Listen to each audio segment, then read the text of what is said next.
Hi.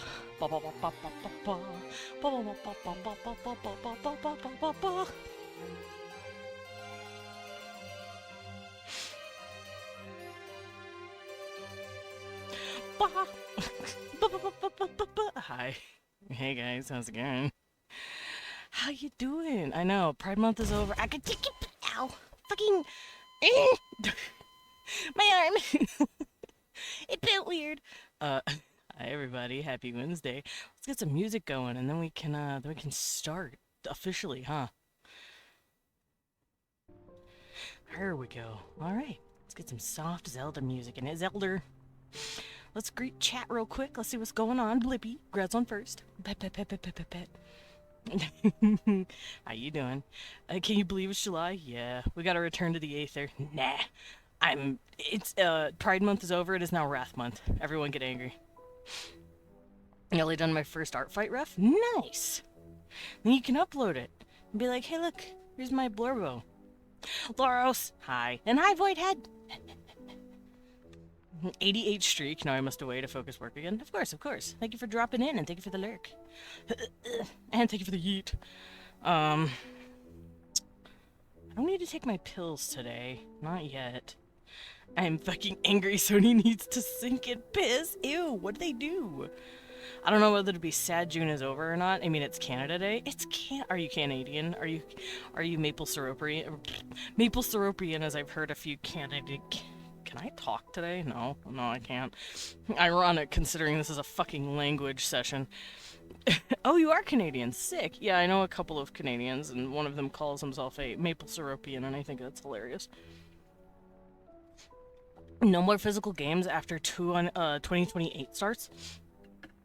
That's dumb. I know GTA 6 basically did that shit. Yeah, Canada did. Yeah, me trying to say any word. Same week they stole a bunch of people's digital purchases. Blech. No, just fuck Sony. Don't buy from Sony. ROMs everything Sony. I'm not even afraid to say that shit. They're not gonna get hurt. They're a they're a multi-dollar company. They'll be fine. Don't don't money. Don't money Sony. Sony has also cut funding to Bungie and has basically thrown Destiny 2 in with the fishes. It's dead in the water. Sony's making a lot of stupid ass decisions. So, fuck Sony. That's what we're saying. Nintendo is the only game company people want to hate. Oh no, I hate them all. I don't like how Microsoft is handling Minecraft. It's the reason Minecraft is now just a bunch of feature creep and not an actual game. They could have been adding, actually good mechanics in the game instead of just adding random shit or adding shit 10 years after we need it.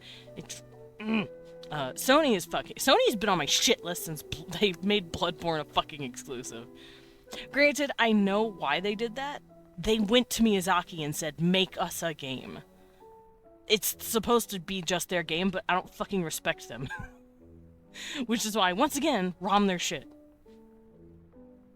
I have 30 JRPGs I can play instead. That's fair. Also, fuck Nintendo for all their stupid, lawsuit shit they're doing. Cecil, what are you doing? Cecil! No! You don't need to move that! You spilled! You little shit! Cecil got water on the floor. Hold on, I'll be right back.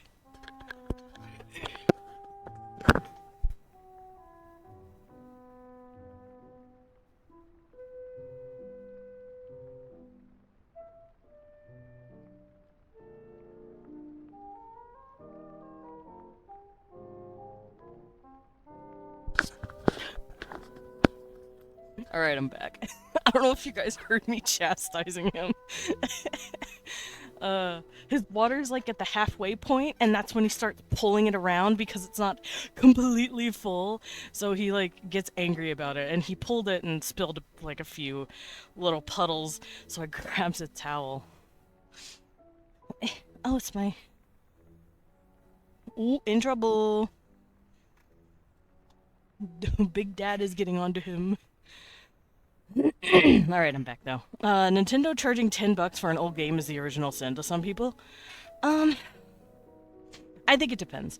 The reason they're well, okay, I know a lot of people are pissed off because they removed their old markets, their old shops. So people can't even buy those games anymore. They closed down all the shops. The lawsuit stuff sucks, but at least they're not buying studios and leaving people without jobs. That's true. They're not doing that shit. I just thought the lawsuit was fucking dumb. Ugh. I also don't like how they're handling the Switch 2, which is why I didn't get it. All of the companies are just slowly... They're crashing and burning. Yeah, boo, Cecil, boo, Cecil, boo! Boo! Where'd you go? I was trying to boo you. Where'd you go? There you are. Hi! I mean, boo! What you doing? What are you doing? What are you messing with? Hi. Oh, sorry. I lifted my hand to pet him. He jumped and I accidentally bopped him on the head a little bit. It wasn't hard, but it was like a boop. What you doing? Oh, you're so handsome. You're so cute. Oh, you're so fluffy. Anyway. I'll stop petting my cat. Not defending, but at least there's something that's not turbo garbage. Yeah, it's all garbage. It's garbage all the way down. Puts a Cecil on the Wii one. Oh. Yeah, Cecil's strutting right now. The old shops were kind of security issues. They're gonna leave them up. Old systems get solved. That's fair. We're just living through the first major transition like that. I have garbage in my throat, y'all. What the fuck? Why'd you let me do that? There we go. I should be better. But yeah, let's get started. It's Wednesday. It's Wagugus. Wagugus? I can Wagugus. Because it's Wednesday, you're only allowed to Wagugus on Wednesday, according to Wii1. He gets on to me. He chastises me. I'm in trouble if I do it on a not Wednesday. That's when I book Agua and run away. But yeah, it's what Gugus Wednesday. It's World Building Wednesday. We're gonna work on my Janua people. I'm also gonna catch you up on my Squid people real quick. My tablet has garbage on it. Hold on. I think Cecil rubbed his little face on it at some point. Or I rubbed something on it. So give me just a second. I'm gonna spray it down and wipe it. I'm gonna use the big cloth. Ugh. We have big cloth. I'll catch up on chat in just a second. I'm just wiping down my tablet. Gotta get that elbow grease in. Okay, it should be clean. Let's do it again, but dry this time.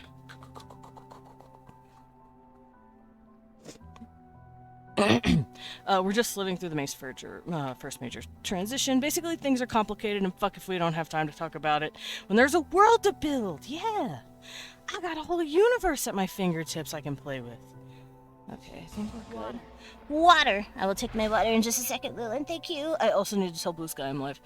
I did not do any of that stuff because I was a tiny bit late. I woke up half an hour later than I normally do because Leon makes the bed way too fucking comfortable. My alarm went off. I'm like, oh, cool. Checks my phone. Him rolls over, holds me tightly, and makes me warm. Me, welp, I'm fucked. I'm sleepy now. Then I slept for another half an hour because warm bear arms. Warm bear arms are warm. Crunches! Fine, I'll go do my crunches. I'll be right back. Then I'm gonna make out with my husband. And I'm gonna do more crunches. Be right back.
Then my crunches.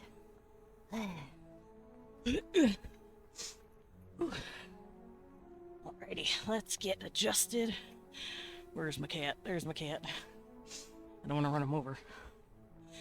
Ooh. Ooh. You're maybe tired. You may be on. Alright, let's go over here. Oh, he's eating. Okay. I heard crunching, and I was like, what is my cat getting into now? He's just eating.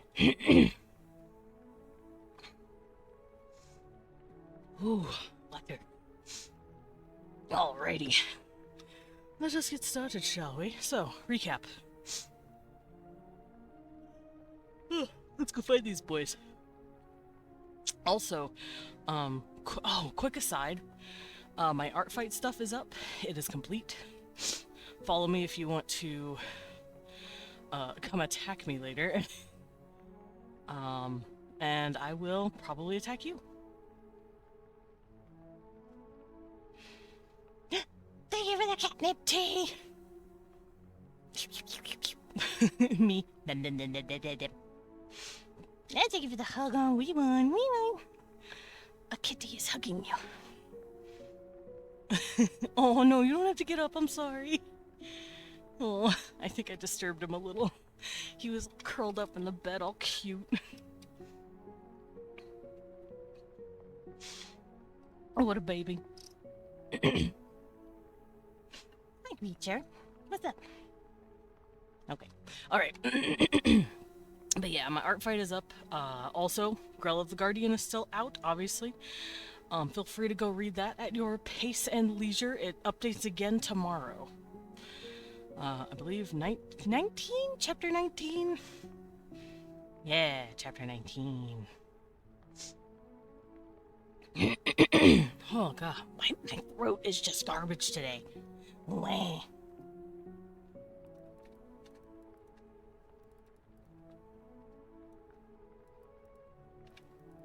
I'm just gonna keep calling it Gay Monster Story. Oh no, what do you mean I can't pin it? Me, you can't pin this. Why not? There, rude. For some reason, my chat just likes to do that sometimes. Not you guys, obviously. My chat box. I try to pin something and it yells at me. And most of the time, I just have to reset it. But then sometimes I have to look at Leon and be like, can you pin this for me, please? Please, it's broken. I'm just a boy. I'm just a little man. Please help me. Alrighty. Now let's actually get started. Please. Oh, please help me. I'm a baby. That's me, because I'm a crybaby. Ugh, gross. Oh my gosh. Oh, that tastes like orange juice.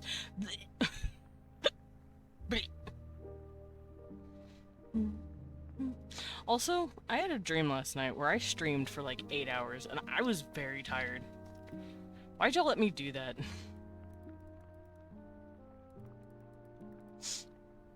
I blame you guys for some reason.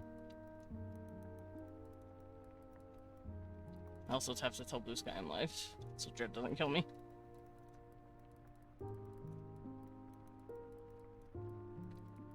So Dread doesn't skin me like the dog I am. Oh, was I there? I don't know. I don't remember anyone, like one person being there. I just remember streaming, coming down from it and being like, holy crap, I streamed for 8 hours. Like, it was wild. I can't remember what I had been doing. I was like making something. Anyway. Eldritch Nova. Language. Jernuis. Okay, so I'm gonna open these guys up.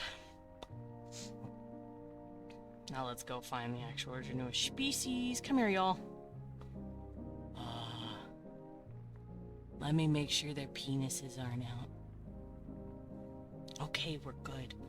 Their penises aren't out. I get premonitions. Could be one of those. Whoa.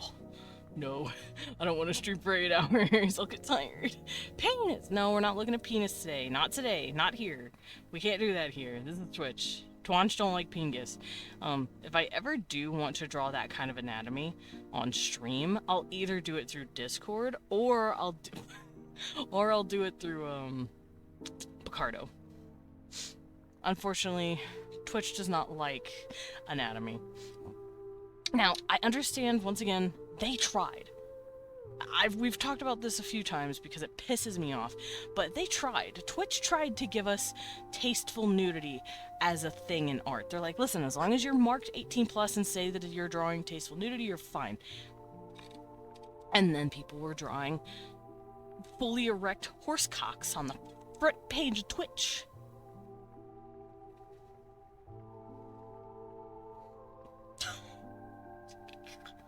What do you mean, fully erect horse cock? And that's not an exaggeration. I saw it. It was on my face. It was in my face. I was like, y'all, we should not be drawing this on Twitch. What are you doing?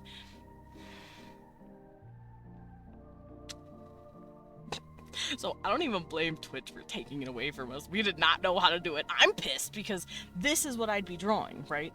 This is what I'd be doing. I'd be drawing anatomically correct creatures and every piece of their anatomy. I wouldn't have to pretend they're Barbie dolls, you know? But no. Someone just had to fucking ruin my day. And once saw some dude drawing vor porn on here. Oh no, ew, oh no. See, shit like that. And they still get through the cracks. Cause me, yeah, sure, I draw like suggestive-ish, I guess, looking stuff. But like, this isn't suggestive. This is just anatomy. And I would have been able to do this without worrying and having to put on their stupid fucking underwear. And put bras on the ladies, even though they don't even technically have tits or nipples. But, like, I do it because I don't want Twitch to yell at me. I don't want Twitch to get mad. Or be like, hey, stop that. You're drawing lewd stuff. I'm like, I'm not. I'm really not, though. Anyway. So, on one hand, I'm pissed off that Twitch took it away. On the other hand, I understand why they took it away. I'm not mad at them, per se, that they took it away from me. I'm mad at my community for fucking it up for me so bad. I'm like, I'm a good boy. Because when they said tasteful nudity, they meant the statue of David, not giant horse cocks on the front of Twitch screen.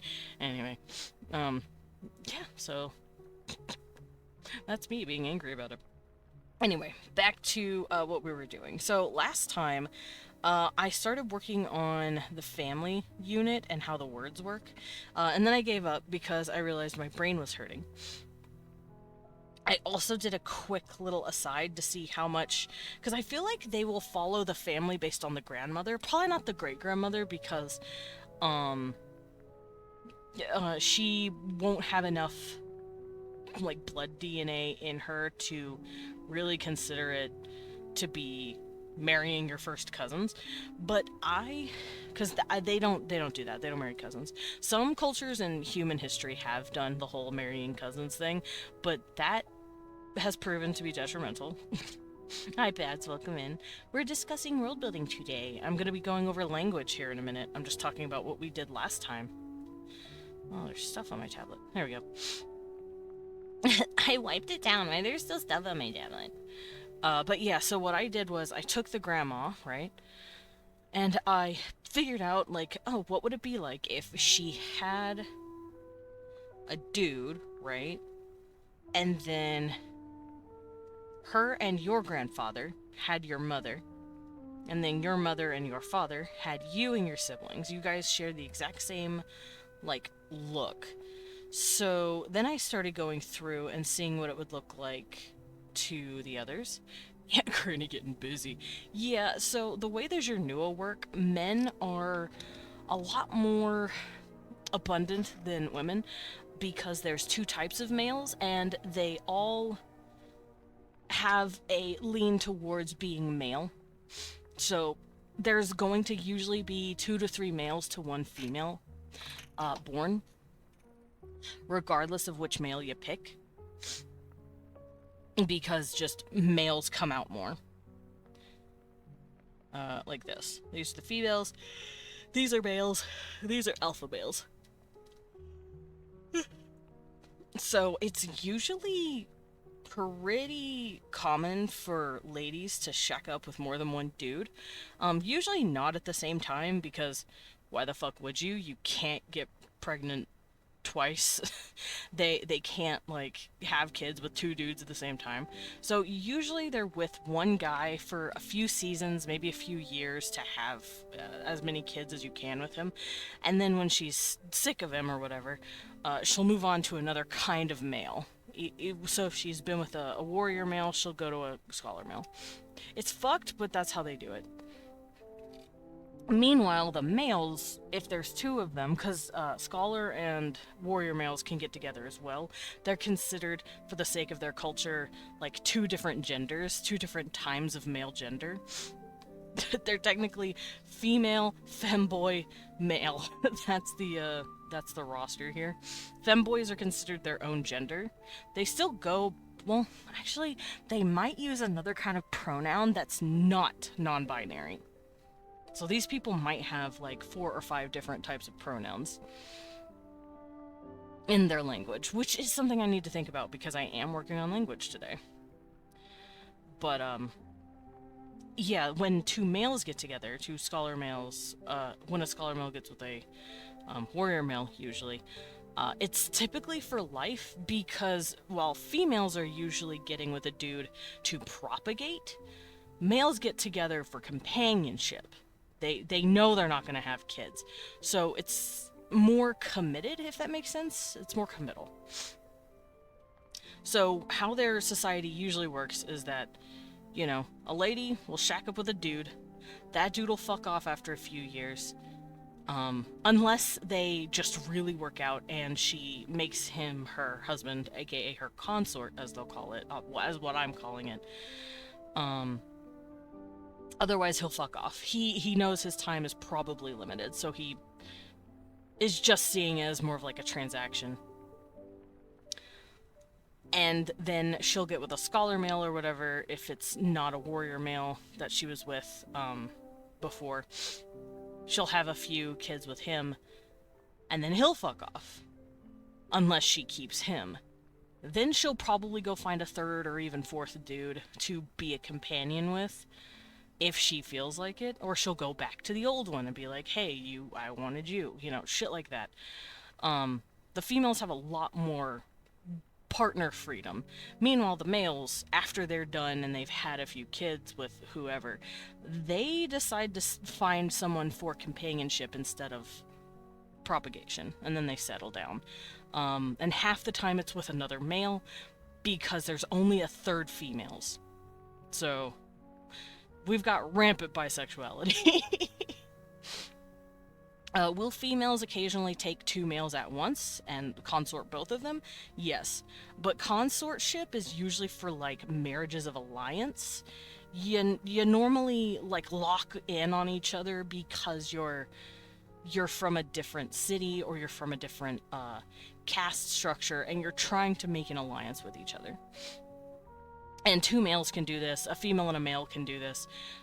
It's just to secure that connection and be like, hey, look, we're family now, teehee. That's usually what consortship is for, but it can also be used to say, hey, I'm tying the knot with you and you only. But yeah, that's what I was doing with the family unit. I'm like, okay, she knocked him, she cracked both. This would be her lineage this would be like your aunts and uncles, but only like half, if that makes sense, because this is not your father. This is your father. So these would be like your half aunts and half uncles, and you would call them something different based on these two, which would be your paternal aunt and uncle, aka the father, your actual grandfather's kids with your grandmother. This is just random dude 22 that had other kids with your grandmother. This side of the family is pretty much cut off from you. So they wouldn't consider these people their cousins. And you see there's so little grandma DNA, quote unquote. I don't know if these would be considered family because there's too much red to green. And that's what the colors are for. It's to show me, okay, who has what. And these guys have like 3/4, while these guys only have half. So these guys would be considered your cousins because they're on your father and grandfather's side. These guys would also be considered your half-siblings, but you would still call them something different than these guys. You wouldn't say half-sibling, you would say, you would say whatever word they have for it, which we'll be figuring out later. Also, I found, I do still have my, visual library thing that I can use later, but I found a thing that apparently makes learning a language very easy, and I want to see if it works. So let me go find that real quick. Where did I put it? Did I put it in my world building folder? World building folder. Is this it? No. Where is it? I have you. Where did I put you? Yeah, there's a whole fucking list, and I want to find it.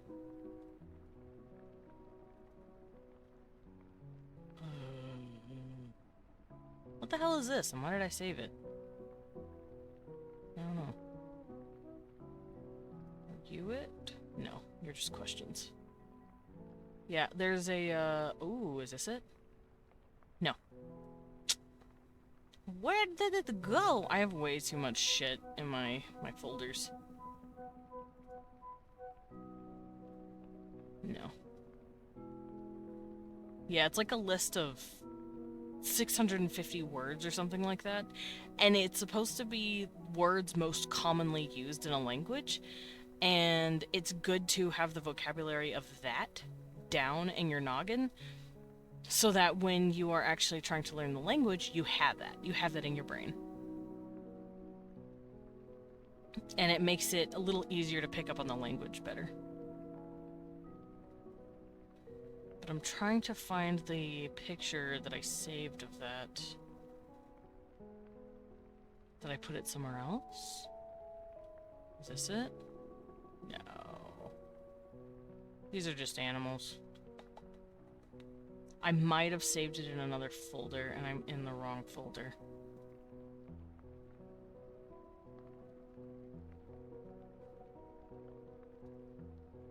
That's not it. That's a magic system.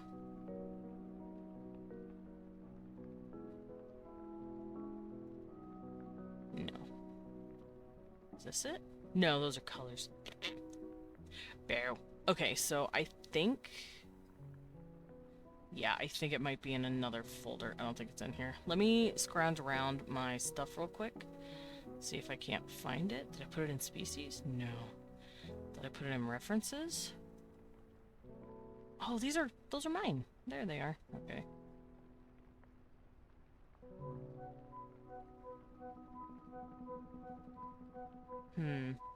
Yeah, I don't know where this thing went. I guess I could just look it up, because I can't find it. 600...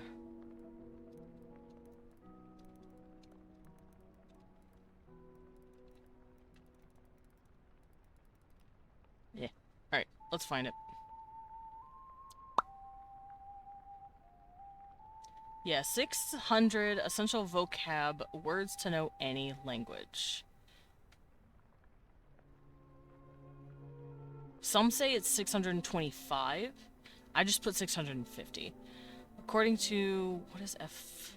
Foreign language training takes a fuck ton of hours to be fluent in a language. In an easy foreign language, that is an hour a day for a year and a half. We ain't doing that. We're doing more than that.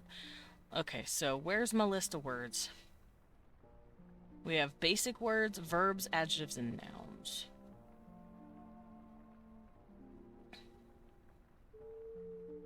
Okay, so I have the list. I found the image I was thinking of.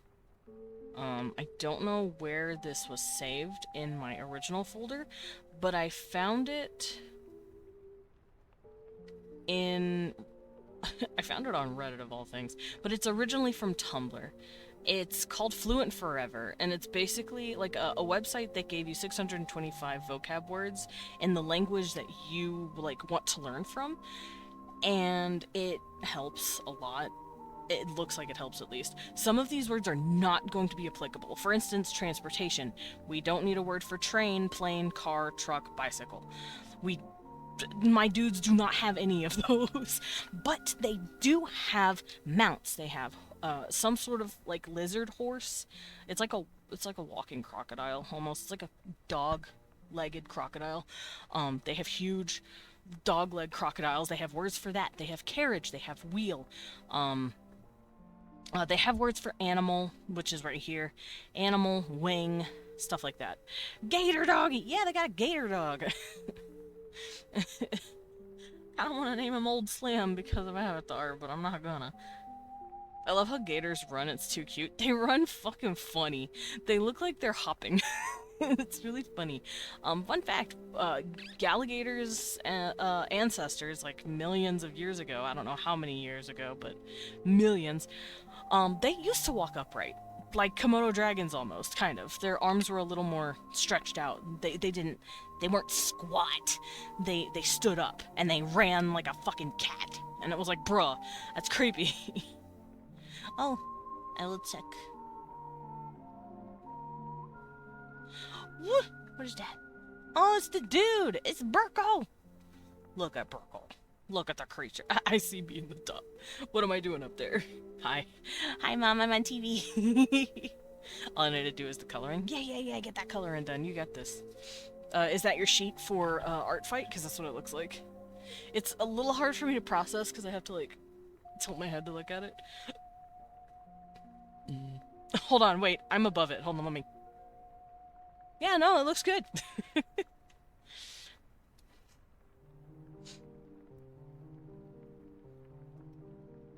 Alrighty.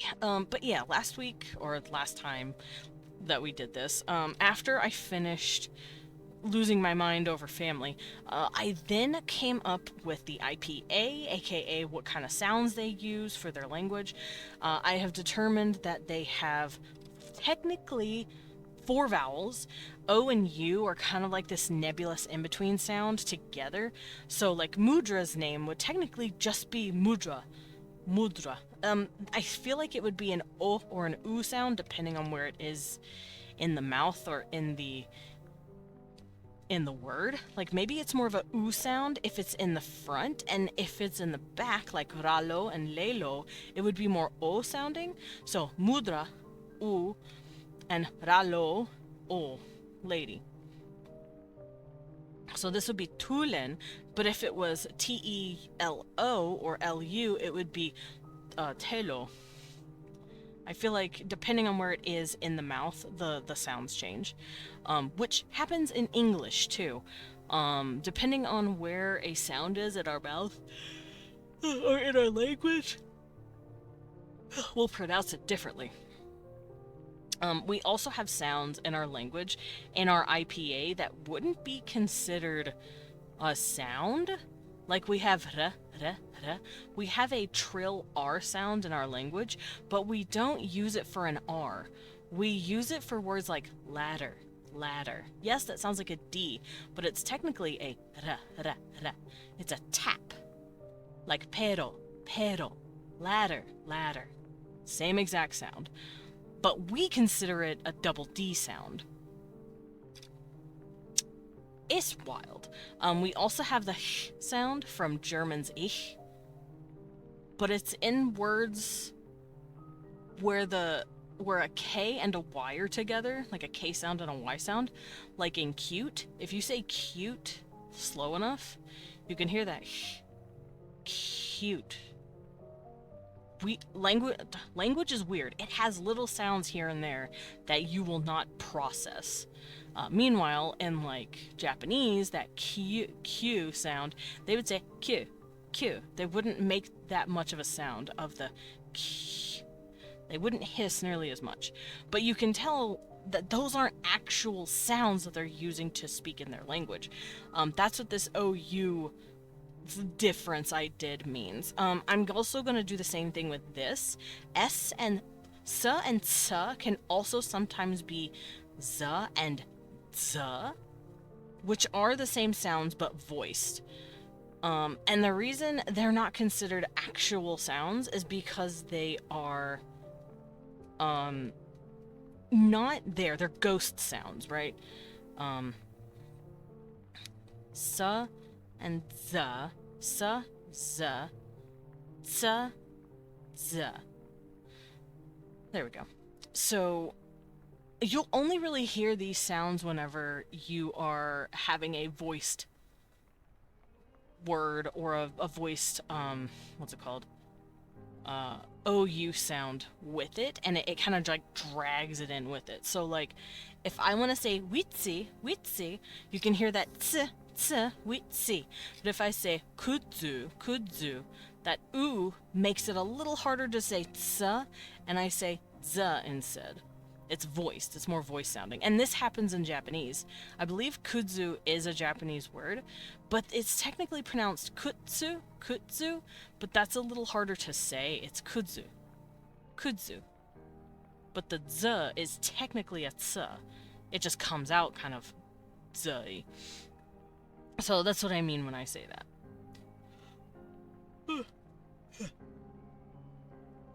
Also, this Y should be a J.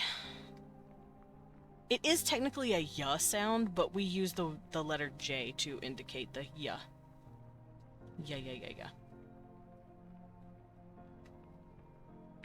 There we go.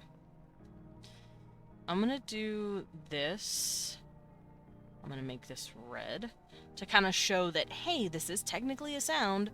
So if you see an O or a oo, it's technically the same-ish sound. It'll just be more... It'll be written with the same letters. It'll just sound a little different, if that makes sense. Kind of like, once again, we're using Japanese, but kind of like, let's say Nippon. Nippon. And then let's say... oh no, hold on. I need to come up with a better, thing for this. You know what? I'm gonna use the word tempura. Tempura. Right? That's not an actual M in their language, it's an N. Tenpura. But because that pu is right there, tempura, the M just kind of slips out. It's technically spelled te-n-pu-ra. That's how they spell it with these 4 symbols in their language. But they say it kind of more like a tempura noise. That's kind of what's happening here. So we'll keep that in mind going forward. After I worked on the IPA, I came up with a fuck ton of symbols. I just started drawing. And I based it off of how logographs typically work. This isn't a logograph per se. This is a syllabary, which means one symbol per consonant vowel sound. Kind of, once again, Japanese, but also Mariitic, I believe the language is called. The Aztec language, the Mayan language, all of those kind of languages work this way, where it's one picture per syllable. So, ka, ke, ki, ku, those are like sounds that a symbol is assigned to. And that's what I did here. Let's go find it.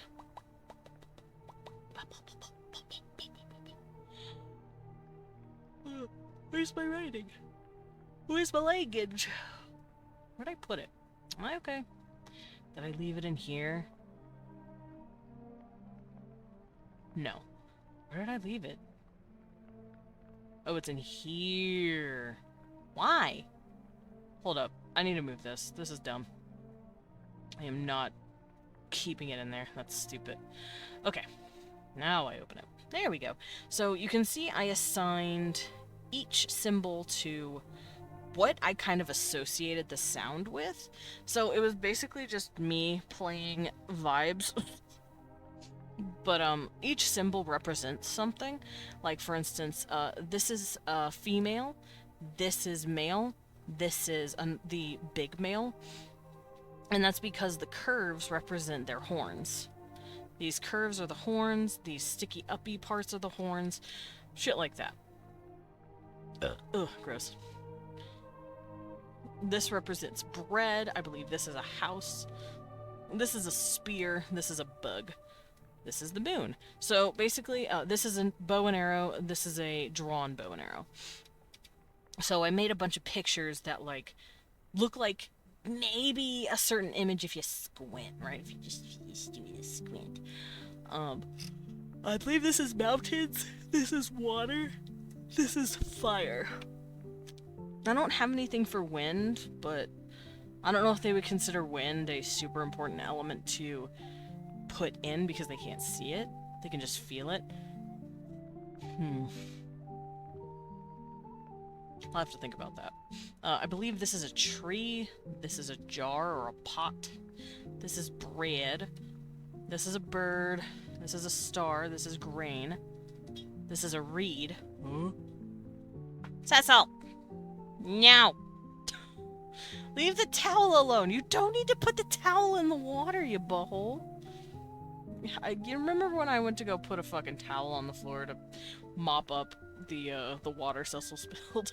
Well, I left it near his bowl to soak up the water around it, and, Cecil! You're being a bad boy right now. I'm about to fight you. Yes, just drink. Good boy. Jeez. I'm actually gonna go check on that real quick. And move the towel, because he seems pissed that it's there. Be right back.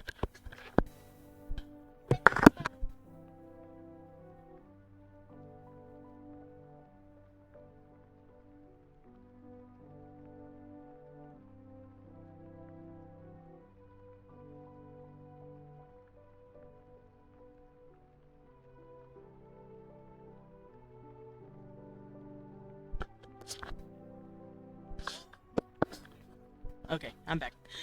I moved the towel. He was pissed about it.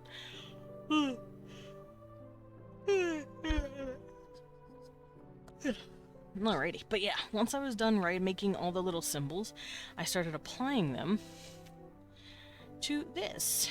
And this is where we ended off last time.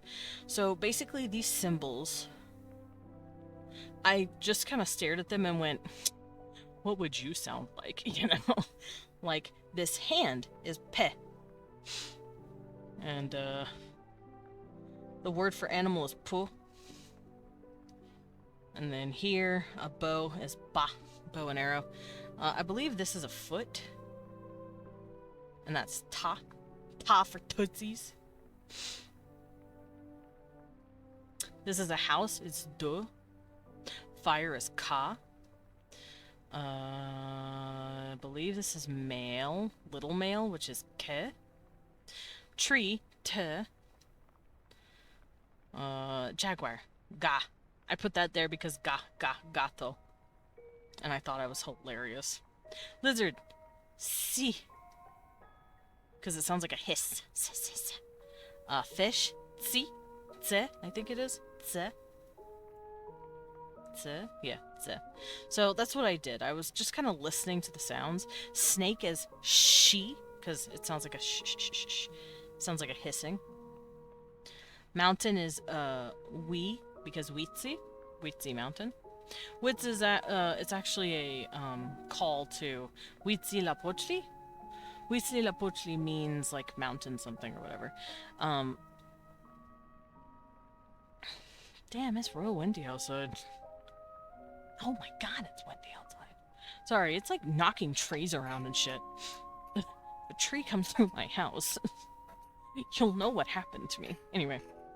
That was what I did. I basically went, okay, sounds, base it off of vibes, and then I threw in the symbols. So now we can write down characters' names.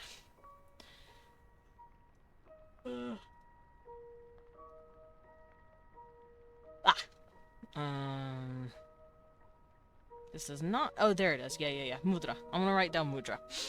So the way I want to do this whole R thing, I'm treating R like, a Y, I think? Y and W. So the way their languages can work here, the way their sounds are gonna work sometimes. Schwako That would be kind of like a W, but it is Shawako.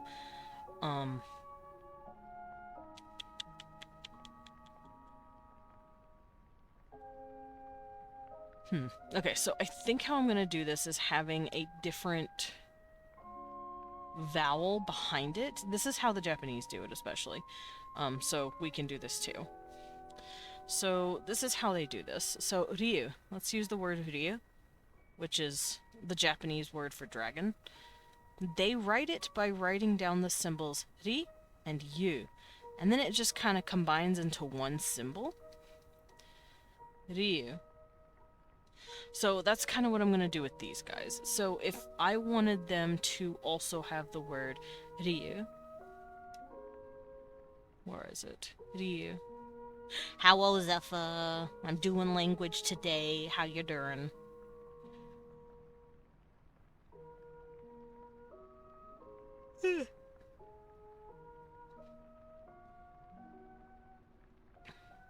And how the peeps doing? I'm doing good.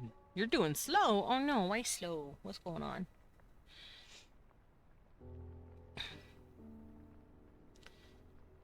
Also, let's see. I know they have letters for all of that.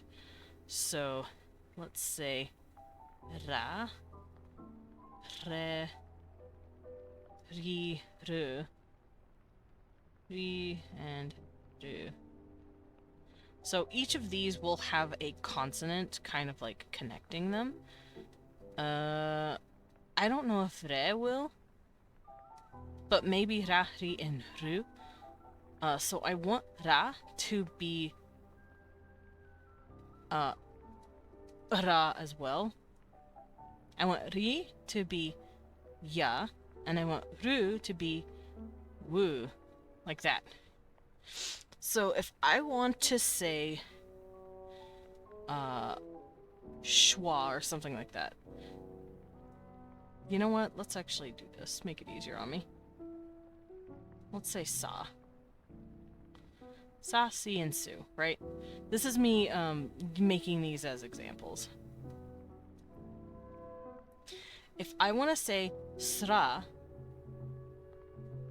I use an ahra, sahra. So mudra, mudara, it would be dara. So siya would be sya, and suwu would be swu, or swo.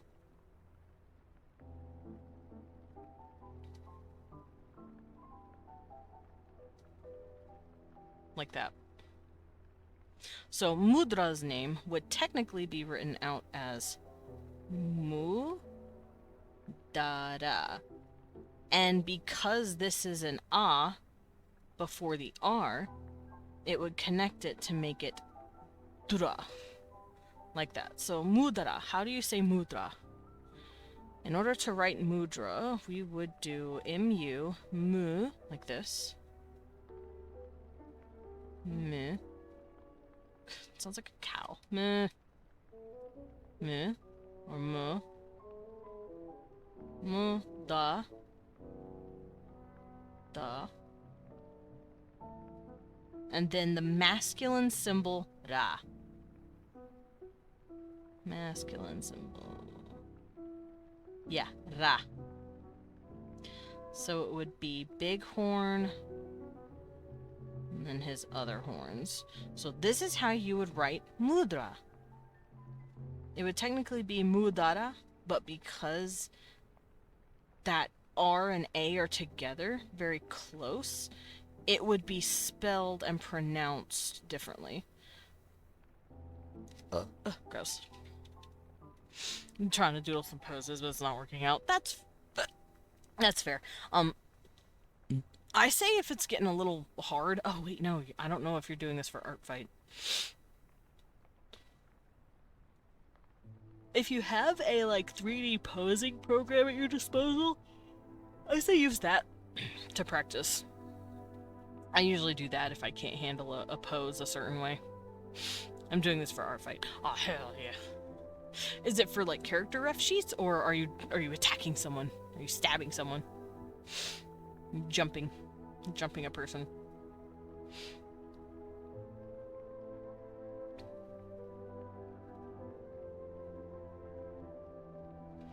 Stabby, stabby. Oh, I see. You're attacking.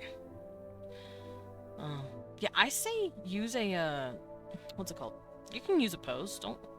They can't kill... They can't... They can't stop you from using references. Wink, wink, wink, wink, wink, wink. Also, I switched from Team Tragedy to Team Comedy because everyone and their mother was Team Tragedy on my list. And there's a fuck ton of Team Comedies as well, or Team Mysteries as well. So I was like, I might just go be Comedy. Now I can attack everyone and anyone, except for like 3 people. I can jump anyone that I feel like. Teehee. Huh? One of the pictures broke. Uh-oh. Art fights were broke. Oh no! Art fight's breaking. Huh? My art fight page stopped. Uh-oh.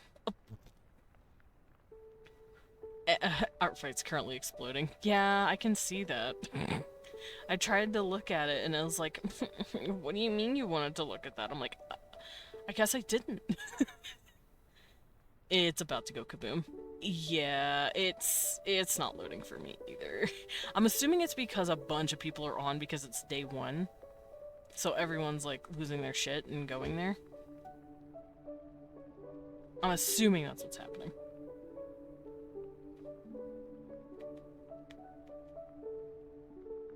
Alright, I'm just gonna stop fucking with Art Fight for now then, and continue working on language, because it decided to explode. Woo!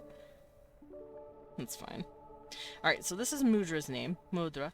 He is a character I've actually come up with. I came up with him in the name before I came up with the language, so this is me kind of like retrofeeding it, but it's fine.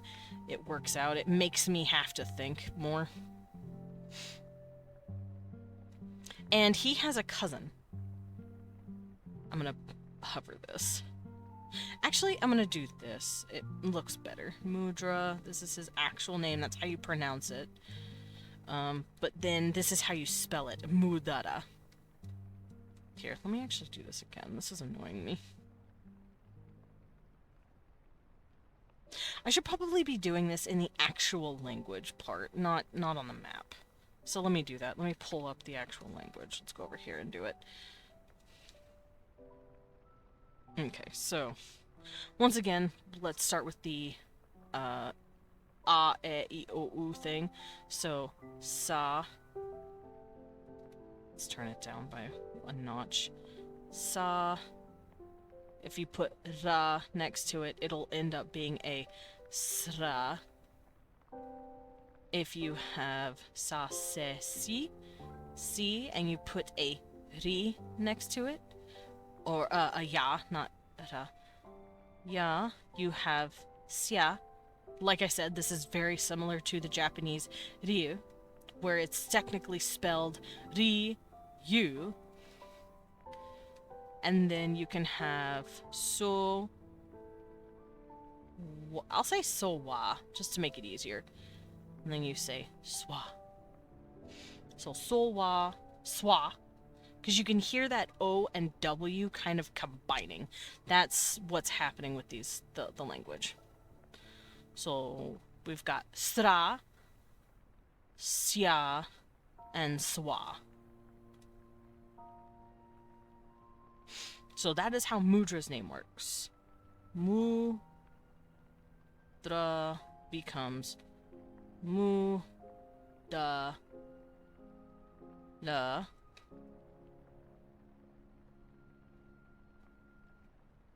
And then we write down the symbols. And I can remember them this time. It's mu, that strange little standing thing. Da, vase. Da as in da pot. And then ra, which is their horn. The big man horns. Ra, which is like a masculine sound. So seeing these two symbols especially are probably very common for strong males. You also probably see the spear a lot. Where's the spear? I think I put it in the A's. I did not. Where do I put the spear? Where did I put you, baby boy? Did I not put the spear in this game? In this game. In my symbols? Oh, it's Shah. I feel like Shah would also be considered a very masculine thing. Alright, so mudra.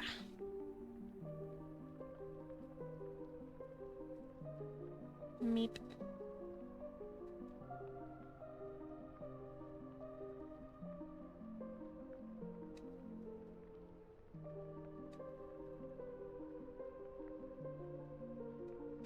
There we go.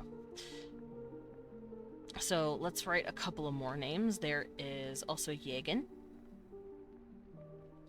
I believe that is his cousin. Yegin is a cute boy. Yegan, that's how you pronounce it. Yegan. Mudra. Yegan. And his name would just be Ye. Yeah. Where's the ye? It's down here. So it would be Sun. Ye. Ga. Which is cat.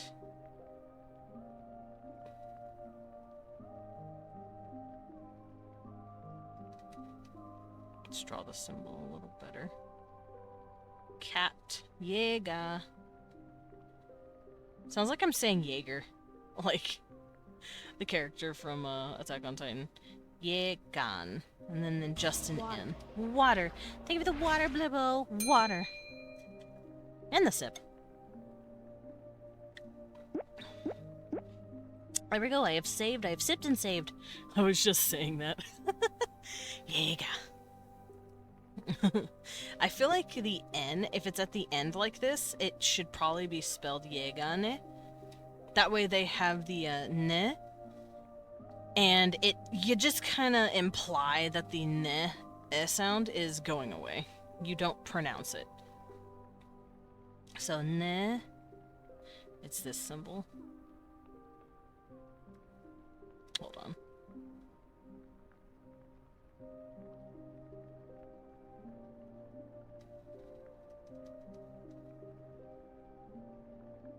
I kind of want to keep it just across because it's slightly annoying me to figure out how to do this, but I did it. Don't worry, I fixed it. So this is how you say Yegin, or spell Yegin. So we've got Mudra, Yegin, and then there is Ralo and Lelo, and Tulen. Ralo, Lelo, Tulen. I'll just do Ralo and Lelo for now, because those are both ladies in my story. Because remember, these are names of characters that I already have made. I'll do Lelo first, because Lelo is a good girl. Lelo. And remember, if it's a masculine name, A goes at the end. If it's a feminine name, an O goes at the end. The O is feminine in their language. Funnily enough, Tolkien did that. Whenever he wrote the, what's the language? The language that supposedly the Lord of the Rings came from, because he treated the book like it was Beowulf, right? He treated it like it was a book he found and that he was translating. It wasn't a fantasy novel back then. It was a historical book that he found and was translating. So in the original language that he was translating from, O's were feminine and A's were masculine. So Bilbo's original, but he swapped the names in order to make it better for a... My brain says Elder Futhark, but I don't know. Elder Futhark for what? But yeah, supposedly, he switched the names out in order to make it more Western friendly. The thing. Which thing? So, according to his lore on this book, Bilbo's name would technically be Bilba. Technically. But he swapped it. It's now Bilbo because he was making sure it was a Western thing. While you're talking about the language. Oh, yeah, I don't remember what he said the language it was from was. It was in Old Middle Earth language. I'm using so many quotations, but you get it. Supposedly that's what it was being translated from. I don't remember what kinds. But yeah, apparently Bilba is Bilbo's original name, but he changed it. I can't remember Merry and Pippin's original names either, but he said, "Oh yeah, the names meant something specific, so I swapped it to like our language's equivalent." So like Merry and Pippin meant like something similar in that language, so he swapped it. I have to remember. I don't remember anymore.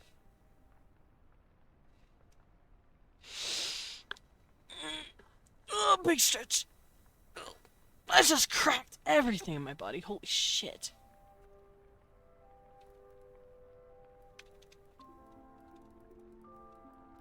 I gotta look this up though,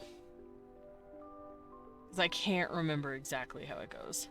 Yeah, Westron. That's the name of the language. Yeah, Elder Futhark. Yeah, the language itself was called Westron, and Bilbo Baggins' name was technically Bilba Labingi. But he translated it and changed it to make it Bilbo Baggins because it sounds more Western, and he's such a goober. He's such a fucking dork. He's like, I'm gonna change my language. I don't know Frodo's. I think it was Froda. But that's... He's so fucking funny.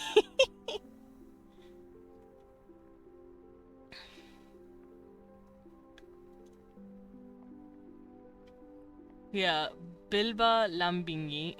Lambingi? I don't know if you pronounced the G or not. I'm gonna look up the Westron. Yeah, Westron is common speech translated as English. Rohan, Rohirric, translated as Old English. The Dale, dwarf names, translated as Old Norse.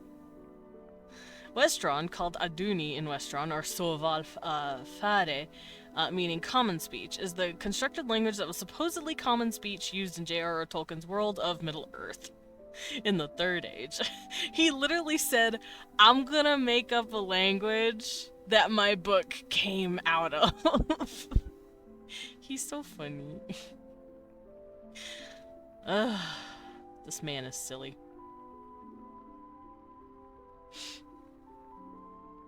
I can't remember what Merry and Pippin's original names are in Westron.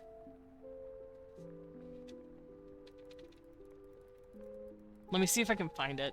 Because the hobbits would speak Westron because they are a type of human.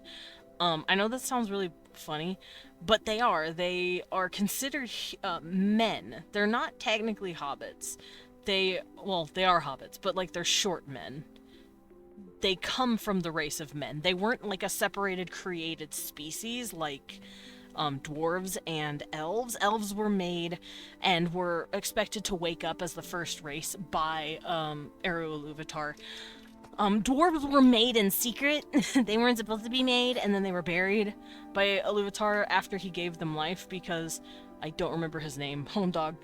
The Smith guy? Was it the Smith guy? He made the dwarves because he's like, I want to make my own creatures, and Ilúvatar went, they don't have souls, we're gonna have to kill them. But he didn't, and he spared them, and then he put them underground and was like, they have to sleep forever and wait for the elves to come out first because it's supposed to be the elves. The elves have to come out first. Anyway. The hobbits don't have an origin story like that. They're just men that became small. So they speak Westron. They speak a man's language. Not the gender. The race. Let's see. Tolkien gave a few names in Westron. Caningul was a translation of Elvish Imladris, Rivendell, while Sousa was Westron for the Shire. Hobbit names Took and Bofin were angelicized from Westron Took and Bofin. The original form of Brandybuck was Zadamgamba. Old Buck from Westron, Zada, and Gamba Buck. Yeah, see, like, he's like, I'm gonna learn what the languages are. I'm gonna learn what the translation says, and then I'll turn it into my own. Like, Old Buck would be Brandy Buck, but it's technically Zada Old Gamba Buck. He's so silly. Samwise and Hamfast were called Ban and Ran, shortened from Westron Banazir and Ranugad. It means half-wit. Half-wit? Samwise means half-wit? Banazir means half-wise. And Ranugand means stay at home. Damn. Which he translated from Old English, Samvuist and Hamvuist. Jeez, dang. Gamgee, his last name, is Galbasi, are all derived from Gothic, a precursor of Old English, adding to a further layer of linguistic complexity to pseudo-translation. Tolkien is literally me.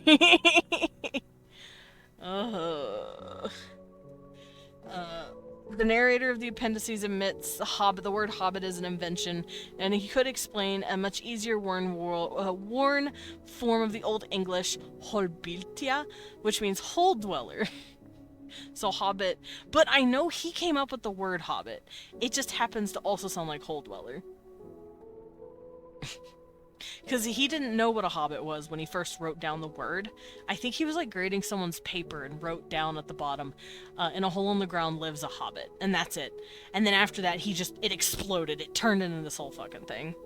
Anyway, that tangent aside, Tolkien's a fucking nerd, and that's all you need to know. This man is peak autism. when your autism final boss is J.R.R. Tolkien, oh fuck me, I would lose so bad. What the hell? Wait, what? What's happening? That was weird. Anyway, back to what I was doing. I wanted to rant about Tolkien for a bit. Tolkien's great, and I adore everything he's ever done. Maybe not everything. He said some shit. But like most of the things he's done and said, he has contributed so much as the like founding father of modern day fantasy. Him and C.S. Lewis to a lesser extent. They pioneered fantasy as it is. He's the reason people feel the like need to have to make such an impressive world, because he did it first and he did it best, you know? He didn't just make a language. He made an entire fucking history. He had ages to this shit. He had a whole religion.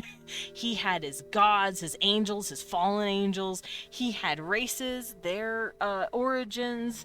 He had the origins of blacksmithing, of jewelry crafting. He has Satan. He has like I said, languages were his biggest thing. He didn't worry so much about, like, clothing. That's what I love for focusing on clothing. Aesthetics in a culture, to me, are just as important as the language, because the language is just another aesthetic, right? Culture is just a conglomerate of aesthetics put together that includes language, architecture, religion, and fashion. Because all of those things can tell you about someone's personal identity.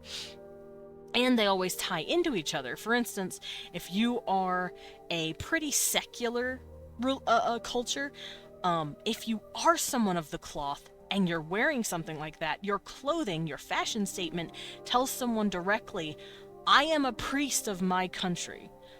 So to me, they all kind of come together. They're in a hodgepodge, right? Maybe language also comes into that. I know for like Catholicism, for instance, they use Latin to read the Bible, I believe. I don't know if they still do that for Mass, but I do know you used Latin to read the Bible, and then you used Old English to speak your everyday common tongue language. So like language can go hand in hand with that too. Maybe if you're higher born, you speak another kind of language, or you speak a better form of your language. So it helps to know a little bit of each category, because maybe those categories have to overlap in certain areas. Like military. What if you're a religious military? What if you're going on a crusade? You know, shit like that. It's really cool to think about. Oh, I needed water. I was talking a lot. Alright, Lelo. Lelo and Rallo. Rallo's a bitch. Lelo's a sweetie. So these are ladies. These are feminine names. Oh, that's why I went on a fucking Tolkien tangent. I was talking about how, This is actually how Tolkien wrote his names as well in Westron. In Westron, Bilbo, because it's an O, it's masculine to us, but in Old Westron, the supposed language that he was translating the Lord of the Rings from, it was Bilba, because in Westron, A is masculine and O is feminine. So, that's where that came from. But I did something similar because, as fun as it is to have yet another language that has ah as a feminine sound, I wanted to like push myself. That and in Japanese, it's pretty common to have o as a feminine name as well, like Keiko, Yukiko. The o ko sound specifically, it means like child. Ko. It means like child or like daughter or something like that. Smellsman smacular. What the fuck? Rude. Who are you? Hey man, I'm Demon Dracula. I'd share you my art fight link, but art fight blow up right now. Art fight don't exist right now. It's day 1, so I'm assuming there's just a fuck ton of people on getting shit done. Thank God I did all my shit yesterday. Because our fight exploded. But also, if you don't know who I am, I'm Desmond Dracula, and I wrote Gay Monster Smut. Go read it, it's up there. See? It's called Girl of the Guardian, go read it. It's been 20 minutes and there's already a ton of attacks. Mine's not even loaded. Mine's still not loading. Help. I can't look. People are fiending for Art Fight this year. Art Fight never crashed for me. This is wild. I'm taking a break from revising a homebrew class of mine. Nice. Art Fight bustin'. It broken. Oh well. I don't need to worry about it right now. I'm world building. Ooh, I got a shiver. Is V1 awake? I don't know how he's not awake. I'm so loud. He's probably used to my fucking mouth by now. He's probably used to my loud shit now. Alright, let me bundle up. I'm gonna wrap up in a blanket. I don't want to turn the AC down or off because he is in the blanket right now and he's very comfy cozy, I'm sure. So I'm just gonna bundle myself up a little. Actually gonna turn it up just a tiny bit. Turn it back up to its 69 degrees. Whew, freezing. Alright, back to the names now that I'm bundled a little better. We've got Mudra, Yegen, Lelo, Ralo. So Lelo would be spelled L or Le-I-Lo. Ah, I got garbage on me. So it would be like this. Le.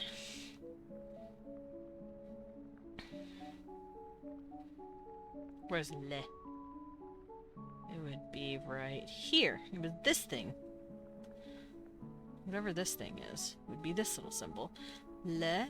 E. So we'd go up here. It's this thing. So it's like this.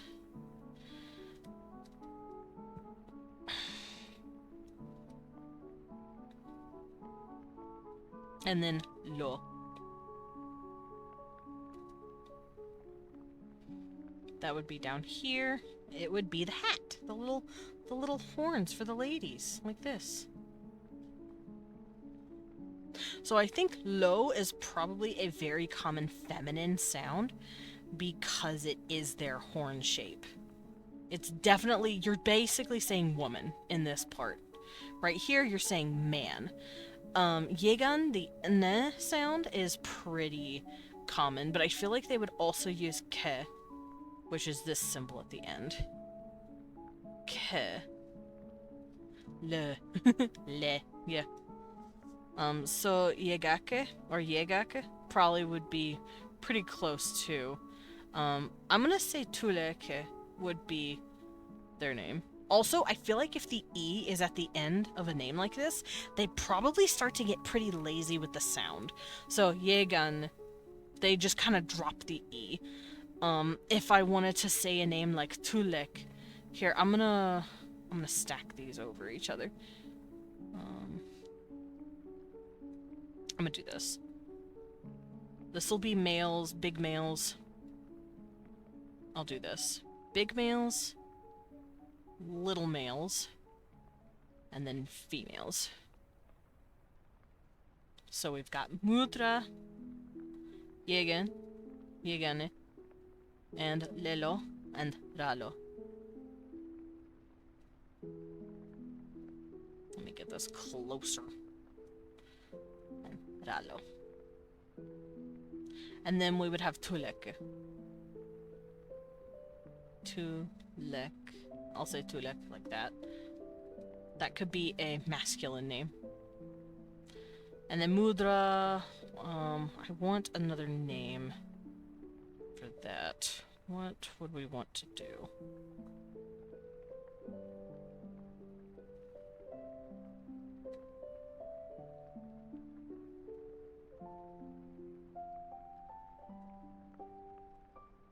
Trying to think of another name I could make for him.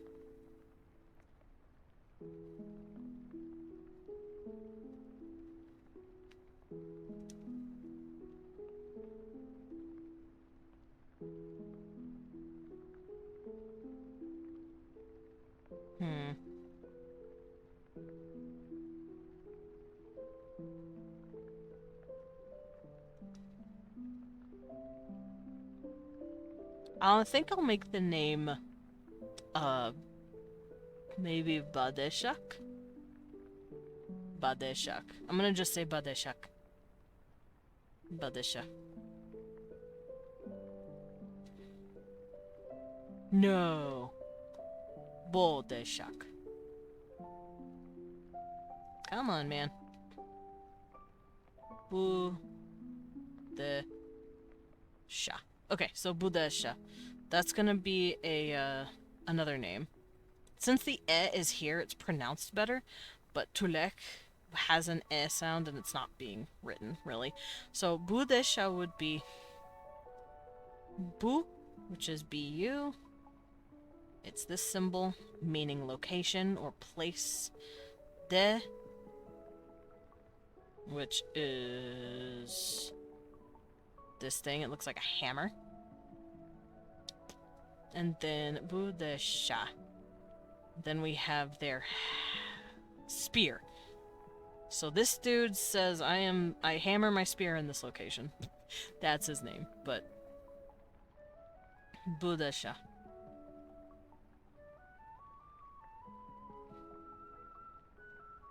There we go. After that, we got Tulek, so it would be spelled Tu, T-U, Tu. That would be like this, an undrawn bow. Le. That's this again, from Lelo. And then Ke. Remember that E is kind of not really pronounced. You should look in IRL pics. You guys should be posting that shit in live chat, man. If you want me to see something, you gotta post it in live chat. I don't hop around my server when I'm streaming. Because I will get lost. Is that what you want? You want to get a little baddie bat lost?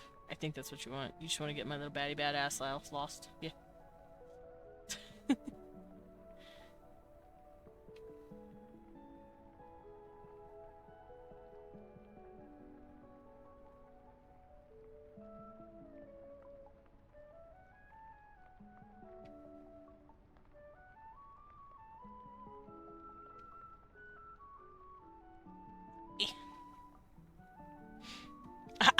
Give me a minute. Yeah. Me bullying you into showing me the picture in one chat. Well, to be fair, it makes it easier because I have live chat pulled up at all times. It's like on my screen, right? Here's my screen. It's right here. Like, here's my desktop, my stream service, my Streamlabs right here in front. And then down here is the live chat. Ow! And then beside you is chat. Regular chat. Nice! Look at the pretty dress. That's pretty. I need to wear my dresses again. I need to femboy it up. I've just been wearing yoga pants. I've just been wearing pants. It has a rose pattern to it. Let me see. Oh yeah, you gotta zoom in. It's hard to see if you're like just looking at the picture as a tiny thumbnail. But yeah, that's a very pretty rose pattern.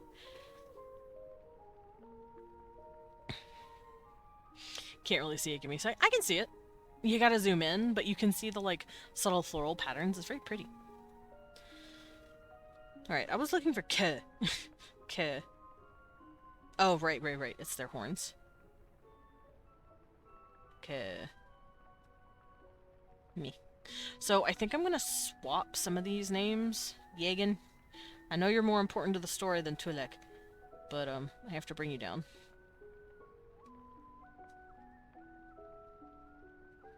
Alright, I'll bring Tulek back up.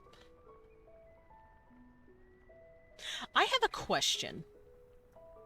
For those of you who like world building shit, as you should because you're here. If you didn't like world building, why are you here, you know? If, let's say, even if it was a monster romance story, if someone put this kind of stuff in the book, so you could see the names and the writings and all that good shit, would you like that? I would, but that's because I'm a crackhead.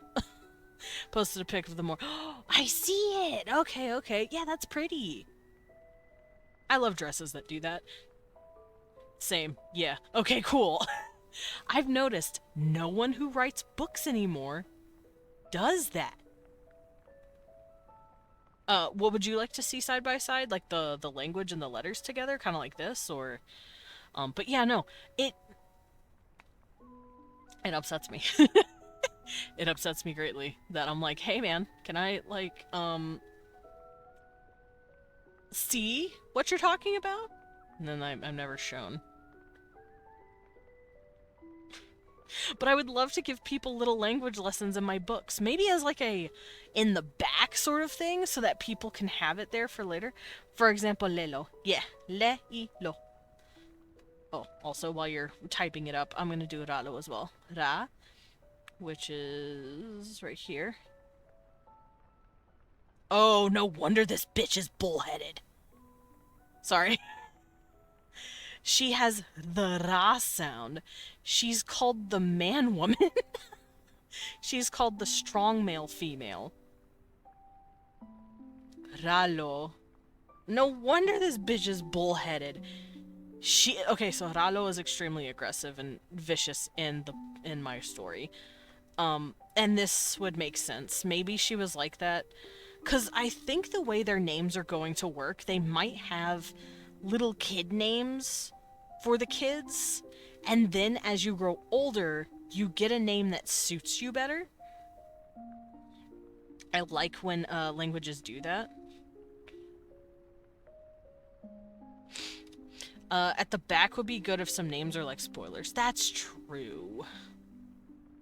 But yeah, her name is Malish Female, aka Aggressive Female. Aggressive woman. Her name is literally just a roughhouse woman.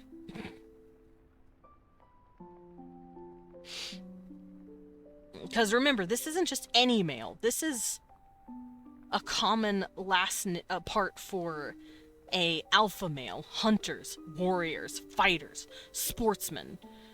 Things that females and scholar males don't really do. So the fact that, like, she was given that name was really funny. I mean, she was a vicious child. Or a vicious teen. I have to figure out when they would do that. I like the idea of them having kid names and then adult names.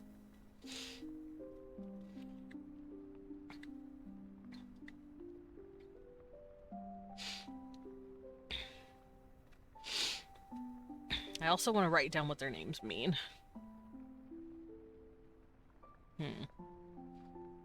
At the back would be good if some names are like spoilers, though. Yeah, I would love to do that. I would love to give little language lessons and, like, have a few architecture examples of, like, buildings that I've written about.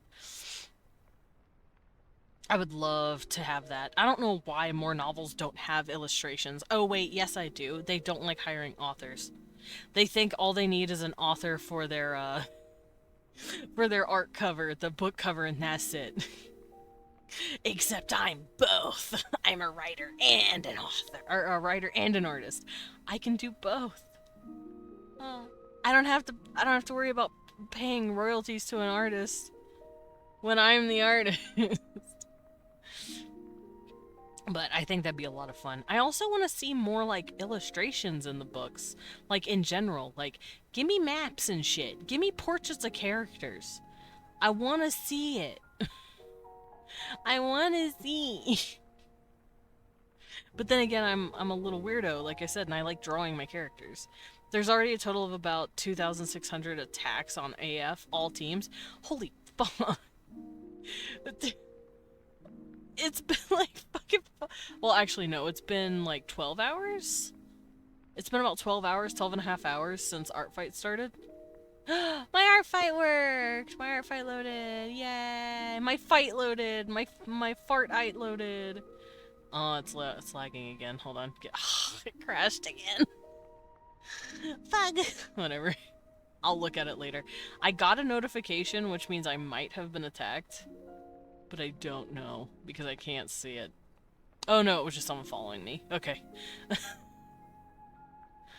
That's fine. I currently do not have the time to go in on an attack, especially if fucking art fight wants to crash. I'll wait for it to cool off. I'll give it a couple days to cool off, then I'll do something. There's a yeah, that's a lot of attacks. People are fiending for art fight this year. It was not me. I don't do art fight. That's fair.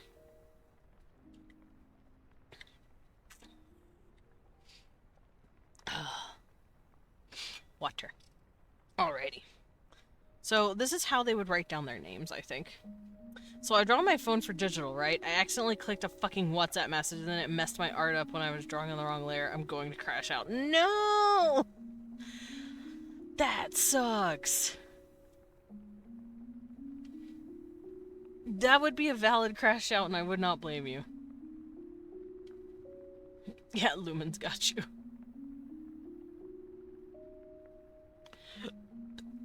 Gross. Don't mind me burping.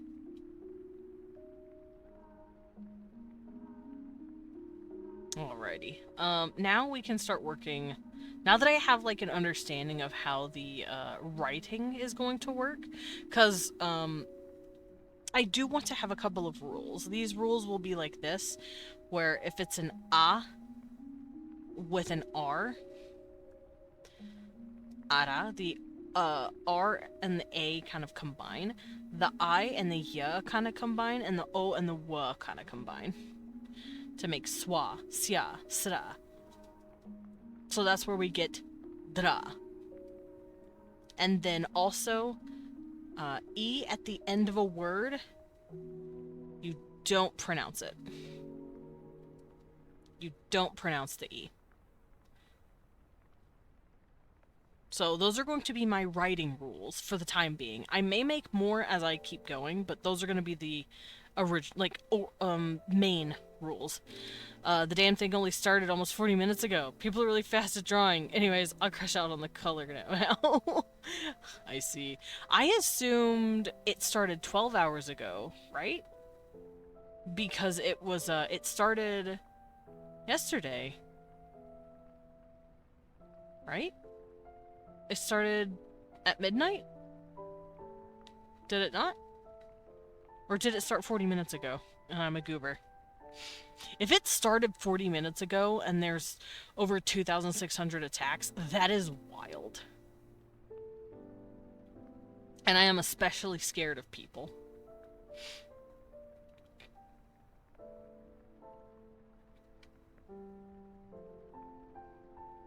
Because that means it took 2,600 people 40 minutes or less to draw something.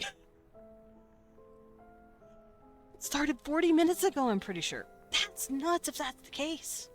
Holy fuck. People. Calm down. Alright, let me stretch real quick and then I get to continue right this. Oh, fuck. I cracked everything in my body and it felt great. Alrighty. Yeah, July 2026, 12 p.m. 12 p.m. Oh, I guess so. Yeah. Because that was an hour ago for me, because I'm an hour behind their, time zone. So it did start 40 minutes ago. In France, it makes it 8 p.m. For me, it makes it 11. So it was literally 39 minutes ago. Holy crap. So yeah, I'm assuming people had some character art lined up, maybe?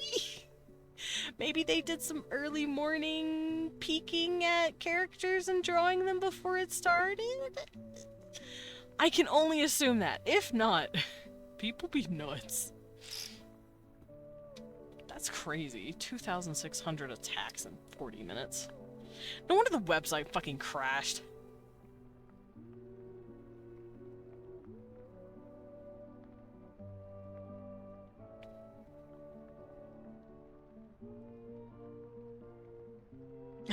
I started only 5 minutes ahead.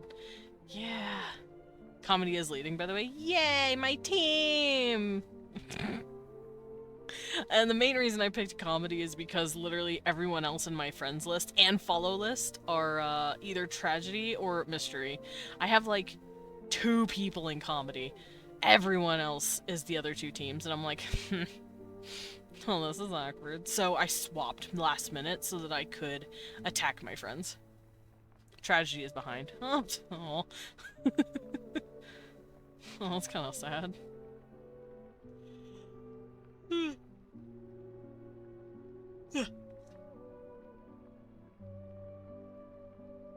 I was gonna say something and I completely lost my track of thought. My brain shit itself.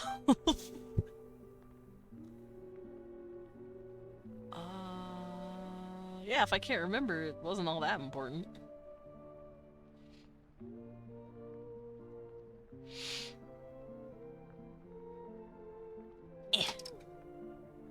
I'm gonna wrap up in a blanket, though. There we go.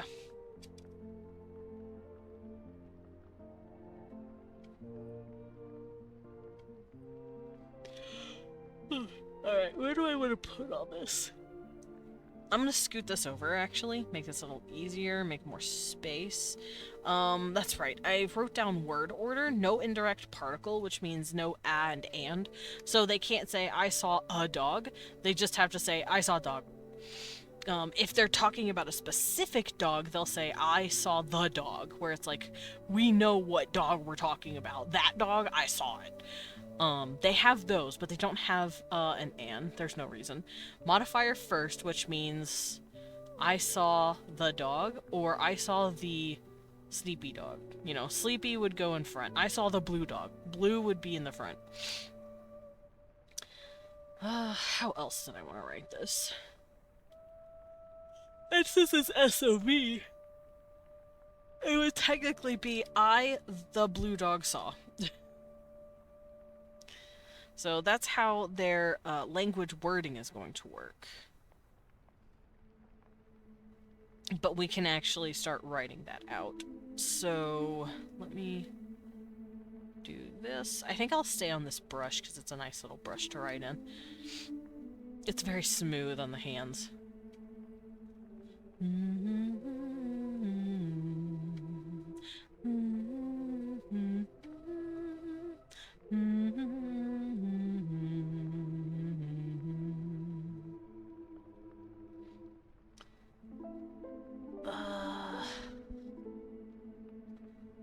Contemplation. Let me go find that piece that I was looking at. Where did I put it? It's right here. Okay.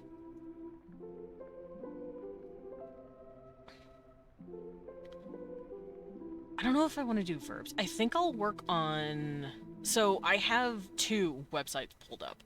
I have a vocab list for words to know in your target language, and I have 600 essential words.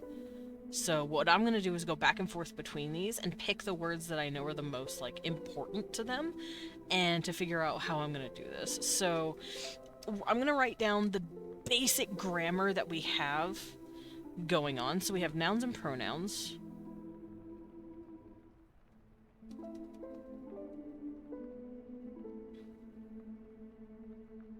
I think I'll use this brush for writing the language. I'll go back to this for now. That's pretty smooth. We have noun and pronoun. Those go in hand, pretty much. We have verbs. Those are actions. And then we have adjectives, which will describe a noun or pronoun. And the way the languages will normally go... yeah, like that.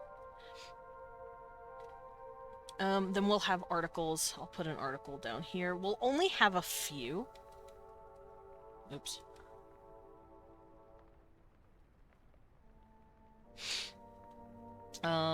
Let's write down some nouns first. So I'm gonna put down common nouns. We have animals.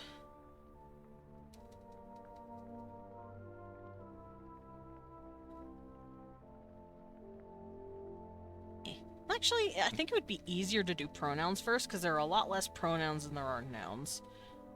I'm gonna do that.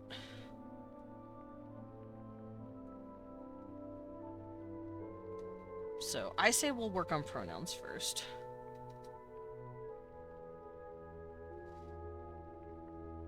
And the way pronouns work, for those of you who took fucking second grade English, they are words that they use to describe a person or a thing, or something that is a noun, but you're using another word for it. For instance, that, I believe, is an impersonal pronoun. That, there, then, those are like impersonal pronouns, because you're saying something about a noun, but you're not using the actual noun. Personal pronouns are, you know, I, me, he, she. Impersonal are about objects or concepts of time. What, when, where, stuff like that. So we'll do both of those. I broke my finger. Broke my finger again. Did it again. Also, I have Quechua pulled up. Oh, numbers. I'm gonna write down numbers as well. They'll need numbers to count. Okay. Numbers are technically adjectives, sort of. They're a modifier, if that makes sense. So I think I'll put them under adjectives, because they're modifiers.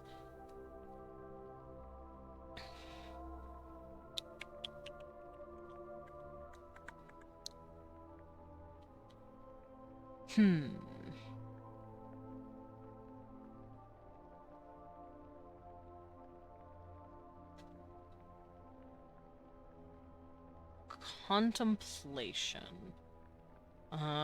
Colors are also adjectives.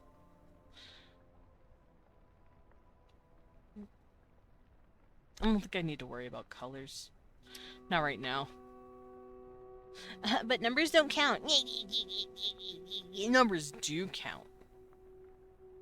Okay, you're right. Numbers don't count, but I count numbers.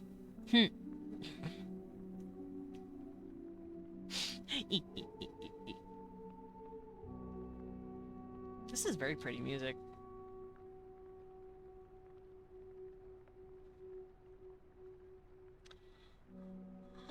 What? Goodness, my cat is yelling. What? What? What's up, baby boy? What? Are you... Okay, everyone's a critic. Yeah, you're a critic, and everyone is one. Everyone has an opinion. You have an opinion, and I respect that. But also, you're a little cat. And you don't even have opposable thumbs. No, you don't have opposable thumbs. Let him sleep. Let him be. Hi. You don't have opposable thumbs. Hi, sweet pea. Hi, sweet baby. Hi, sweet boy. Oh, you're a babe. You have such long, healthy whiskies. That's so good. I love when he has long, healthy whiskers. The longer and thicker a cat's whiskers are and the straighter they are, the more healthy the cat is, usually. What's on your ear, Bubba? What'd you get on your ear? What the? Okay. It looks like he has a little dark spot on his ear. Did you get garbage on your ear? Where'd you get the garbage from? Get back here. I'm gonna clean you. Hi. Is that just a spot? Is this just a color difference? Or do you have, like, gunk on your ear? I can't tell. Can you stop moving your head? Can I see it?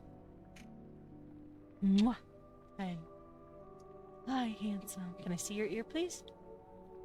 Yeah, I think he's got, like, gunk on your ear. Where'd you get that from? What did you rub on?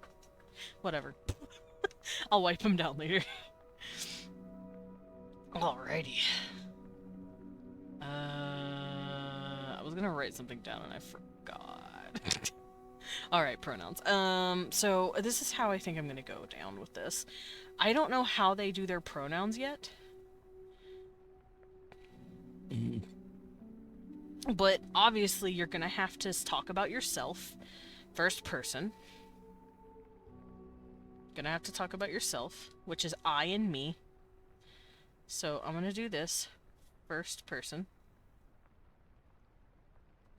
You have to talk about the second person, which is you. And then third person is he, she, they, it, right?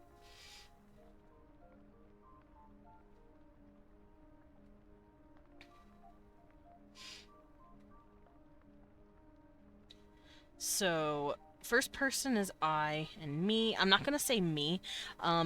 We have this thing that we do. This is from Latin. This is a Latin holdover, I believe. But we do this thing where, depending on where the pronoun is located, depends on what it sounds like. So if I want to say, I hit you, you'll say I. But if I want to say you hit I don't say you hit I say you hit me. I changes to me because it is the object of a statement. They don't do that. I'm not going to have them do that. So I'm not going to have me in here at all. Second person is you. Third person is he, she, they. But I'm just going to say they for now because we're not doing gender yet. They might do gender, but it depends. So this is first person singular, right here. Singular. I don't know if they'll do anything crazy. I don't know if they're going to have anything other than single and plural. Maybe they'll have plural. So first person plural is we. We don't have second person you. I mean, I kind of do. It would be y'all. Third person, it would also be they, but plural.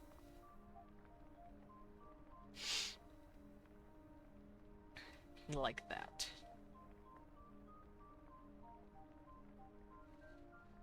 Okay. And then after that, you can also have a possessive. And that usually is singular plural. So possessive would be I, my, as in my dog. Second person, you would be your. Third person would be their. And then after that, plural would be we, our, y'all, your, their. There we go. Thal. Thal, y'all, yeah, thal. Alright, so those would be the pronouns for all of that stuff. There is also another modifier that we can consider for pronouns. This also happens to regular nouns, which is why I'm recording it here in a more condensed vocabulary. So you could have single form, plural form, single possessive form, plural possessive form, which is what we have here. So single, plural, possessive, and then gendered. So I think I might gender these, but not all of them. English doesn't have fully gendered ones either. Fun fact, Japanese doesn't really have any gendered unless they're talking about themselves. So like if they're pointing at a friend, they don't really have words for that. They don't have it for you either. But they have it for I or me. So like in Japanese, if you say watashi, you're basically just saying standard I. If you say watakushi, you're being very polite. You're talking to the emperor pretty much. But if you start going more casual with it, if you say like boku, you're giving off like a boyish charm to you. You're like boku, you know, like if you want to sound super hard, and this is usually reserved for like shows, you don't usually hear people say this outside. You say ore, ore. If you're trying to sound like a gangster, pretty much. But normal people don't actually say this sort of shit. According to actual Japanese people that I've talked to. I have a Japanese friend who has actually, like, walked me through this shit, and I'm like, I get it now. You can also say atashi for feminine. Like, they have, like, 20 different ways to say I or me, and it's you basically explaining who you are. I don't know if they're gonna do that. That's a little wild, but I did want to go over how the Japanese do it. They don't really focus on talking about he or she, but they talk a lot about themselves with just pronouns, which is very interesting. They also talk about their relationship with a person they're talking to. If they say anata, it's usually like a gentle word for that.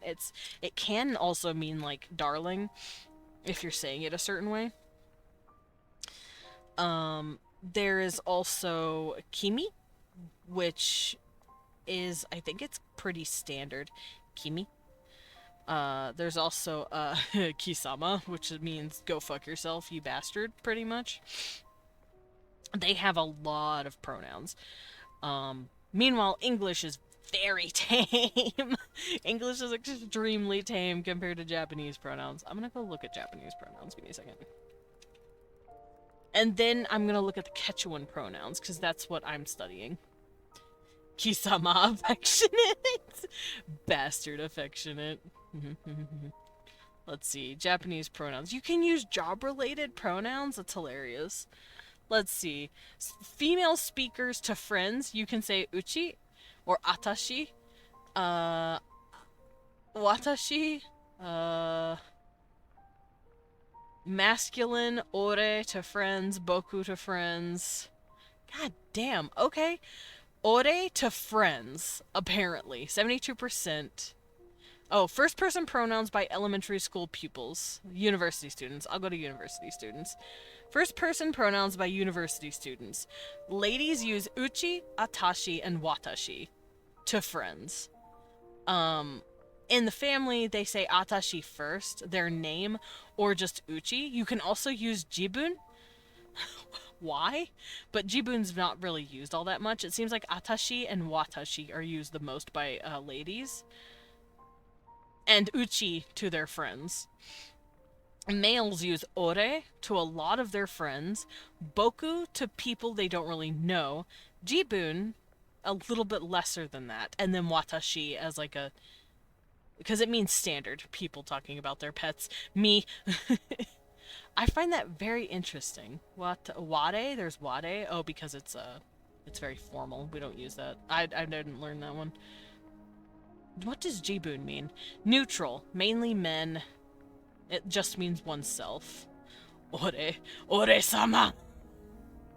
It means the great me, literally is what ore-sama means.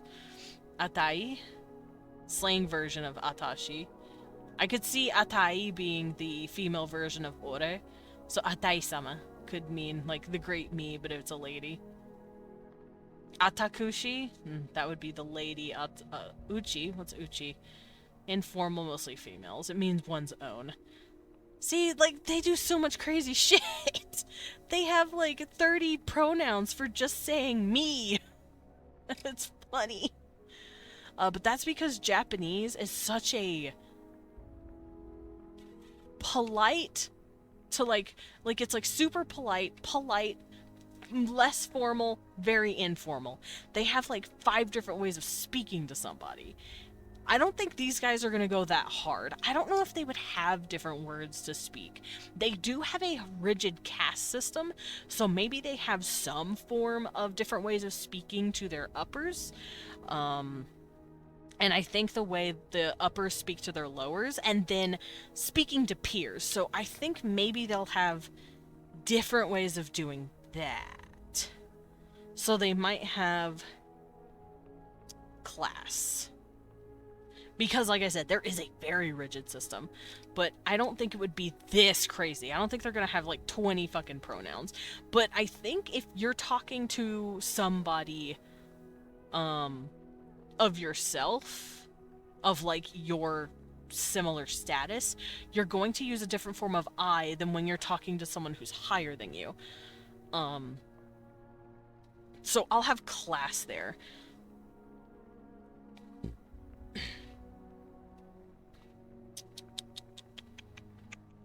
Thinking, don't mind me. So that means I could grab this and bring it down. So this would all be what we use in, like, standard. So I, you, they, we, y'all, they, my, your, there, our, your, there.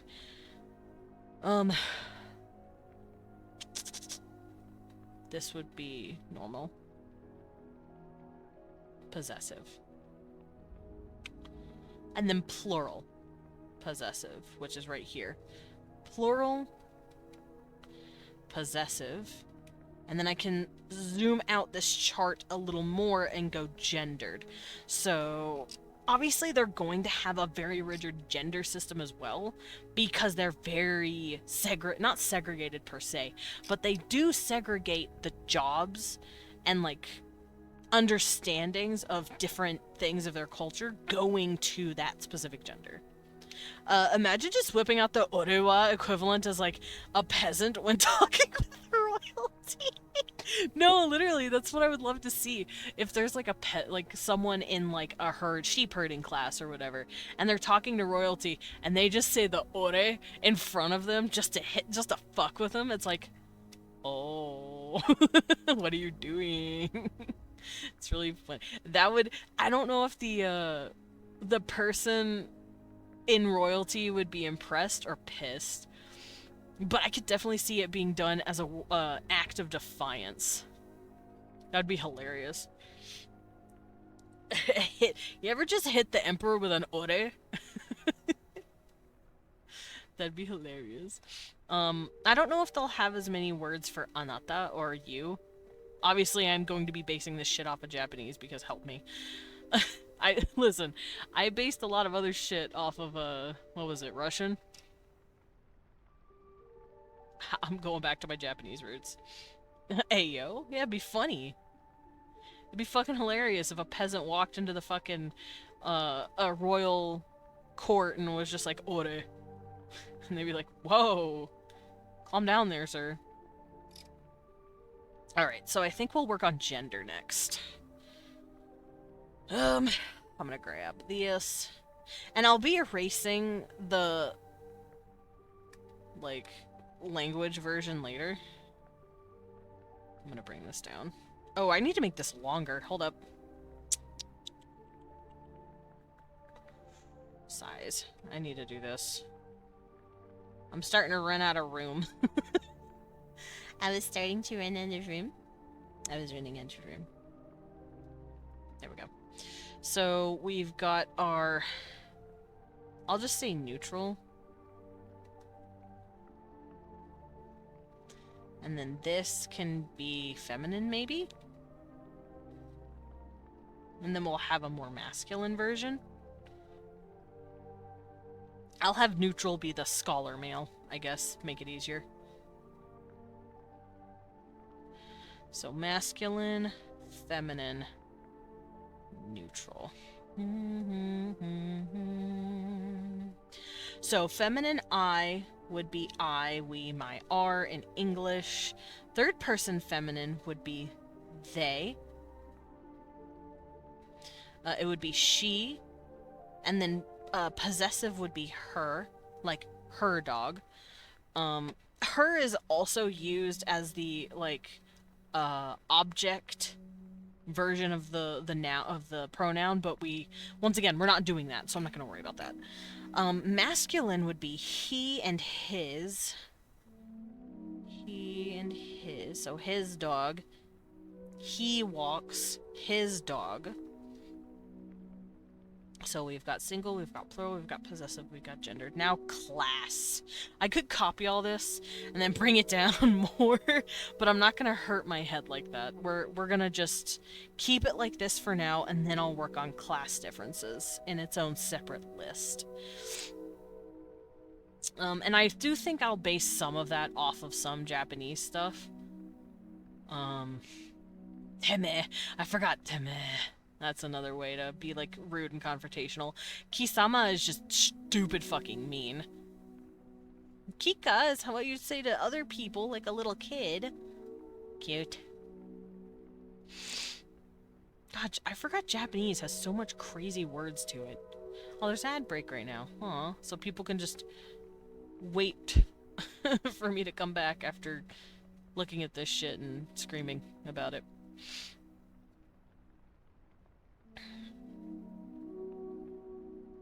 Okay, so I'm gonna go back up to the top of this. Keep it here.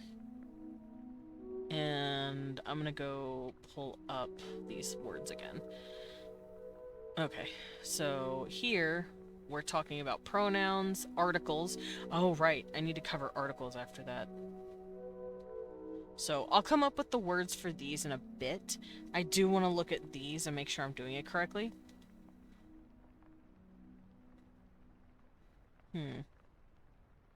Because I feel like what I need to do is make a single word and then build off on that word.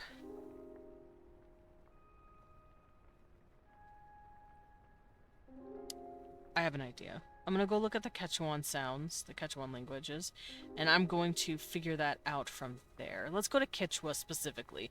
Quechua is a very good language that I like looking at. Consonants, vowels, grammar. Yaya Q, Tayai Q. Quechua people say Hiak Chik Yaya. For our father, I'll wait for you, Kanta. Shuyani, don't care about that. Music. Oh, I would love to listen to some of their music, but I don't know if I'll get fucking copied. So I'm just looking at their syntax, basically.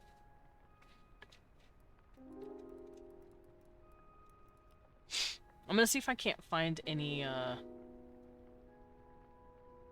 Quechuan pronouns.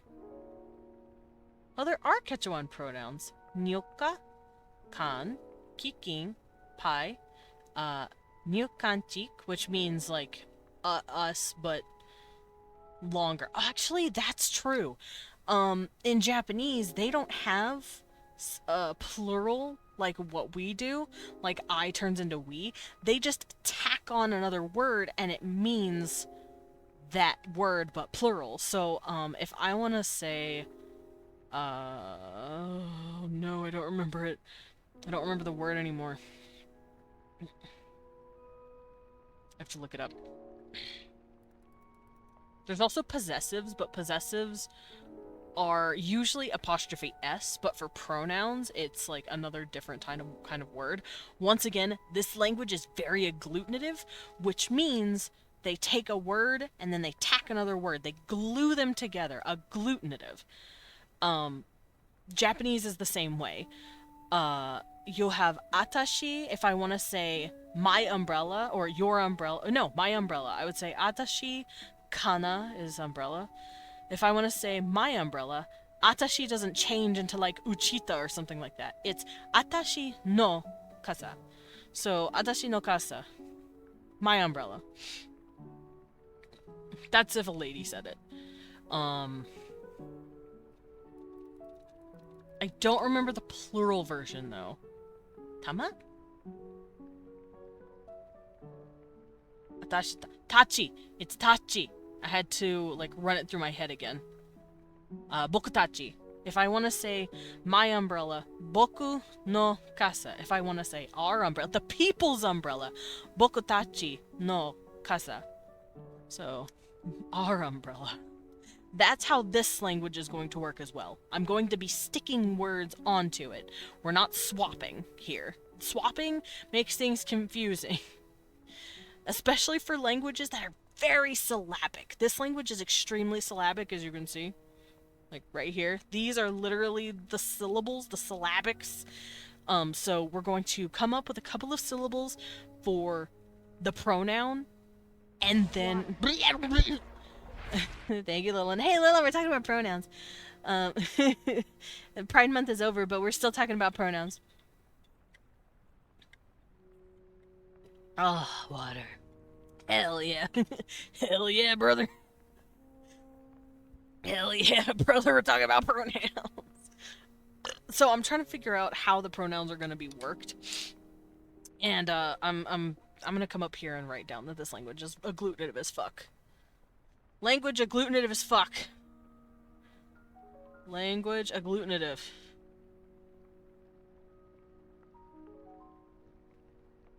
I don't know how to spell agglutinative, but I know that's kind of what it means. Making your pronouns little and tiny. What the fuck? So yeah. Let's, oh, it's 2 G's. Yeah, that'll do it. There we go. Agglutinative. So, raise a hands. Who remembers what agglutinative means? Because I just said it. I'm going to crash out and really press the notification 8 times already. Good lord. Is there a way to tell the notifications to, like, stop? Like, is there a way to, like, turn off the things? Also, yay! Everyone raising their hands. You know what agglutinative means. I don't care if it's free. Put the gluten out the language. No, we need the agglutinatives. D&D, but I'm too lazy. Okay, but hear me out. If you take a couple of seconds to put your phone onto D&D, you won't have to deal with this anymore. It'll save you so much more time. So, I'm gonna watch. I'm waiting, and I'm watching. Okay. If it happens again and you click on a notification, you're not allowed to crash out. You have your options. Go put it on D&D. This is a big word of advice from Uncle Desmond. Put it in D&D. If not, you have only yourself to blame. I speak from experience, by the way. I have done that a few times where I'm like, I'm just not gonna do this, and then I make life harder for myself. I'm putting my phone on D&D. It's rolling up. Oh no. I'm still gonna blame you.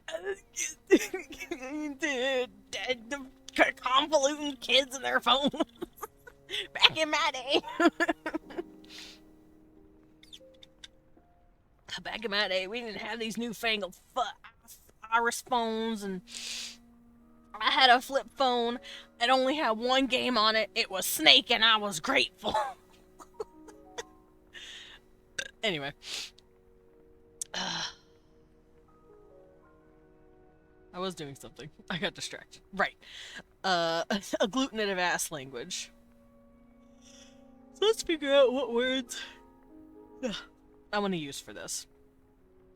So, I'm going to do this. I'm going to bring it down, and then I'm going to write over it with a new word. Just to make it easier. And then I'll erase it as I go.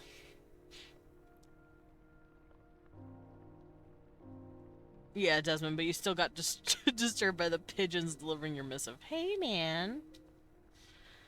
Hey, man. Hey, man, what the heck? So, I'm thinking, plurals will be different for pronouns based off of, plurals in any other part of the language. Now, Japanese doesn't really have plurals unless they're talking about pronouns. In this language, I will have plurals no matter what. Ugh.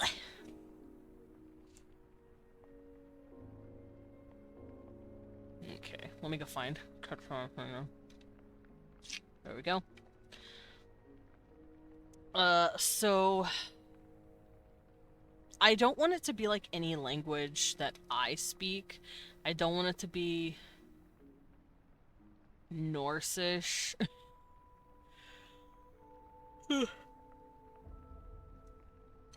When Gromp threw fresh leeches or rockogram through your cave entrance, did you let him know you were on disturbance? Yeah. I painted one of my rocks with red ochre, and put it outside my cave to let him know I was on Don't Disturb Me, but, like, he still did it. I don't understand. He still brought the fucking leather satchel that had, like, the goods that my uncle sent me, even though I told him to stop sending me that stuff. He knows I don't like boar bladder. He... Anyway. Man, fuck Grump. Man, my pig intestines didn't come in, so I can't make my sausage. Grump brought me the wrong thing. Not even the right notification. Anyway. I'm thinking I want to use certain sounds for certain pronouns. Like, for instance, for us, you, tu, to, do. The oo sound seems to be kind of integrated with second person in a lot of, like, Latin languages and even Germanic languages.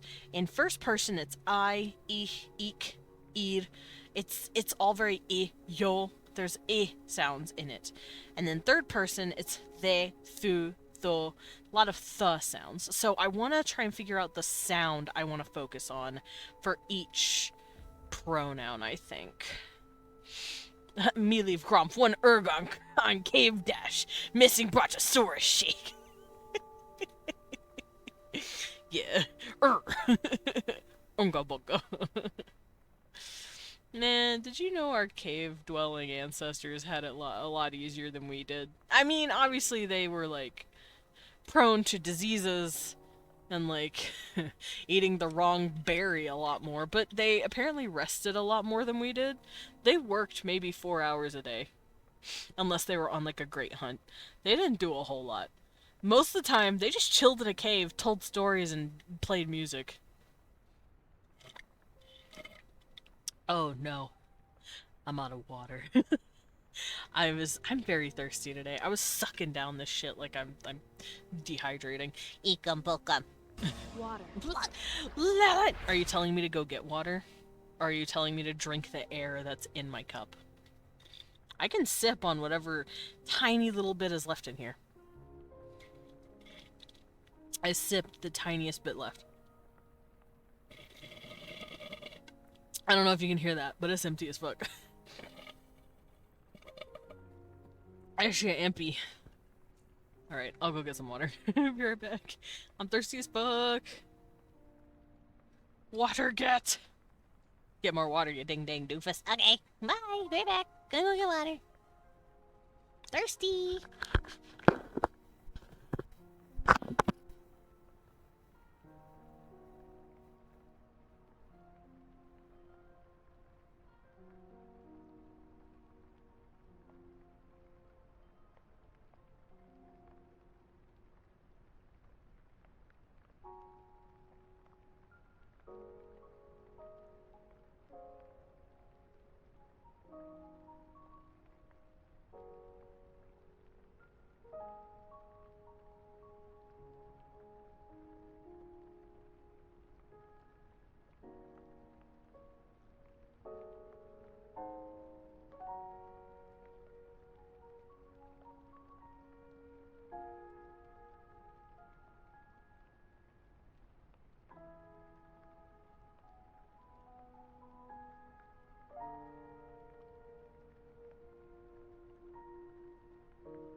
Wow. I was reading chat while I was putting my headset on, and Wow. Lillian said, "Alright, now that fucking guy's gone. That's been so cool. What the fuck, Lillian? So are you? What the heck?" Art fight's taking a year to load, goddamn. Yeah, I think it's just... Here, let me go check mine again real quick. I'm scared to reset it, just in case. Yeah, I don't think it's gonna... It's taking forever. It's gonna need a while. It's fine, though. I'm gonna give it time. I'm not gonna worry too much about that.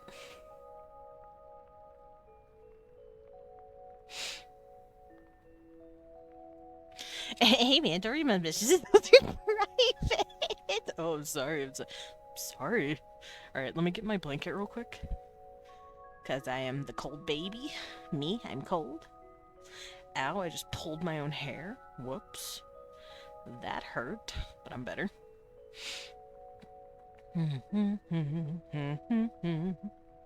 Also, that's looking good, Burrs. I see the finished product you made. It looks really good. Because remember, I have live chat pulled up. I can see it whenever. That looks really good. I like the like half black, half green looking thing. I don't know why he does that, but that's really cool. I probably would have to read. What does it say? Interesting. It's still cool though. I like the design. I like the colors. It makes me curious. Alright. So, back in to what we were doing. Also, blame Queso for this, and Leon mostly for showing me Queso. My accent's been coming back. My my accent has been coming back. And that's because, Queso has the accent too. Blame Queso, got it, yeah. Blame Queso. The black half of it is a Thorn's curse. Oh, I see. Got it. Okay. But yeah, no, blame Queso.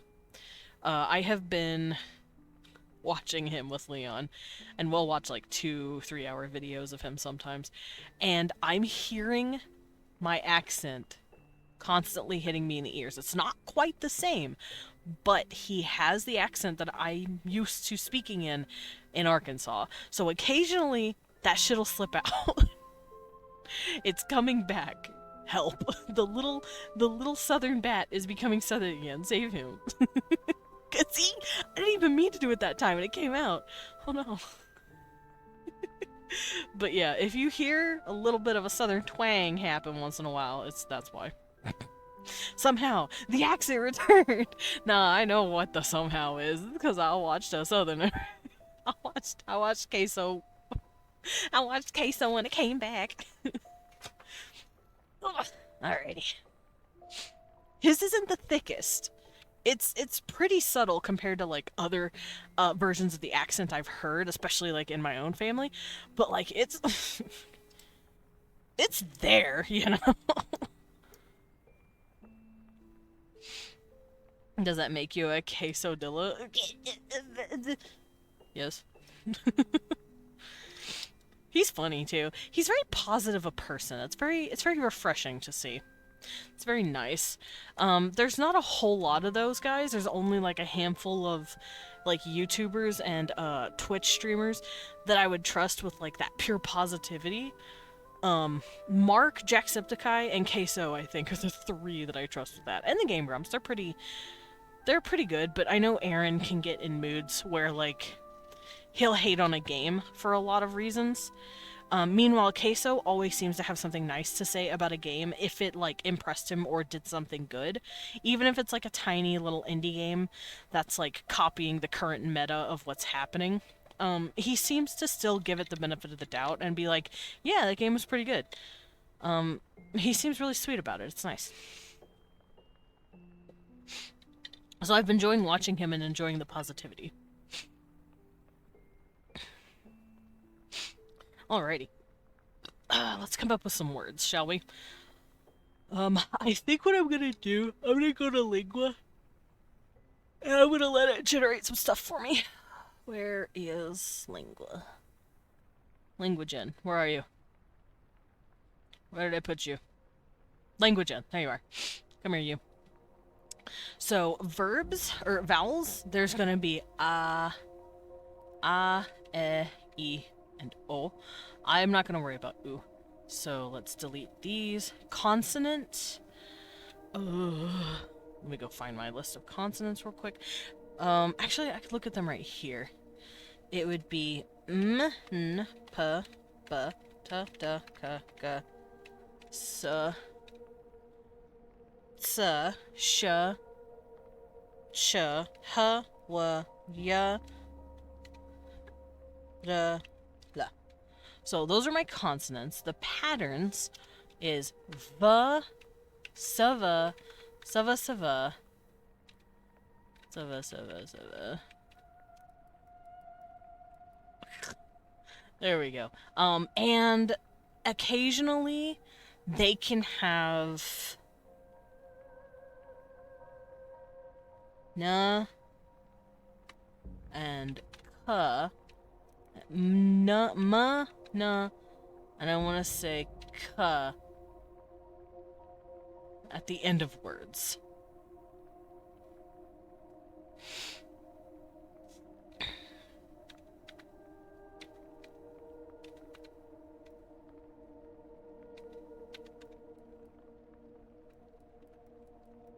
Okay, so I have a bunch of patterns, languagen generated. What about some? No. Let's see. Va, sava, sava, sava, sva, sva, sva, sva, sva, sva, sva. Vn, seven, sava, seven, sava, sava, seven. And then sava, sava, sava, seven. Okay. I might not make that many of a long length of words. I think I'll just stick with 4. So 1, 2, 3, 4. What I'm doing... 3, 4. Okay, so what I'm doing right now is I'm working on a syllable pattern.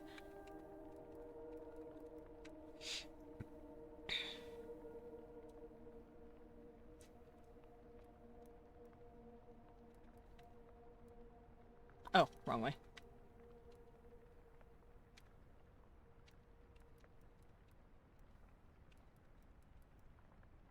Okay. That's about as much as I'm gonna generate, I think. So let's generate some words. Pattern is not working. Why not? Is it because it's not capitalized? Oh, shoot me.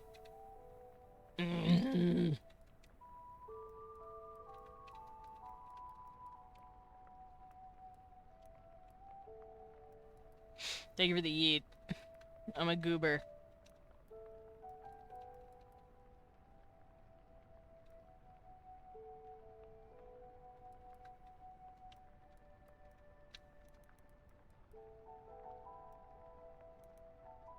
I didn't capitalize it, therefore it's not working. I was like, hi, Taki.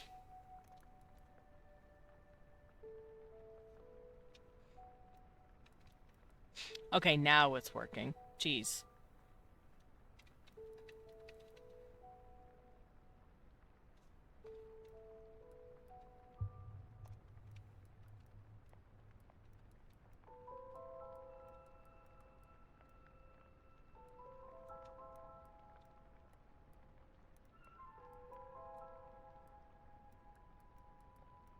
Okay, so this should load everything now.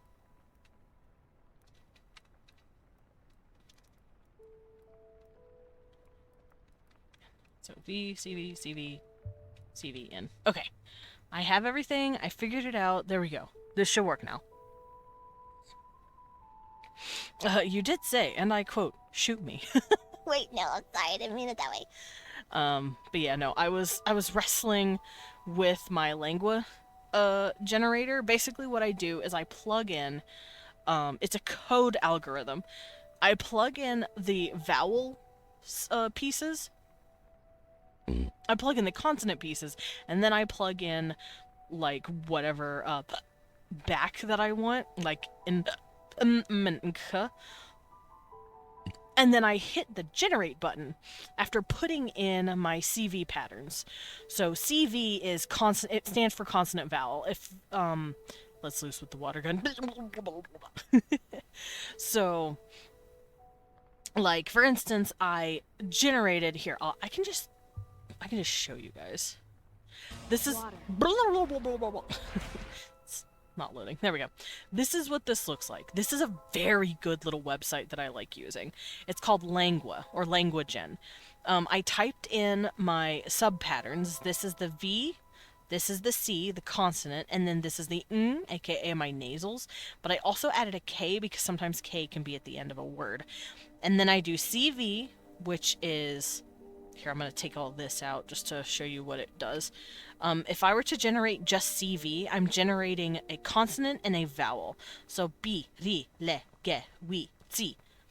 If I want to generate more than that, like if I want to generate CV, B shide mayo chacha de la wabe bomoroga, it generates all of this.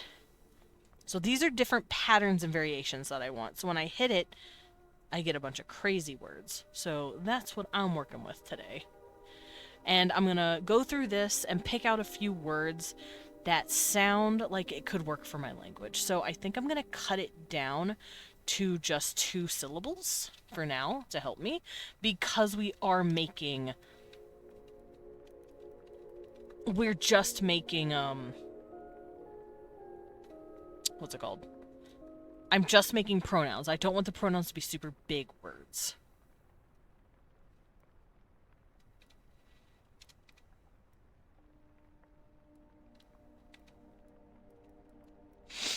If that makes sense.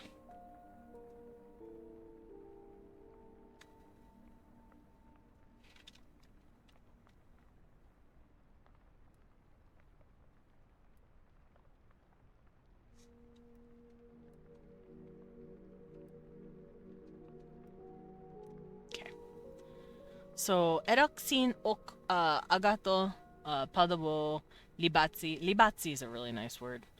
Tsosha. Tsosha is a nice word. En, im, po, ilen. Ilen's nice. Tebo. I like tebo. Ilipi. Sim, chi, ik. I like lok. Nok.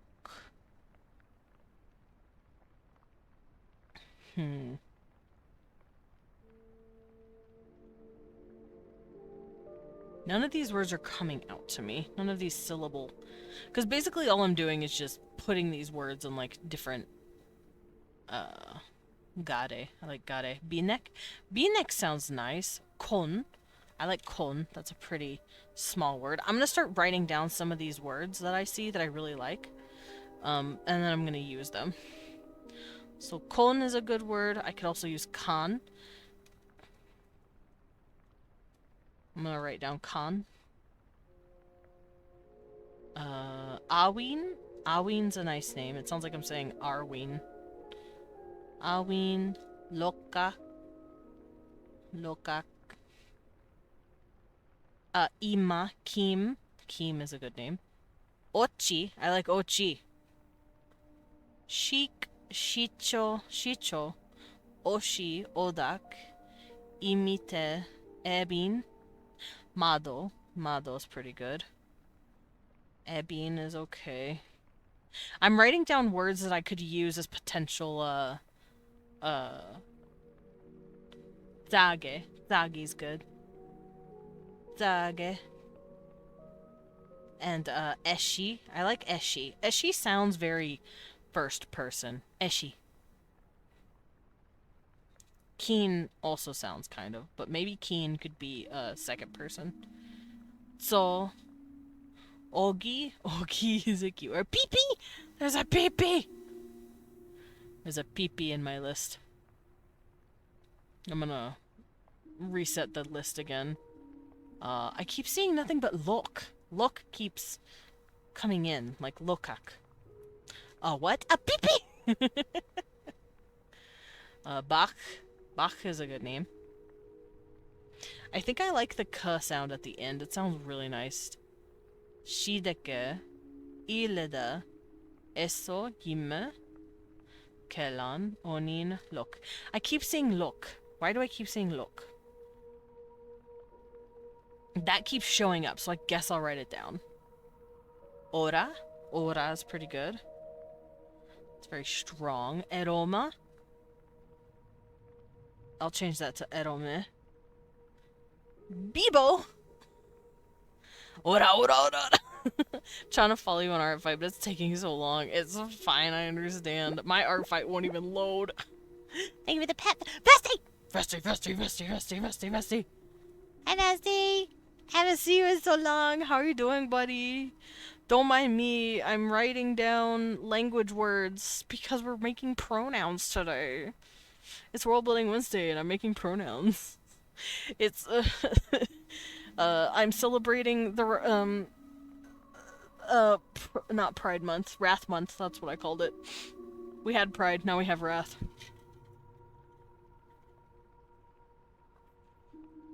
How you doing, buddy? Just chilling. It's Canada Day and I'm off work. Oh yeah, that's right. Burrs also let me know that it's Canada Day. Happy Maple Syropia Day. How are you? I'm good. I'm vibing. I'm generating a bunch of tiny little words. Man, generator, the term gen is like such a fucking hot buzzword now. Basically, I have a website that's let me plug in custom vowels, consonants, and exceptions for a language that I'm making, and it generates patterns based on the CV pattern that I've put in it, basically. I'm having this program make words for me, and I look at them and go, that looks like a word, or that looks like shit, and then I pluck out a few that I like. Right now I'm working on the Peepo note. Yeah, Peepo. Yeah, happy birthday, Canada. Happy birthday. Alrighty, so I've got a good handful of words that could be used for pronouns, so we're gonna... I didn't realize this website's been up since 2017. That is wild. Also, it's hosted by GitHub. They also want to add morphology, derivation, and frequency of stuff. Let's see. They have added morphology, but it's a little rough right now. They've also added derivative. Interesting. Thank you for the pet. I don't know if I should really worry about derivatives right now. Lingua frequency? Analyze? Oh, I see what it is. What the fuck is that? A gateway timeout? Also, thank you for the pet, Zephyr. Error 504. I don't know. That's crazy. I can't help you with that. Artfight is overloaded and about to explode. Yeah, I've noticed. Mine isn't loading at all, so I'm just not worrying about it. Oh shit, it loaded finally? Mine's loaded, but I have no notifications, and I don't want to click on anything in case I break something. So I'm just waiting. 504 is basically the website's being DDoSed by too many people. Yeah, too many people are on it. That's why I'm gonna give it a few days. I'm gonna let it cool off. This pie just came out the oven. I'm letting it cool off. It had 2,600 hits, like, attacks. 40 minutes in. They don't need me right away, you know? Everyone else is like, nah, man, free pie. Yeah, and they're getting their hands burnt while they're doing it. Alright, so I have a few words that I want to add in here. I also have seen lok show up a few times. There's lok and then lokak. But they both have lok in it, so I think ak might be some sort of suffix for something, so I'll figure that out. Thankfully, I grabbed the refs I needed. Yeah, I can't load anything, so I'm locked out for right now. A billion people all going, yeah, exactly. And I'm just sitting there going, whatever, man, I'll let it cool off. Alright. Oh, Egan book 'em.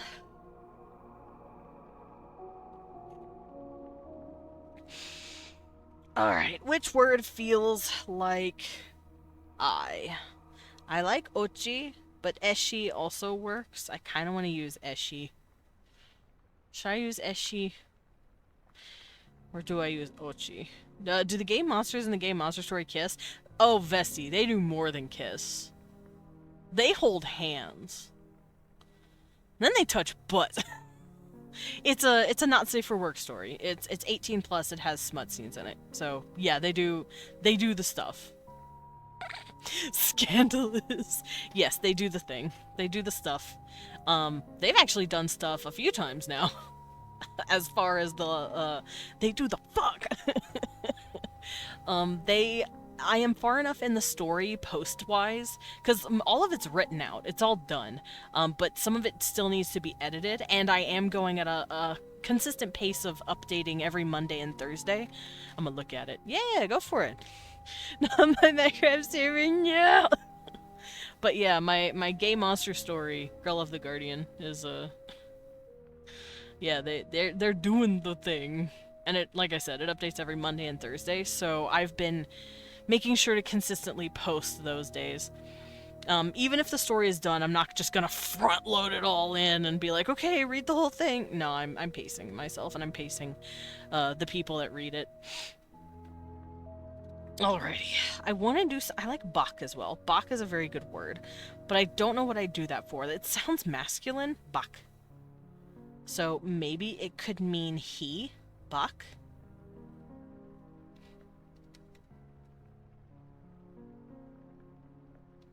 If I could write correctly. And remember, this would all be like informal. Bak. So I'll cut that out for now.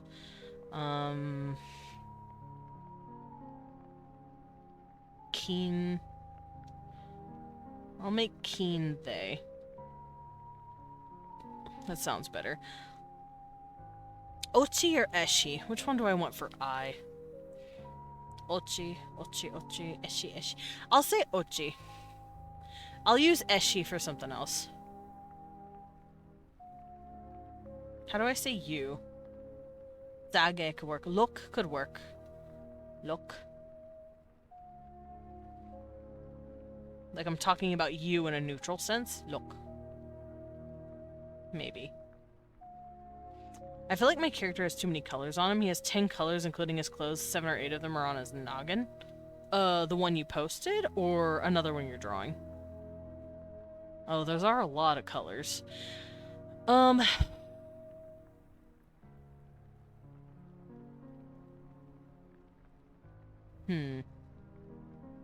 Although, it doesn't look that bad. I'm assuming you're talking about another thing you're doing. Because this doesn't look super crazy colored. At least not on the noggin. I can't tell. The blue seems too light. The one I posted, I reused some. Ah, okay. If the blue seems too light, you could darken it a little bit. I'm the type of person, whenever I'm making a color for something, I typically use that color somewhere else too. Because, like, for instance, if I have my Orcrin, they have black sclera. I use that same shade of black for their nails, just for the sake of having a concise color palette. But then the grayscale is off, and it seems like he's only one shade. And that's fair. I wouldn't know how to help you with this. Also, I'm starting to think about it. Keen sounds better for second person. I might use look for they. Luck feels more like a Because it matches with bak, because they're both third person. I had to sit there and think about it for a bit. And I feel like ak could be plural. So lok ak could mean they.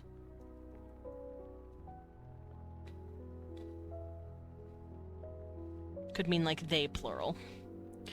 I already have a purple 9 dark 5 shark lady. Have you considered making it purple? Or I already have purple.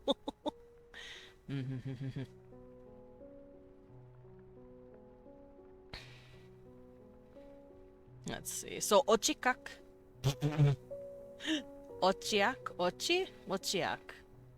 I have to come up with what it would do at the end. Ochikak.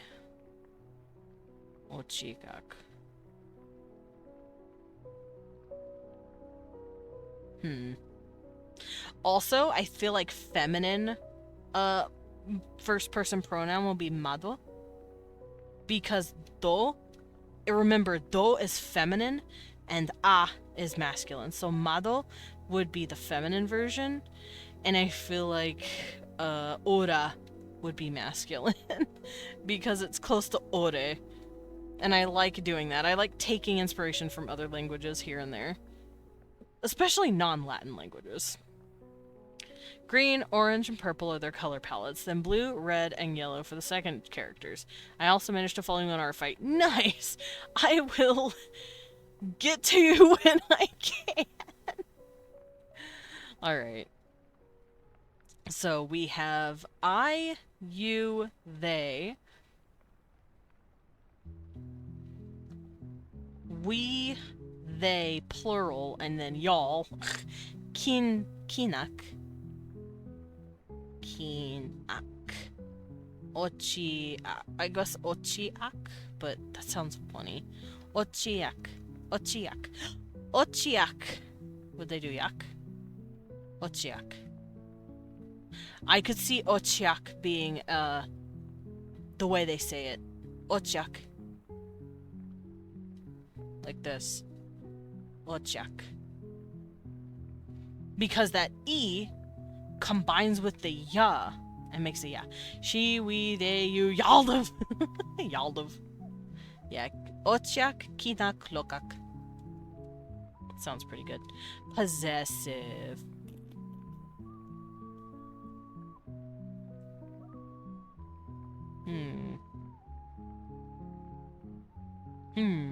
Because the way Japanese works, like I said, if you want to say first person masculine, formal, or partially informal, you say boku. If I want to say we, and I'm talking about us, I say bokutachi. So this would be like the tachi part. So plural, I'm going to do this. Plural is ak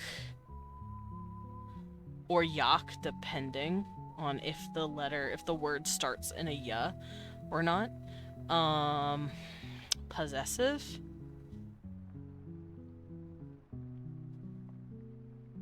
Bokutachi-dov. Damn it. Weed-of. I'm just saying.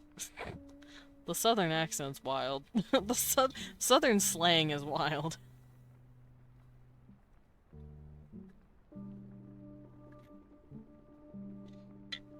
Oh, water. Sorry, that should have been Anatachidov. Yeah, Anatachidov. Anatachi does mean you all. Yeah, Anatachidov. So we've got these. We've got ochi, kin, lok, ochiak, kinak, lokak. Feminine, mado for first person. If she's talking about second person, I want to say awin. Because it's close to kin, but it's more feminized, awin. And down here, I don't know if they would use bak like they do. Lok and bak. Lok, bak. They could use erome, but they could also use ebin. I like ebin. Aween and Ebin to kind of like make it balanced.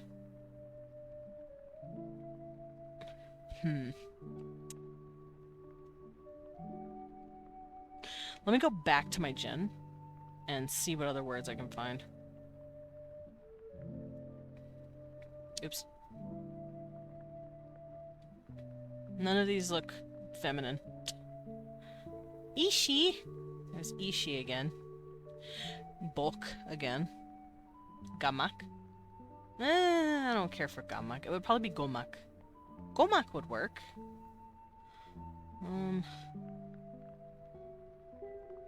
Go. Gom, maybe? Gam?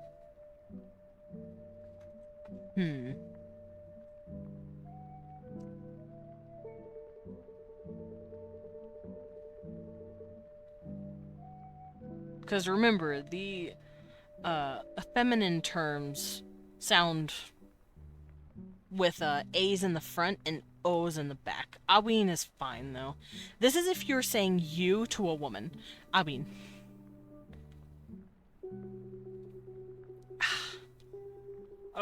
My tummy. Okay, I'll be right back. I'm gonna go get a little peel. Be right back. Be right back.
Oh no.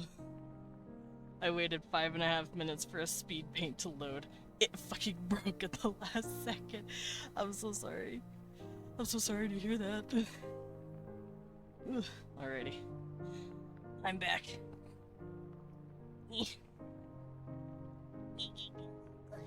Cold bat. Cold bat knee blanket.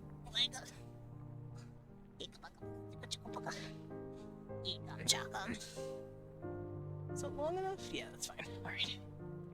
I have to make sure it's on the right side. Sometimes I'll wrap it around me a certain way, and then I'll realize I'm on the like slightly shorter side of the blanket because it's not a perfect square. It's like a bit of like a rectangle, right? A little bit. And then I'll be like, hey man, why does it feel a little shorter than usual? It's because I'm wearing it on the wrong side. Anyway, I'm back and I'm wrapped up. I'm comfy. I've got my stuff. Let's do this. So I'm thinking Dean. I see Dean in my list here. And I like it. And it matches this in.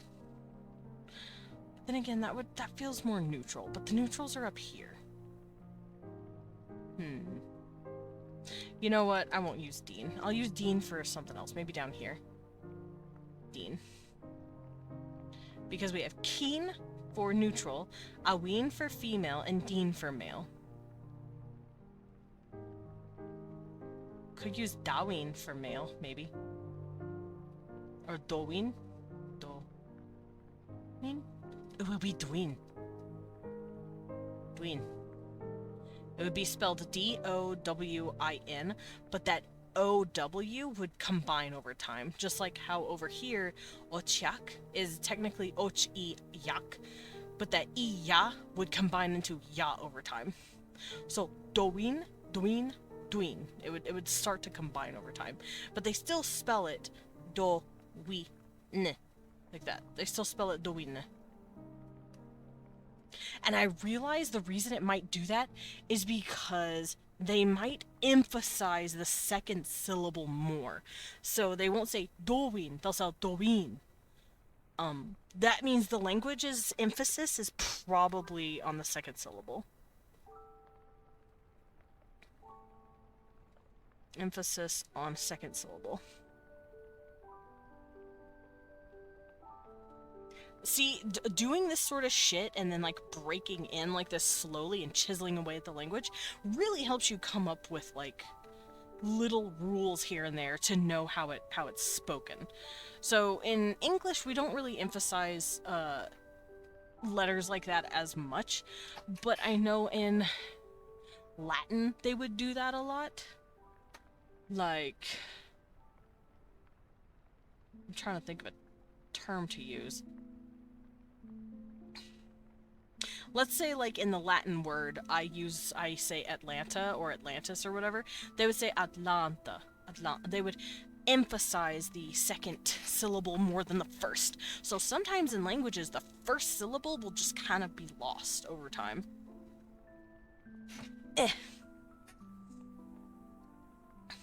There we go. Or like Atlas. Maybe not that one. I'll figure it out. But I'm about curious. You're right, I do kiss boys. Hey, do you want to read about boys kissing? I got gay monster stories up there. I only have one. I keep saying stories like I have more than one. No, I got one, just one. I have like 50 ideas that are all written down. It's not written out like a book. It's written down like, these two characters end up in this situation. You know? It's like that. This human and this monster meet like this. What happens next? It's like a concept more than like a full-on fucking render. But I have a lot of those too. I want to say I have a good 20 that are just complete full summaries. From beginning of story to end of story. I know what happens. Also, Vesty, thank you for the stretch.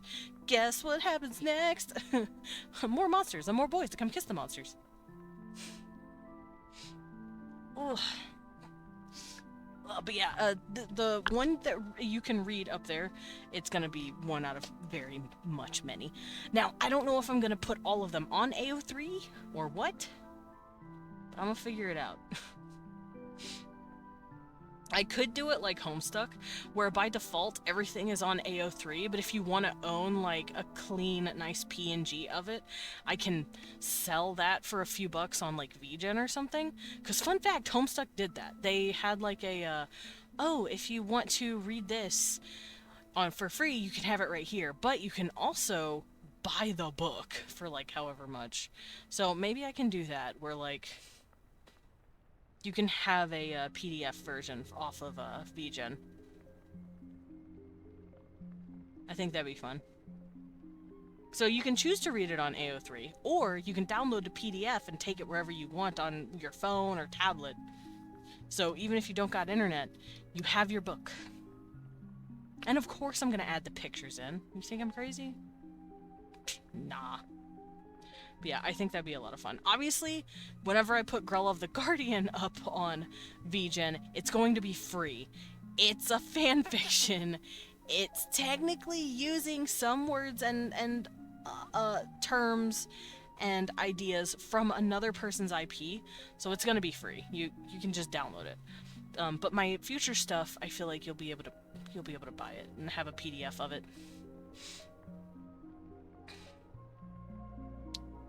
Okay, so where was the language? Here it is. I don't know if I want to do that.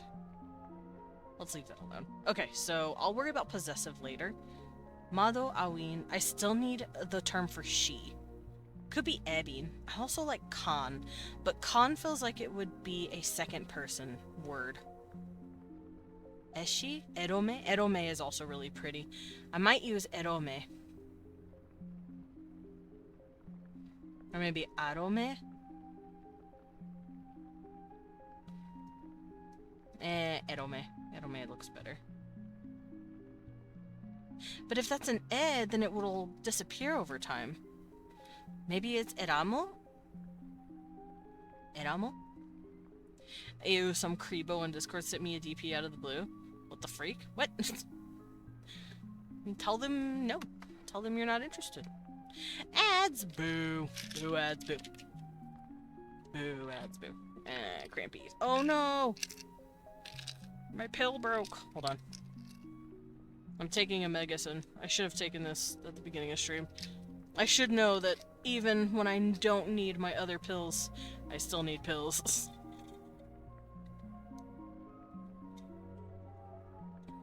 And for those who don't know what I'm talking about,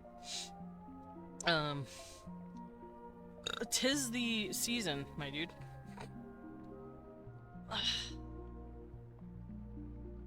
Okay. So, if we're doing possessive with ak, yak at the end, that means madoyak.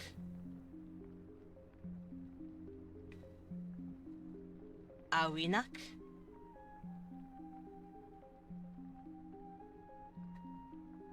Eramo, erama, emaroyak. Eramoyak. That's rough. Orak. Oraak. Dwinak. And bakak. Bakak. So these are going to be our words, which means ak and yak are the way to do it. So possessive. I don't think I'm going to have an agglutination. Maybe I'll have an agglutination. Let's look at different words again.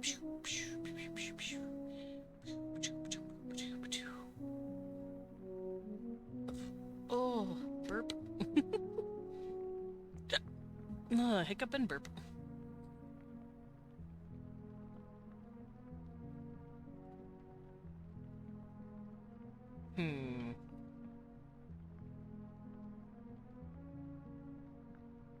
I'm just scanning through my lingua.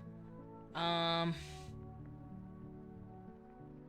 think I'm gonna remove these and just generate a certain amount. Chibe, that's pretty good. Kuna. I like Kuna. I think I might use Kuna Ooh, I accidentally saved the file. That's fine, I can delete that. I think I might use Kuna for, like, possession. But then again, I could probably just use one of these. I got an AI porn ad. Ew, gross, report it for being AI, not porn. The porn part's fine, the AI is gross. I just saw a jar of layered rainbow condiment named Real Gayonnaise. Ah, hell yeah. Real Gayonnaise. Also, welcome back, everyone. I can't report it! Damn. I thought you said Guna, and I was like, Desmond, no. No, Kuna. Kuna. But I don't know if I want to use 2 syllables or just 1. I know in Japanese, they just say no. If I want to say her dog, in Japanese, they would say, like, I don't know how to say her in Japanese. They don't really, like I said, they don't really have third-person pronouns. If I want to say your dog, then I guess I would say kimi no. I forgot the word for dog. Am I okay? Inu. That's the word for dog. I would say kimi no inu. Hi, Arsenic. Welcome in. Kimi no wan. Kimi no wan. Wan is also a very cute word for a dog. You're basically saying my barker. Lizard. Hi, Amy. Yeah, we're doing lizards. Also, I haven't seen you in so long. How are you? I hope you're doing okay.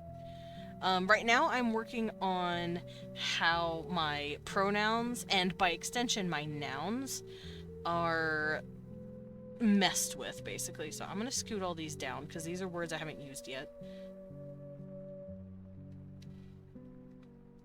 I could do in. I know in is a very common suffix for, what's it called? Mayan. I know Mayan words use in a lot, and this is based a bit off of Mesoamerican stuff.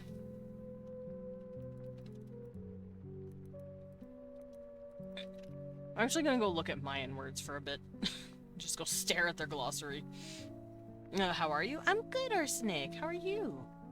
We're just working on some Mayan stuff. Not Mayan stuff. I'm looking at Mayan stuff because I'm using it as a sort of background along with some Aztec and Japanese and a little bit, funnily enough, of Indian to come up with certain words for these guys' language, because the languages I mentioned share a lot of similarities with them. And right now I'm working on pronouns. And this is what I have so far. I have all of the normal pronouns, and now I'm thinking of how to do possessive pronouns. And I'm thinking I might go in. Pride Month may be over, but we doing pronouns. Hell yeah. That was the joke. I'm okay, just packing and settling into the single life. Oh, I'm sorry. I hope you're okay. How scandalous, yeah. Everyone has pronouns. They came free with your World Building Wednesday. Yeah. Also, for those of you coming in and you haven't seen it yet, I have a Gay Monster story above you. It's right there. It's above there. It's right there. Go read it. Pride Month may be over, but my Gay Monster smut is not. I'm writing Gay Monster smut. Go read it. Anyway. I'm gonna see what in sounds like. So, ochin. That would... Ochin. It would combine with it, I think. Kinin. Lokin. And then ochakin.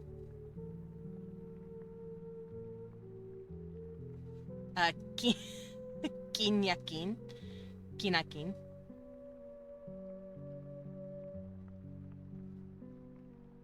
I forgot to post my Vegeta gift for the end of Pride Month. Oh no, not Vegeta. And then Lokakin. Lokakin. Lokakin. So if I wanted to say, I have a dog, I say Ochi have dog. If I want to say my dog, I say Ochin dog. Ochin.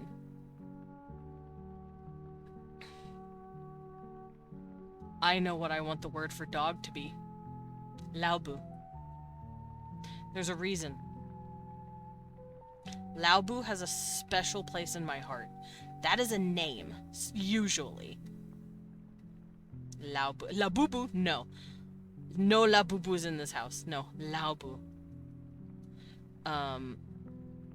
And that is a very niche word, a very niche name. No one here knows what that is. Only a certain few do. I have tried over and over again to run something called Suit Kingdoms. It was a like roleplay thing that I wanted to do, kind of like a TTRPG, but you were texting only. And there was the King of Spades who had a foo dog. And I love that foo dog with all my fucking heart. The foo dog's name was Laobu, named after Lubu, the Chinese asshole. Laobu, I want to be a nod to that and be the word for dog, I think. Because I have to. I feel like Laobu would be a very cute name for a dog. So it'll mean dog. You may have taken my flags and my parades, but there's one thing a Saiyan always keeps, his pride. No, not Labubu. Throw the tomatoes, not Labubu. It's Laobu. It's Lubu. We don't do this here. We don't talk about Labubus and we don't talk about 6-7s. You will get tomatoed. What the Laobu doing? No, what the Laobu doing? What he doing?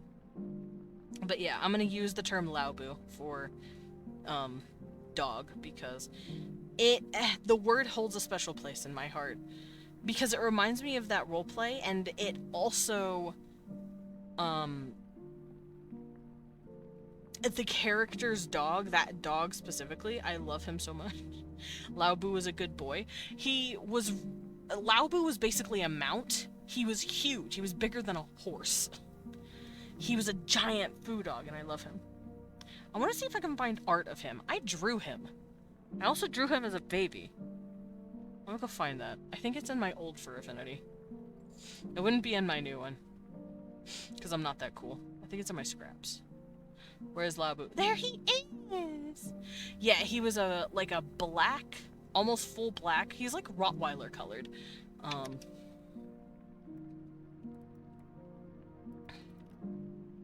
He looked like this. This is a black and white image of him, but this is what he looked like. This is him as a baby. And the baby was the size of, like, a large cat. And then as he got older, he got bigger than a horse. He was huge, and he had Rottweiler coloring. So the top part of him was all pretty, like, sheen black, and then his undercoat here and here was a deep chocolate brown. He was a very pretty boy. This is Laobu, and I love him. So this is what I'm going to base their dogs off of, I think. Is he edible? No! He's a good boy! He's a foo dog! We don't eat foo dogs! Damn it. No! Yeah, for those who don't know what a foo dog is, they're like guardians of statues. They look like lions. They look like this. This is a foo dog. They're really cool. I believe they're Chinese, but they're like lion-y dog things that they're obviously fake creatures. But he had one of these as like a pet, and also a mount. And Laobu was the goodest boy, and I loved him. And this is what he looked like. He had his big old mustache, like a normal foo dog. He had those big pointed ears like a foo dog. Here, I'll put them right beside each other. See? That's what he looked like. He even has, like, the long tress of hair. He's got a beard. His hair is very curly. That is not a dog. They're called foo dogs, though. I don't know what else to tell you. They're some sort of mythical creature. And that's what he was. He was a foo dog. It's like left and right from that one show. The doggo is jacked. Oh no, he's huge. He was huge and ripped. And his body was kind of lionish, which is why he's got his big old long paw claws here. It's like they're a combination of a dog and a lion. It's hard to explain like what they look like, but that's their like design. Imagine the King Ghidorah face meme with those two. Gah. They do not got that dog in them. They're a dog. But yeah, that was Lao Bu the foo dog, and I love him. I got that dog in me. Euthanize it. No! That's a good dog. It looks like his owner called a potato. No. Yeah, his owner Lushu, King Lushu of the Spade Kingdom, he loved Lao Bu so much. He loved Lao Bu. That's his boy. Lao Bu only tolerated him though. No, he loved his dad, but he preferred Lushu's niece, Sumi, more. He preferred her. Baked potato to shredded hash browns. No, you be nice to my foo dog baby. He's a good boy. So yeah, that's the little story behind it. King Lushu of the Spade Kingdom owned a foo dog and loved his foo dog. And I loved the foo dog too, and that's one of the reasons I miss that roleplay so much. I'm like, I miss Lao Bu. Sometimes I'll just look at Leon and be like, I miss my fictional dog. I miss my giant horse-sized dog. I miss the giant puppy. Can I have him back? So, I miss Lushu, and I miss Lao Bu a lot. I also miss Sumi. Sumi was his niece, and she's great. But yeah, that's the story behind Lao Bu, so I'm gonna use that word, meaning dog, in their language. Alright, I'm gonna close out all these tabs. I have tabs open now. I miss my dog. I do, I miss my fictional dog. I miss my fictional dog, Tails. I miss him a lot. He was a good boy.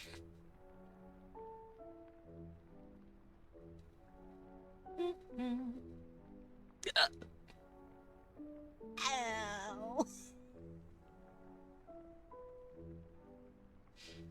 That hurt. She made friends with a fox. Oh, I also miss that guy's fictional dog. She made friends with a fox. Oh, you're a dog. That's cute. I see. Also, Lilin, you would love Lao Bu. He was a good boy. He was a big old boy. Whenever he loved you, he'd lay on you. So you would just be squished in a bunch of fluff, and you're like, well, this is how I die. I'm crushed now. I am less squished by the dog. It brought her babies to see her. That's cute. You know an animal trusts something when they bring the babies. When they say, these are my babies, you trust. Because in the animal kingdom, you don't trust nothing with your kids. Because that's how you get your kids taken away from you. But like, when an animal decides to trust something that much, to be like, hey, these are my babies, it's like, I will never do anything to harm them, you know? Like, I would get overwhelmed. I'd be like, I don't want you to think I'll ever hurt this baby.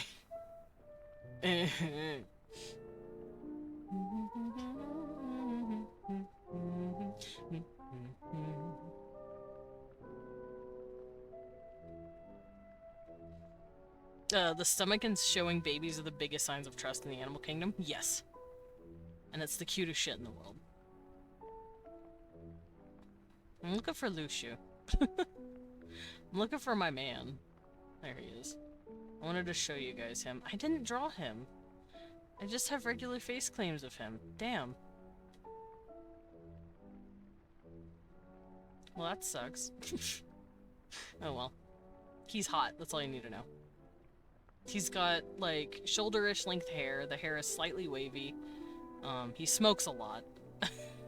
If he is not using a cigar, he's probably depressed. And he lost I think he lost an eye, because he wears an eye patch a lot. He's also got bright-ass green eyes. Like, I'm talking, like, Disney villain green, you know?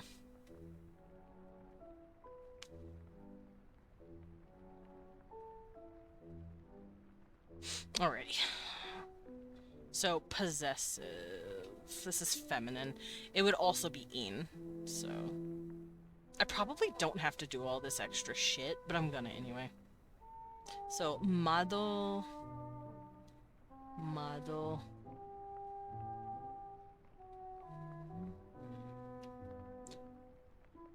Madoyin, maybe? Maybe I'll have a yi for it. If it's not with it. Pirates would wear eye patches to see under the ship where they could look at the cargo, but he's not a pirate. He's a war general, he's a military general, but he's not a pirate. My dog would occasionally escape the garden and follow people to somewhere where she would be made a fuss of. Aww, like the pub or the old people's home. One time my school. Oh, that's cute. Yarg, yeah. No, he wears an eye patch, but I don't remember why. He also uses 2 swords, like a fucking nerd. They're like Odachi inspired, but not as long. Because his culture is like somewhat based loosely off of Chinese and Japanese culture. Because each zone, each suit kingdom had like different cultural aesthetics. I know the North were the Norse, obviously. They were the Diamond Kingdom. They were rich as fuck because they pillaged other lands that they left for. On the West, there was the Heart Kingdom, and they were basically just Tudor England. Tudor England with a bunch of red and pink splashed on it. And then in the south, it was a desertous region for the Club Kingdom.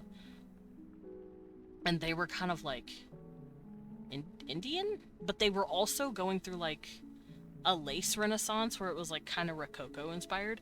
It was kind of like the French Revolution where the nobles were stopping from wearing like really pretty ostentatious stuff because the country was suffering, and the old nobles were getting their asses kicked out while the new nobles were coming in with like a humble look, basically. It was very fun, and I miss it. Can you tell I miss it?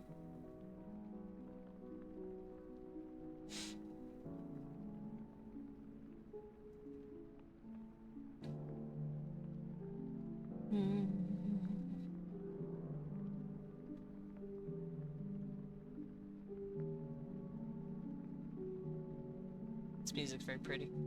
I started zoning out to the music. Yeah, this is a Heart Kingdom mood board. It's just Tudor era with a bunch of red. Very much Queen of Hearts from Alice in Wonderland. Alrighty.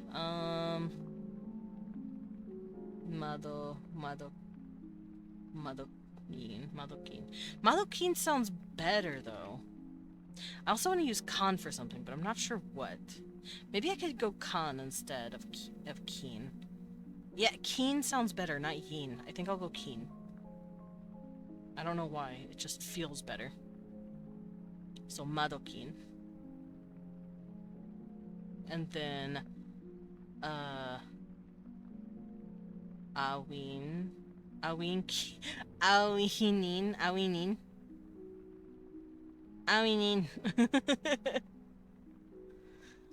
In the time of World War I or maybe World War II, when the trench coats were made, only the officers could wear them, making them easy targets. Eventually, every soldier with coats were made for wore them.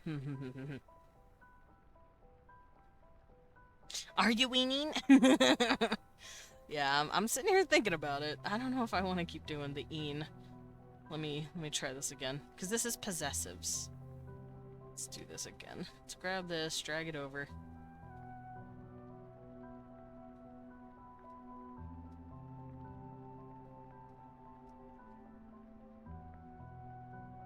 Khan could work a little better. Ochiakan, Kinakan, Lokakan, Ochikan, Kinan, Kinkan? Kinkan. Maybe? Actually, it would be Kinan. The an would take it away. Khan. Ak. An. No. I think I might go back with Kuni. Because Kuni sound better. Ochikuni. Kinkuni. Lokuni. Lokakuni. Hinakuni. And then Ochakuni. So I think I'll just go Kuni. Because we were thinking about, well, I was thinking about using Kuni, and then, like, it just wasn't fitting for me, and then I was like, fuck it. Kuni, Kuni, Kuni, Kuni.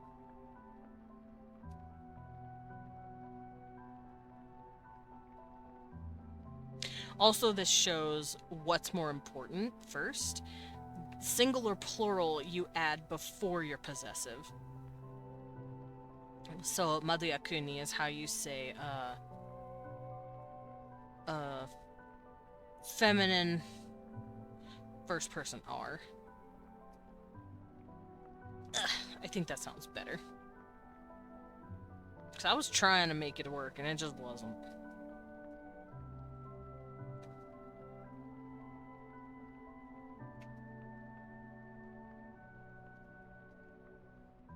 Ora kuni, ora kekuni. I think it would be ora kekuni, because orak is ke when you write it down. Ora kekuni. Yeah. Let me do this again. Since I realized what it's doing.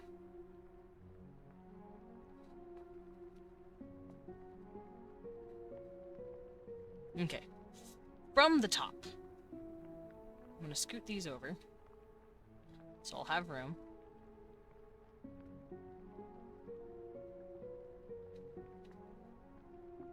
Copy them. Paste them over here.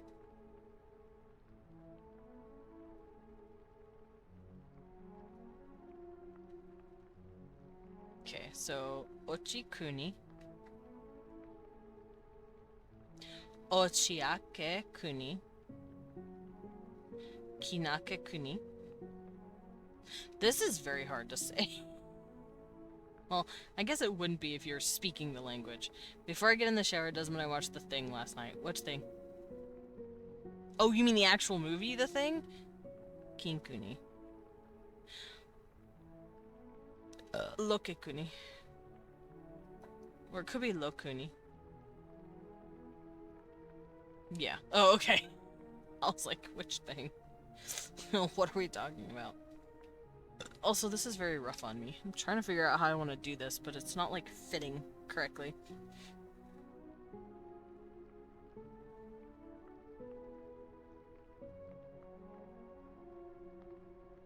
Oh, Rasho's a pretty feminine name.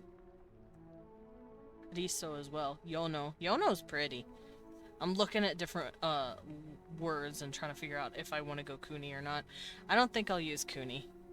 It's a pretty term, but I don't know if I'll be able to do it. I'll just add it to my list. I'll also add Rasho because it's nice. I saw another one. Yono. Yono is good.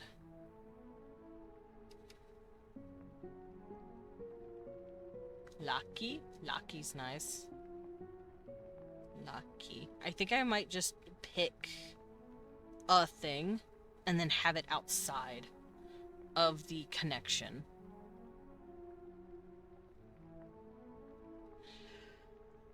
I might have it Bitso.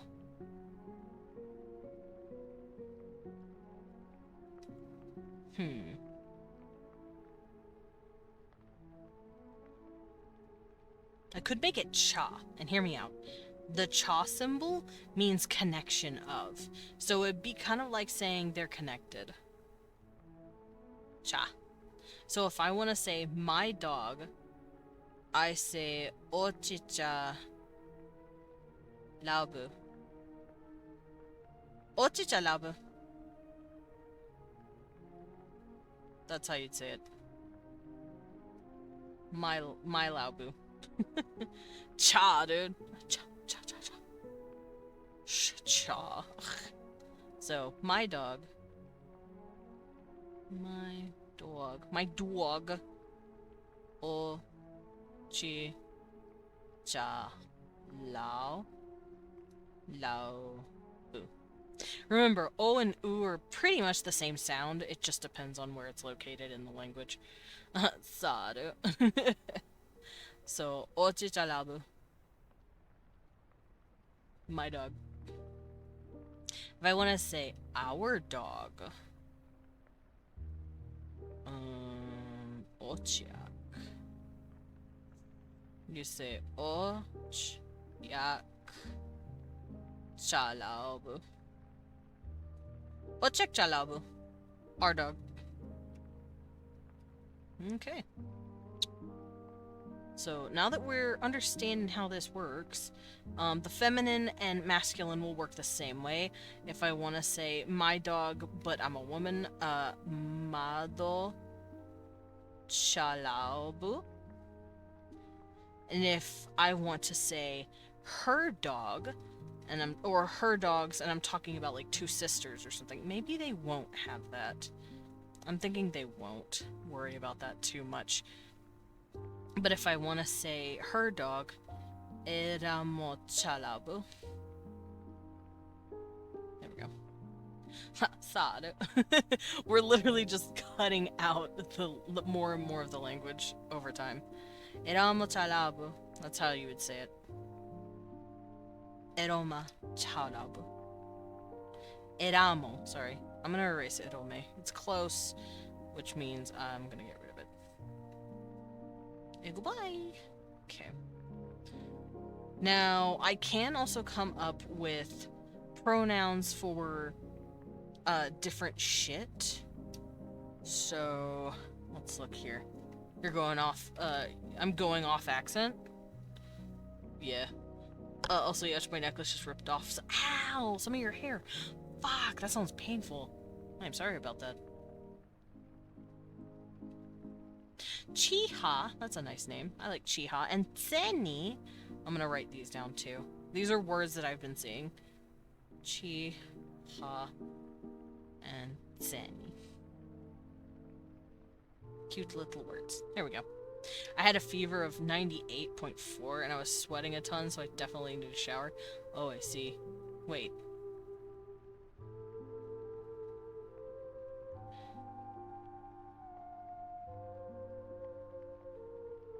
.6 is standard human body temperature. Did you mean 99.4?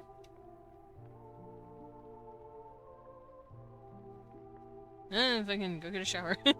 Not for the head. Oh. I see.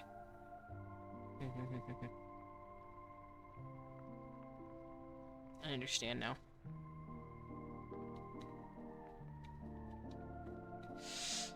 Okay. Let's get this shit going. It was a forehead heat thing? Got it.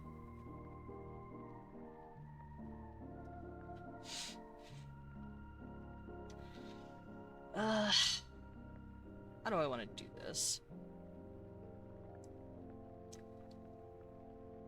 I could start a sheet, a Google sheet, to do this. Because unfortunately, Google Docs doesn't have alphabetical order for stuff. Here, let me test that real quick. Let me go to my language maker for the Genoa.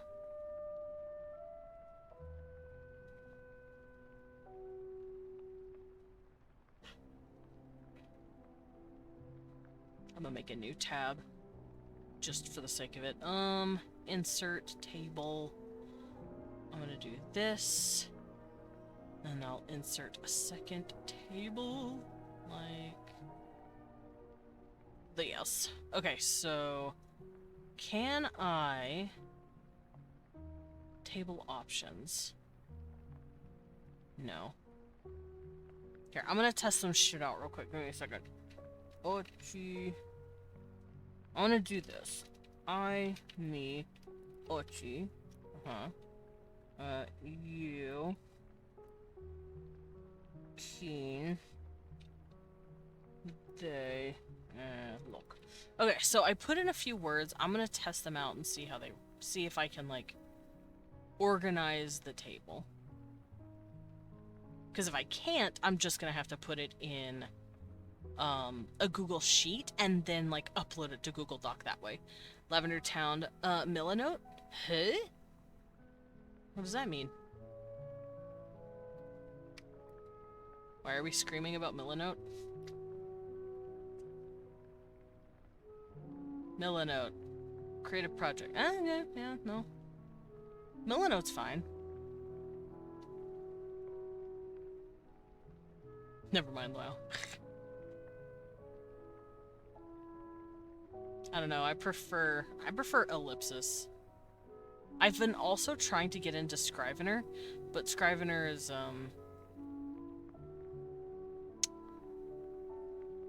its tables kind of suck.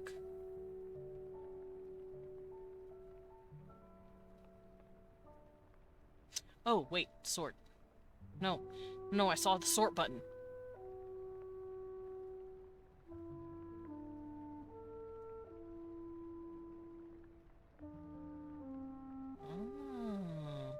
Oh, okay. Sort table. Okay, sort table. Sort ascending. I can have ascending! Y'all! I can have ascending in Google Docs. Okay, cool. So I don't have to worry about that anymore. I'll delete this for now. I'll worry about all that shit later. Right now, I'm going to continue writing my stuff. But now that I know, I could even have pictures. I could even have the pictures. These. I could have these. I could put these in a third row, in a third column, and be like, yeah, this is how you write it in the language.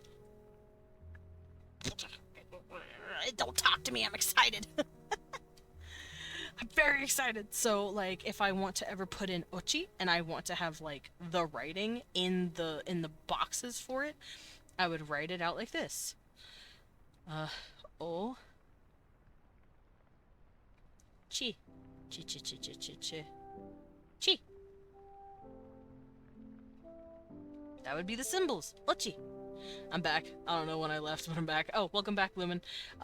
You probably got back just in time to see me losing my fucking shit, because I'm excited. So, yeah, I could write that in for ochi. Like that. Kin. Ki. In. Ki. It would be ki ne, technically. So it would be this. Ki ne.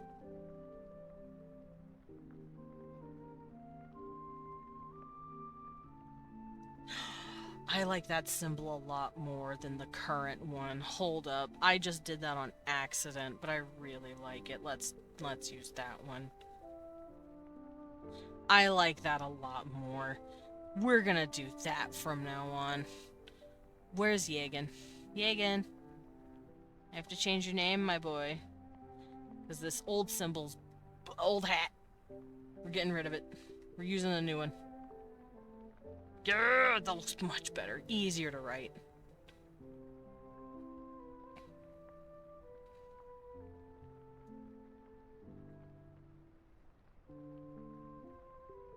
Okay. Finish revising one of my homebrew classes? Nice! I know you said you were doing that. And then loke. That would be an e. So lo, that's feminine. Lo. That's the horn symbol. And then ke would be right here. Oh. Fair. 2 horns. There we go. Loke. And then lokake, it would be, lo, ka, ke.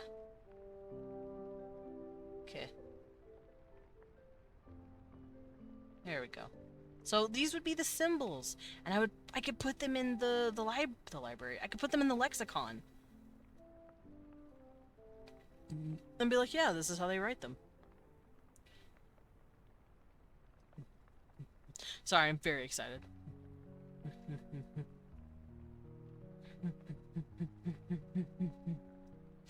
Anyway.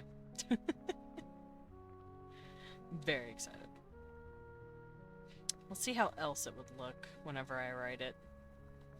So there's lokak, kinak.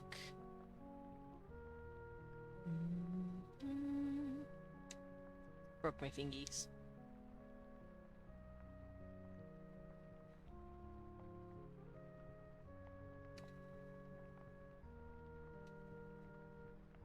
ki nak, so it would be ki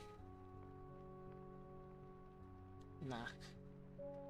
So the syllables wouldn't be as agglutinative as I thought. And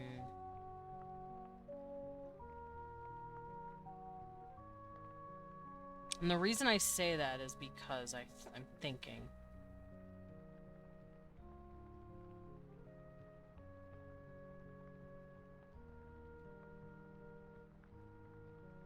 I have an idea. Okay, so this is usually how the writing works, right? Let's get rid of this. So Ochiak can stay the way it is. I'm having to think about how they would write this too, because I have their writings in my brain hole now. So Ochi and Ochiak are the same thing. Kin and Kiniak would be also the same thing.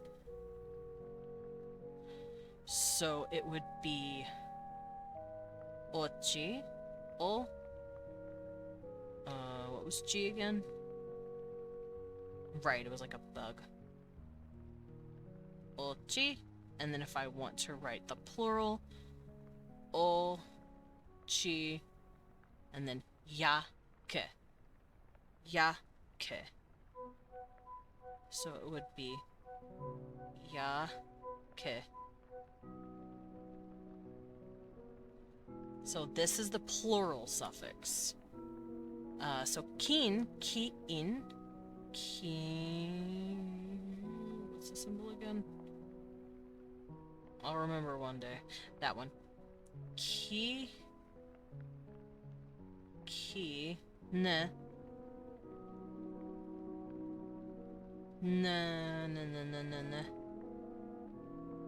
Ne, that's right, it's this symbol.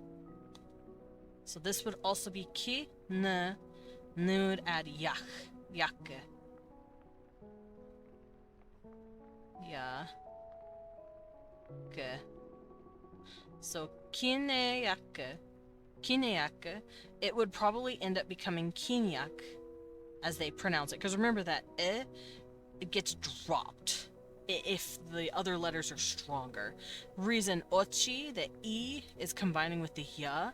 I feel like that silent right here would combine with the here and the ya here. So it would go from kineyaka to kiniak over time. And then look, that would be loke. I've noticed the e when I pronounce it kind of lazily. It's not it's it's like a softer. Also, I've noticed it works kind of like the u sound in Japanese. Like Sasuke, it's spelled Sasuke, but they say Sasuke. They don't pronounce that oo sound very much. They do that in des, arimasu. They don't say those u's. I've noticed I'm doing something similar with the sound. Frère Jacques, Frère Jacques, Frère Jacques, dormez-vous, dormez-vous, bing bang bong. Yes, I know this. Yeah, I know the name. I know that song. So then here it would be loke, loke, loke. It's like that ish sound. Loke, k.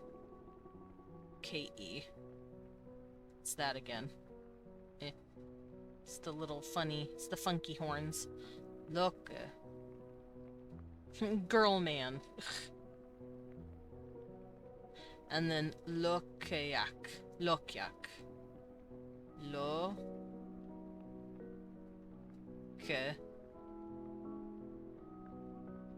Yak. Yak. Lokyak. So it'll be lokyak over time. Lokyak. Okay, so writing it out in their language first is helping a lot. And then the possessive is just cha. Cha. it would be this symbol. Cha. And if I want to say Laobu, I would say La. Ah, this symbol. La. O. Bu. Bu. This. Laobu. That's Laobu. There we go. Bella, where have you been looking? What does this mean? Laobu. Alright, so Ochi, Ochiak, Kin, Kinyak, Lok, Lokyak. Lokyak sounds funny. And then feminine, we have Mado, and then Mado Yak, I'm assuming. Let me scoot them around a little so I can write underneath them. So Ma, which is like a mouth. Ma. Ma. Do, which is a very feminine. That would make sense. Do would be a very common feminine word because do is a symbol for house, and they're definitely saying house of woman. So mado means speaking house, but it's also just mado. Mado yak. Mado yak.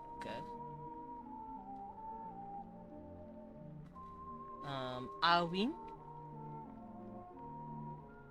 Awin. So, we. That's the mountain. That's the mountain symbol. We. Ne. Ne is this symbol. Awin. So that means we. Ne. Yak.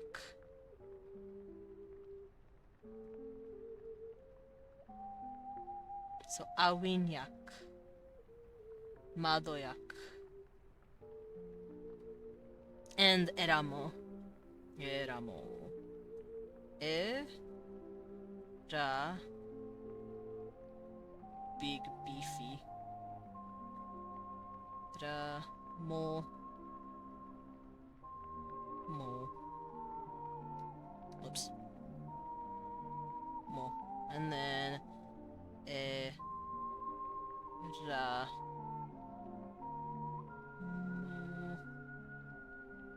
Yak.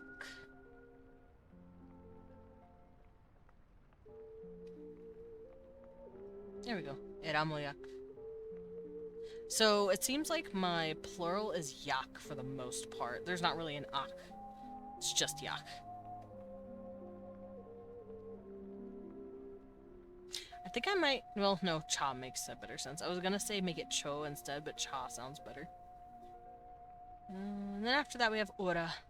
Ora, orak, dwin, dwinach. We're gonna erase this. Bakak. Nope, we ain't doing that. Ora. Orayak. Dwinyak. And bakyak.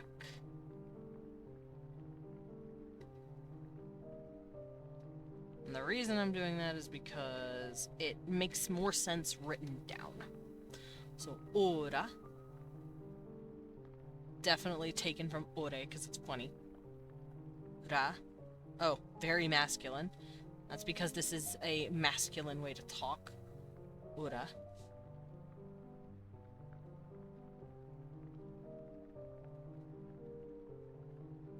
Orayak. Dwin. That would be doin. Do. Which is house. Do. We.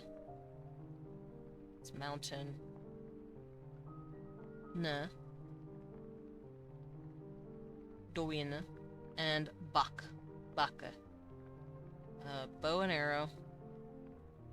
And then k. Which I believe is the horns, yeah. horns. So these would just be combined with this again. This seems to just be the plural symbol.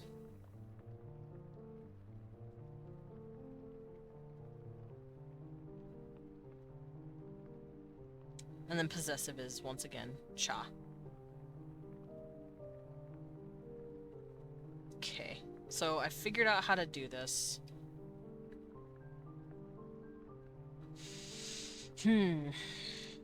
So all of our pronouns are written out for the most part, but we still do have that whole, I'm talking to someone of a superior, I'm talking to someone who's an inferior.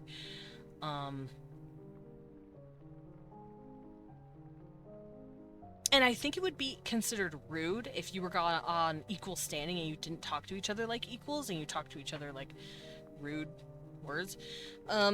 Let's figure that out.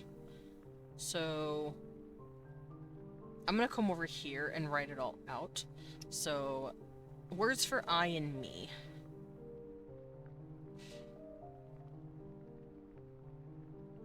There's ochi, which is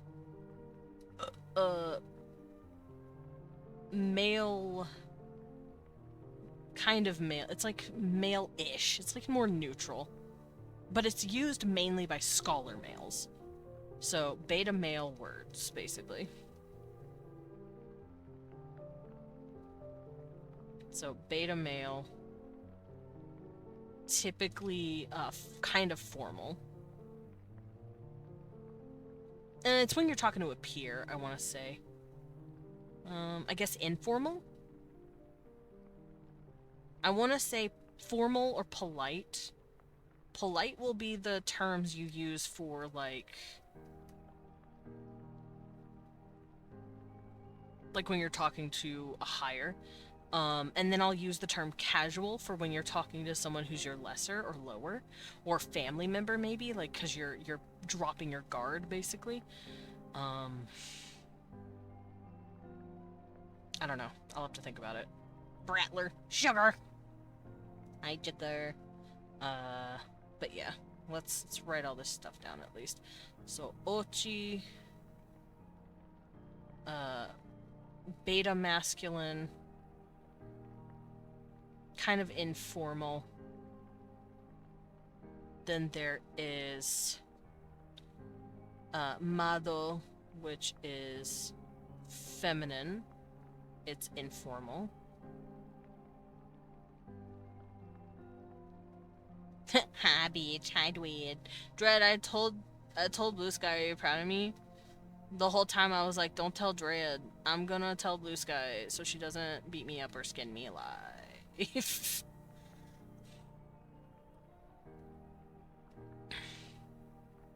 Okay, after that we have ora. That is amasculine, informal.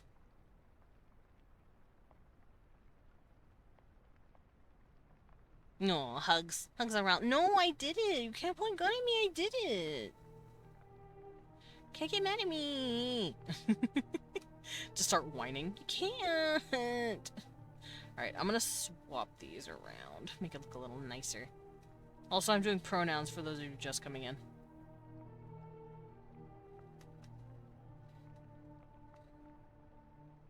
That's where you're wrong. And do a stealth hug to a bear. He's sleeping, so you just kind of sneak in and just hug, and you sneak out.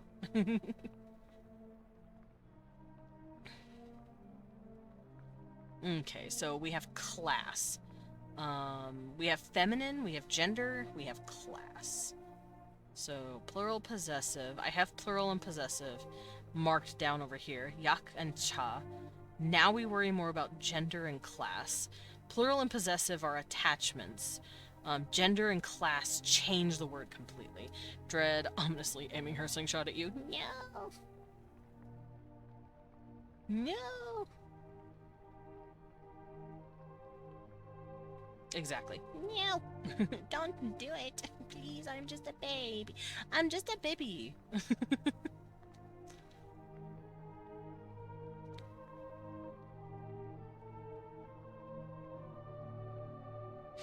Where's my lingua? Here it is. Lingua. Let's generate a few more words. So I can figure out what kind of words I want to use. Ayashe is a nice word. For those confused, I'm going through my lingua, which lets me generate different words. And I'm trying to figure out if any pop out at me. Gay! Gaye! That's a word. But none of the words are popping out at me yet. I have an idea.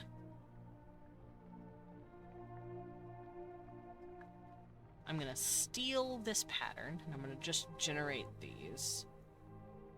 Chote. Chote is a good word. Chane, bapa, socha. Socha's good. Kana. Let me add one more. Yachio.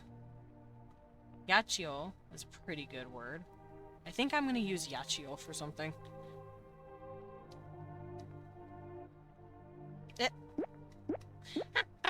Thank you for the pen. And thank you for the water. Yachi. I think it would be Yachio like that. Yachio. Because it would combine over time. Gomia, Mora, Hewano, Socheshe, Kaneti. No, none of these. Doki! That means time in Japanese. Save! I will save. You are correct. I need to save. Ugh, gross. I burped and it was gross. I'm sorry.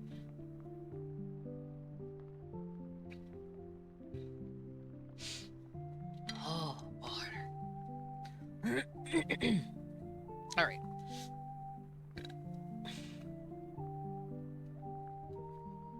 I'm actually going to come over here and grab these and bring them over. Laobu can stay here. Laobu is a word. These are words that have not been used yet, and I'm trying to figure out what I'm going to do with them.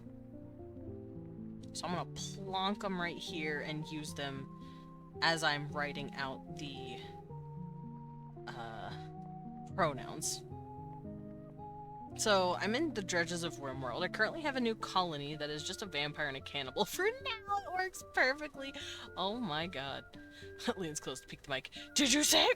Yes, I saved. I promise. I promised I saved. I promise. I'm sorry. I promise I saved.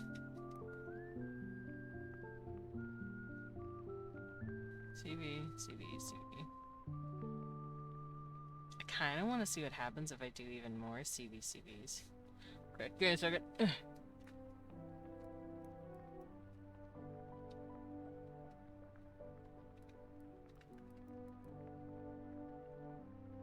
Okay, let's generate some words, shall we? That's a lot of words. That's a lot of long words. We'll save again. Did you save though? I did save. I just saved again. What the fuck? Alright, I kind of like using Yachio as a more formal masculine. Yachio. Be masculine, more formal. I like Yachio as a more formal version. That looks nice. I'm gonna scoot this down a little more.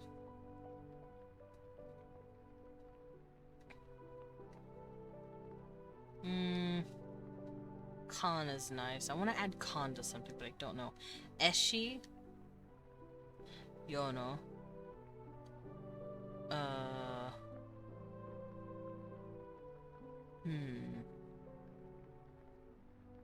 Because I'm trying to consider... Because like I said, I'm basing it a bit off of Japanese pronouns because I am leaning towards Mesoamerican pronouns, but like... They're very hard to do when we don't have much of them. Like, I can look up Mayan pronouns, and I don't know what they're gonna sound like. I don't know what they look like or sound like. Let's go look at them. Mayan pronouns. E, re, ri, u. That's it. Inclusive K, which means I. Exclusive re, which means I, but more exclusive. So K would mean we? Plural. Ri, no, which refers to a group of people, so it would mean they. June is us. Okay. This is nuts. Also, have a good dark sugar. Waqib. Waqib. At. In. Ima. Ima's good. I could use Ima for something, but like... some of these don't work right.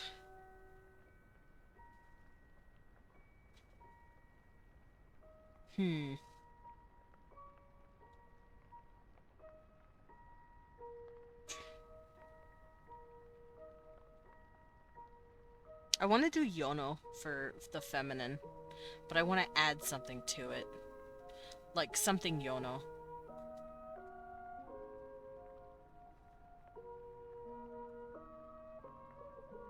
I could do Rashayono. Rashiono? Or maybe Rayono? I don't know. Thinking. Don't mind me. Nilakiono could work. Chiono? Maybe. Chi sounds like something you would do here. Chi. Meaning... bee mask... casual. It's like almost crude. Chi. Shit you'd say with family and friends, I think.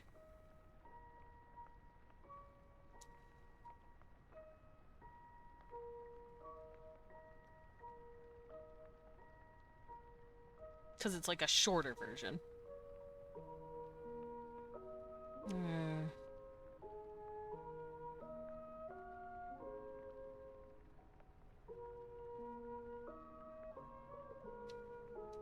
I will say, Madoyono.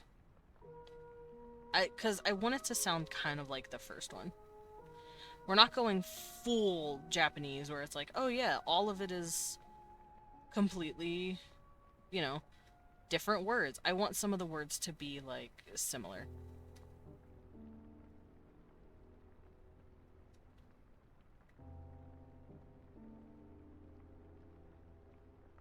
Madoyono.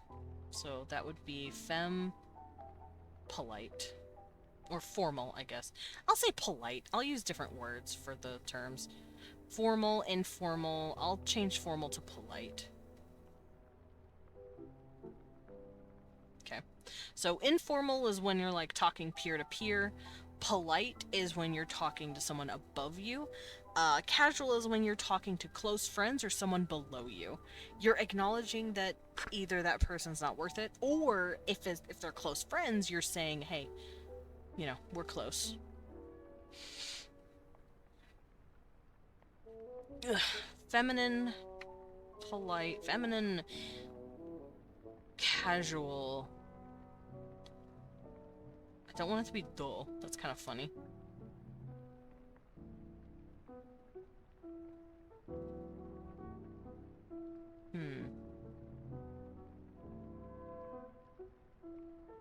I kind of like Rasho. Rasho does sound kind of out the shower. Nice! I'm glad you're nice and clean. No longer stinky. No longer stinky. I think I might do Rasho.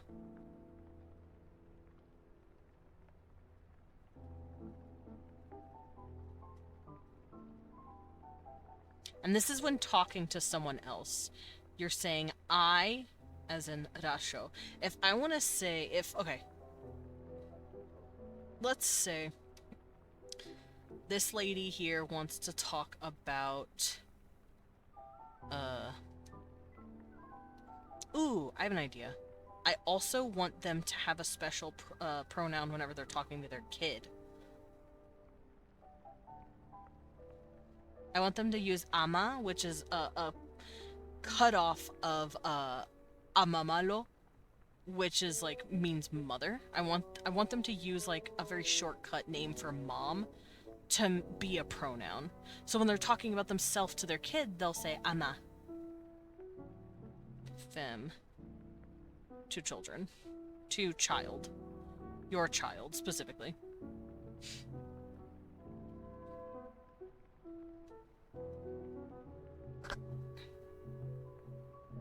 That's like a special pronoun you use with your little ones.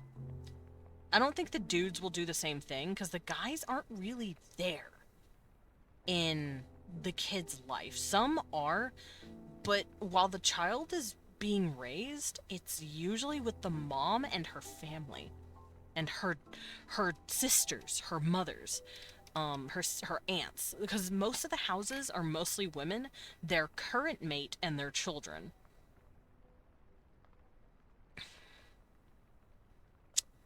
Yeah. I think that's how it's gonna go down. Alright, so ora for informal dude. Ora. Polite. Zuna? Zuda, I think. Zuda. Maybe Zuka? No. I'd say Zuka. Zuka. That's polite. Zuka.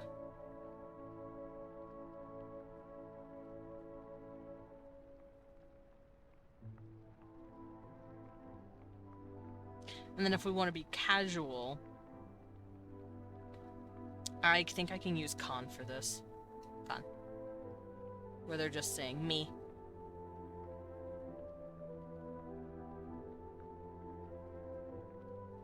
Okay. I think I might switch up these words a little bit so it's like the formal is above, the informal is not. So let's do this. Zuka, polite. Ora, informal. Khan, friends, family, very informal, very casual. And people who are on the lower rung than you. So same thing here.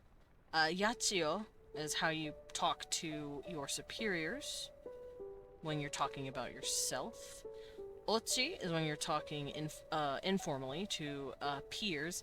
Chi is when you're talking to friends and family. Or your kids. These guys don't have special kid pronouns. The ladies do.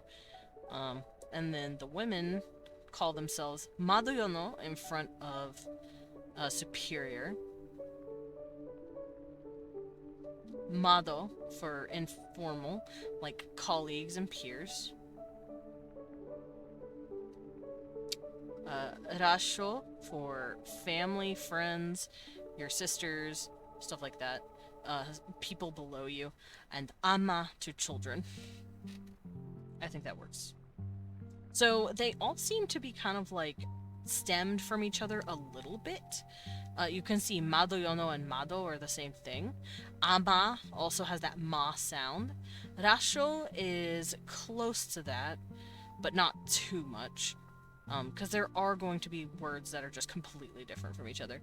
Yachio, you have the chio right here, chi. Yachio, the polite version. You have ochi, which is informal, and then just chi, you cut off that o whenever you are talking to your friends, family, and people lower than you.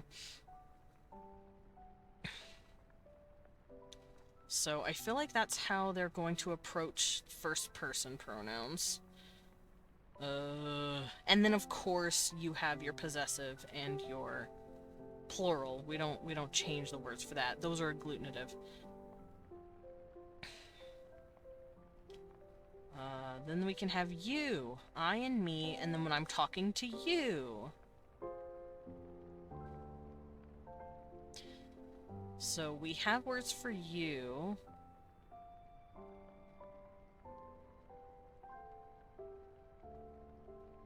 I don't know if they'd have gendered words for you, now that I'm sitting here thinking about it. So we'd obviously have gendered words for neutral stuff, I believe. So you would be kin, awin.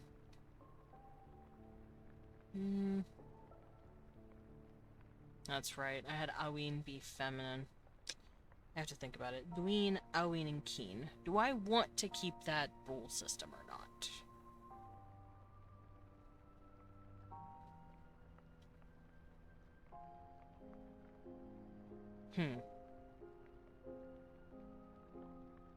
Because you'd have just as many pronouns for you as you would for, like, up there. I'm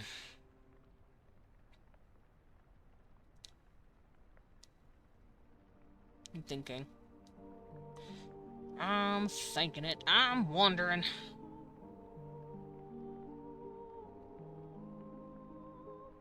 Itoko is such a nice word. Itoko. I'm gonna write that down. Sorry, I'm generating my stuff, and when I see a word that looks nice, I'm just like, oh, it's pretty. Akeno is also a good. Erokidi. Erokidi is nice. Alright. No, I won't write it down. Omoshesho? Omoshesho sounds stupid. Owako? Owako is not bad.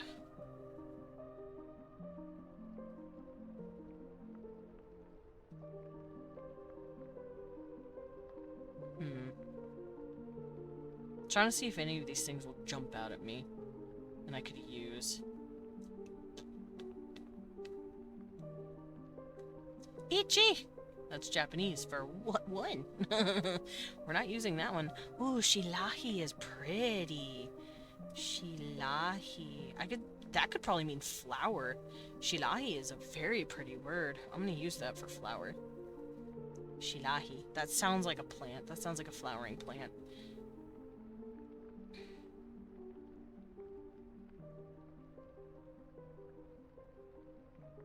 I'm gonna use that for a flower. So we have a Laobu dog, Shilahi flower. Pretty. Okay, so let's stick with the standard U. There's keen. I'm gonna say, neutral, I guess? Like if you're just talking about someone you don't know. And I'll say it's informal. Aween. If you're talking to a feminine person. It's also informal.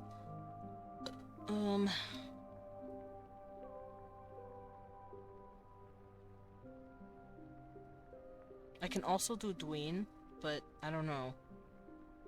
Like I said, I'm considering having not as many pronouns for you. Because pronouns are typically you're saying who you are in identity. You're saying, you know, let's say I am speaking to my boss and I'm talking about myself. I would use like the more femboy version, ochi, but then I would be speaking to someone higher than me. I'm talking to someone above me. I would say yachio. I'm telling you, I'm a femboy and I'm being polite. So that would be how you identify yourself. I don't think you is meant to do that. You are pointing at someone and saying you. I don't think you're saying what your gender or identity is. I think you're just addressing that person. I know in Japanese it's like different versions of it. Oh no! I have the control button pushed on accident. There we go. I'm gonna go through here. They have so many, by the way, and I'm not worrying about any of that. No longer rip. It's fine.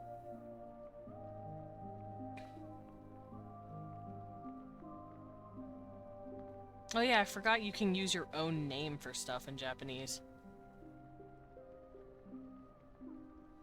It's very cute. Supposedly.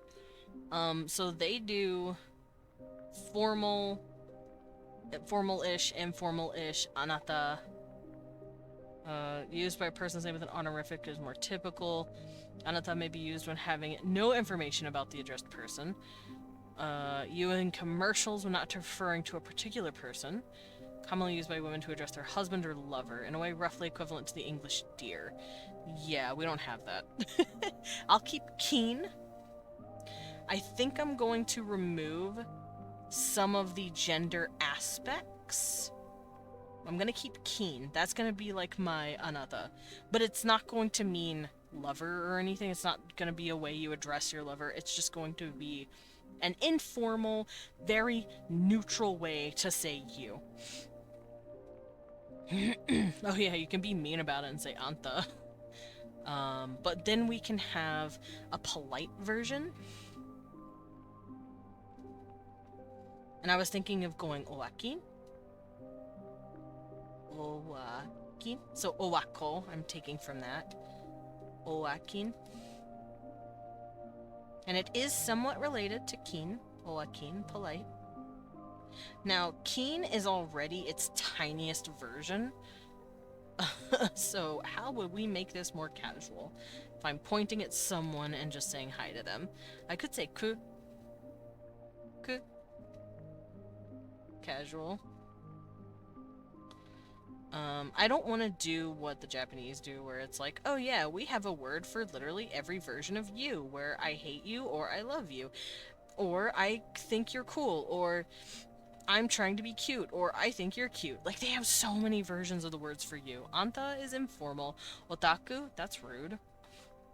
A polite way of saying your house, also used as a pronoun to address a person with a slight sense of distance. Oh. Otaku is like referring to you, your people. I see. That would make a lot of sense.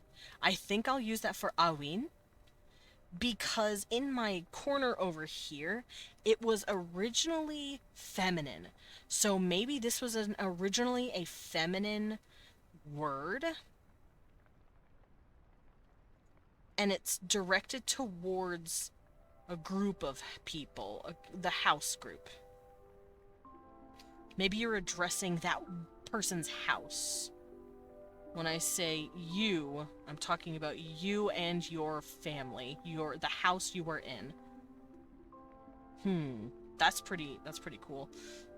See, that's why it helps to read this stuff. I'm not using my used by men. Expresses the speaker's higher status or age. I already have that here, though. If you're expressing you are higher than the person, you're calling them ku. Teme, that's if you hate the person. Kisama is if you really hate the person. Kimi, I think, is like pretty chill. Can be affectionate. Often seen as rude or assuming when used with superiors, elders, or strangers. That's like keen, but we're not doing that. Kika. Informal to a younger person. Oh, that's right. If the ladies are talking to their kids and the kids call her ama, or she calls herself ama to her kid, she has to have a way to address the child too.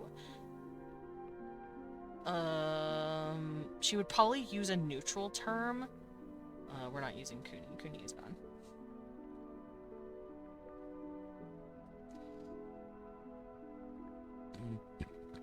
I'm trying to think of a word that would be really cute.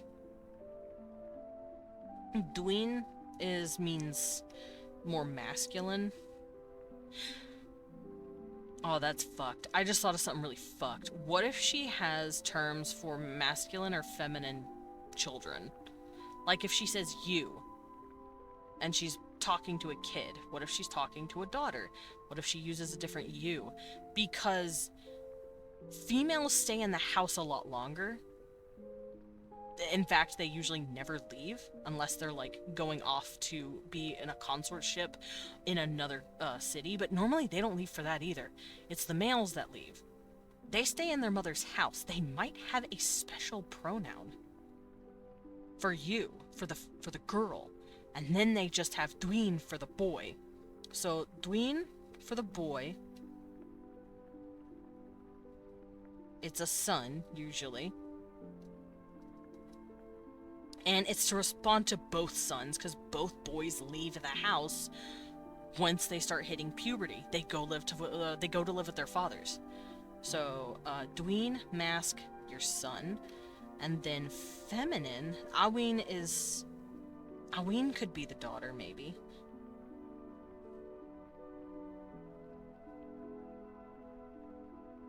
And then the house could be something else. Maybe they just say your house, your clan. Maybe they don't worry about that. I could definitely see them doing this, though.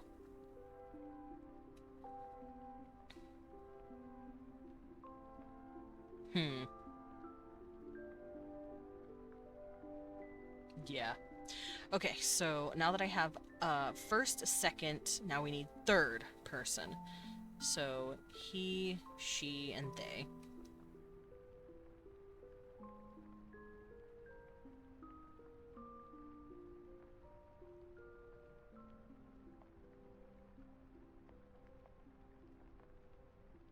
I just realized it's 2:30, but it's fine.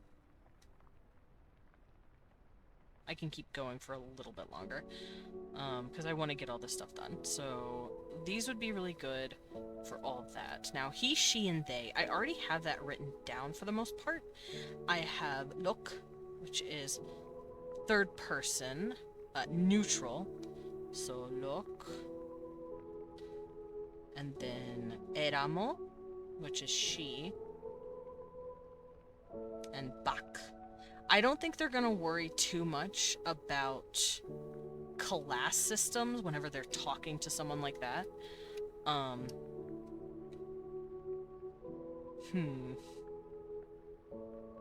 So I'll do she first. How did I do it up here? I did lady first, so I'm gonna do lady first down here. So lady would be éramo. Éramo. She. Her. Remember, they're not actually using the term her. They don't have words that, like, change based on where it is in the sentence. We do that. They don't. Then there's bak, which is masculine, he. And they're not going to worry about class system whenever they're just talking about someone in third person. It's if they're talking directly to the person. They use I and you interchangeably. Let me actually look how they do it. In Japanese. Ano kata? What the fuck? That means that person. That literally just means that person. Ano kata, they don't have, that's right, they don't have third persons. Technically. Ano hito, that person. They're not saying he or her or they. They're saying that person. These guys, I think, will have it. Éramo, whenever you're talking about a woman. Bak, when you're talking about a man. And, what was the other one? Look, when you're talking about a, beta male. Look. So, Bak is alpha mask. He, him. Alpha, he, him. And then look is alpha, he, him. And then they'll have a they. But I don't know what word I want to use for that. I could say toko.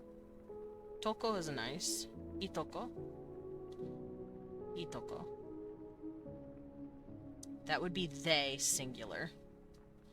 It would mean it's someone of an indeterminate gender. They don't know what their gender is, or they don't have one. This person doesn't necessarily identify with it.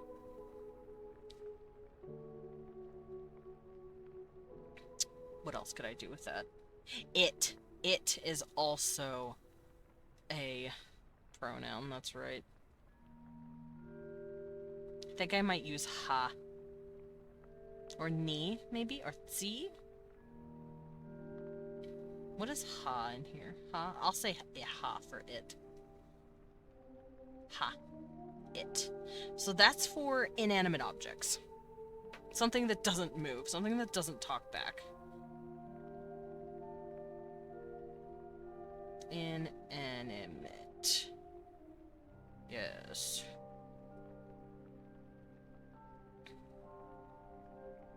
Alrighty, so I think these are all of the pronouns I have to worry about.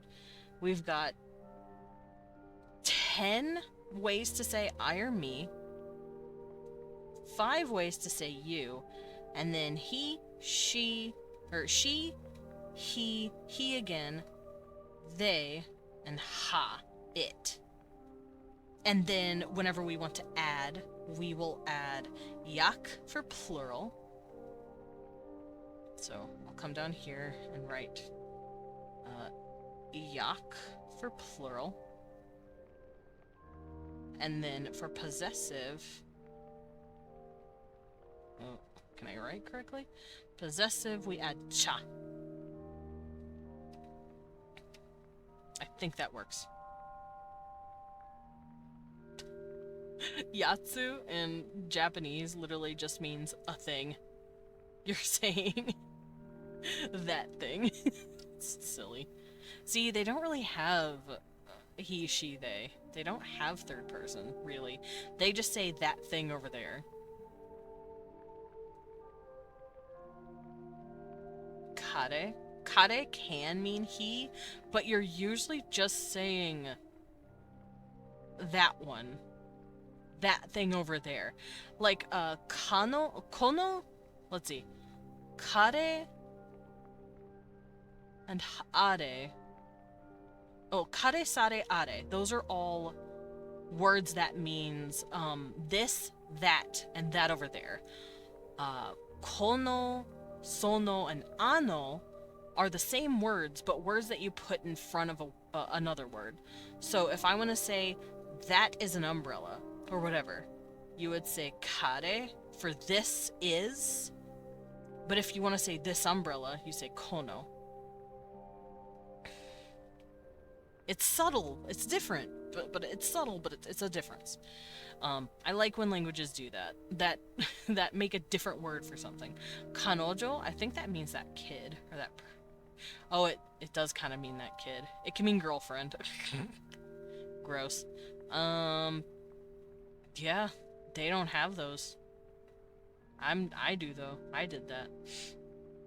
Alright, I don't need to worry about suffixes. They don't really do that for each other. Oh, they do, actually. At least, the Mayans do. I think Mayans have suffixes. They added a suffix to a lady named, Malinali, I think her name was. Her name got translated back and forth a few times, but they called her Malinsin.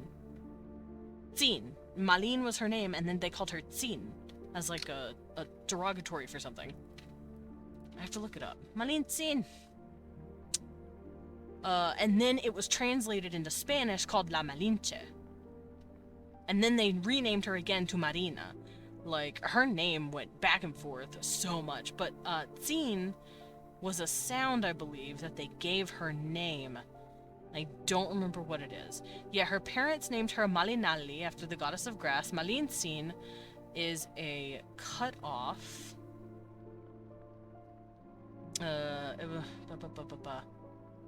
One who speaks with liveliness. That's true, because that's what she did. But yeah, they called her Malinsin, which means something else. She was cool, by the way. Malinsin was dope, by the way. But they also called her mean shit because she's the reason the Aztec Empire fell. Well, one of the reasons. She was the interpreter between Cortés and Montezuma, I believe. She learned how to speak, like, the different languages. She learned how to speak Spanish, essentially, and translate it. But, I think Tsin means something. I'm going to the Canada Day Festival concert gathering thingy in the park right now. Nice! Am I coming too? Can I see that tree over there? Can you show me that tree? That tree right there. That one. Show it to me. That's a nice looking tree. Alright, I'll stop fucking around.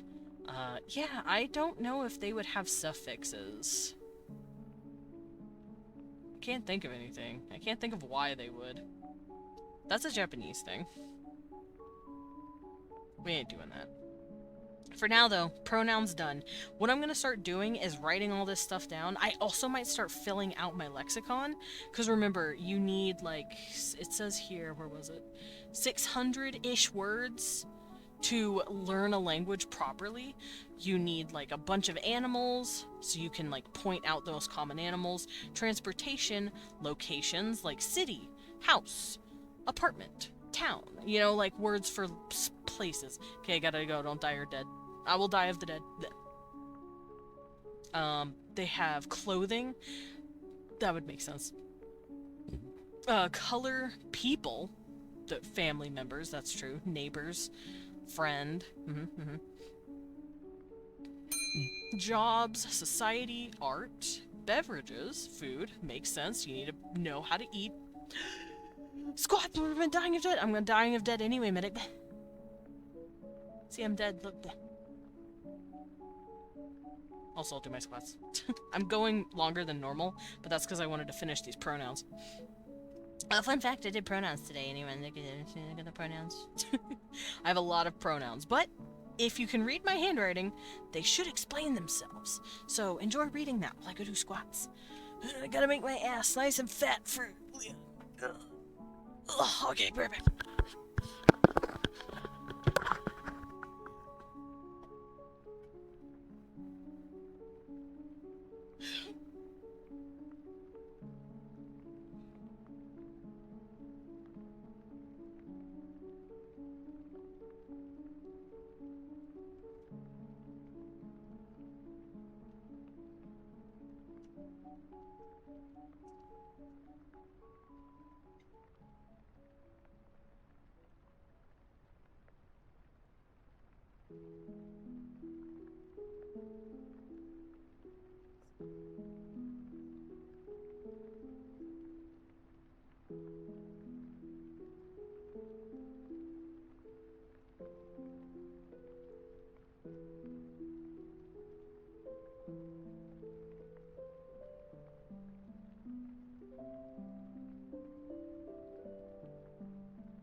Oh boy.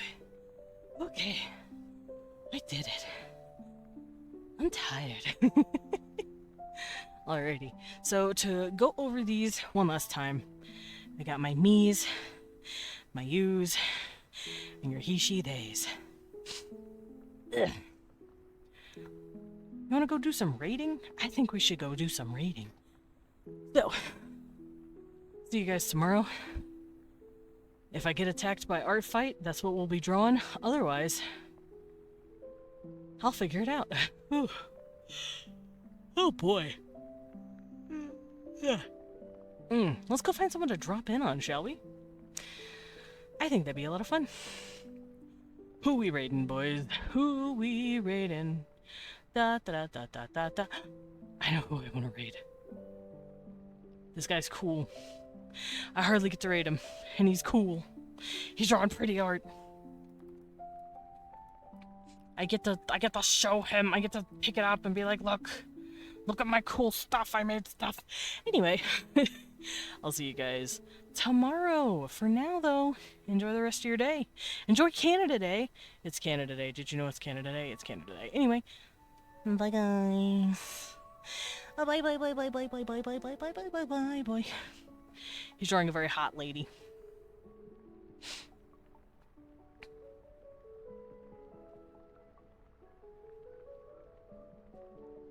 Ikam. Also, don't forget, my story updates tomorrow. Teehee. I have to make sure that chapter's edited. Oh fuck, wait. Hold on. You guys are catching up to me? No, wait.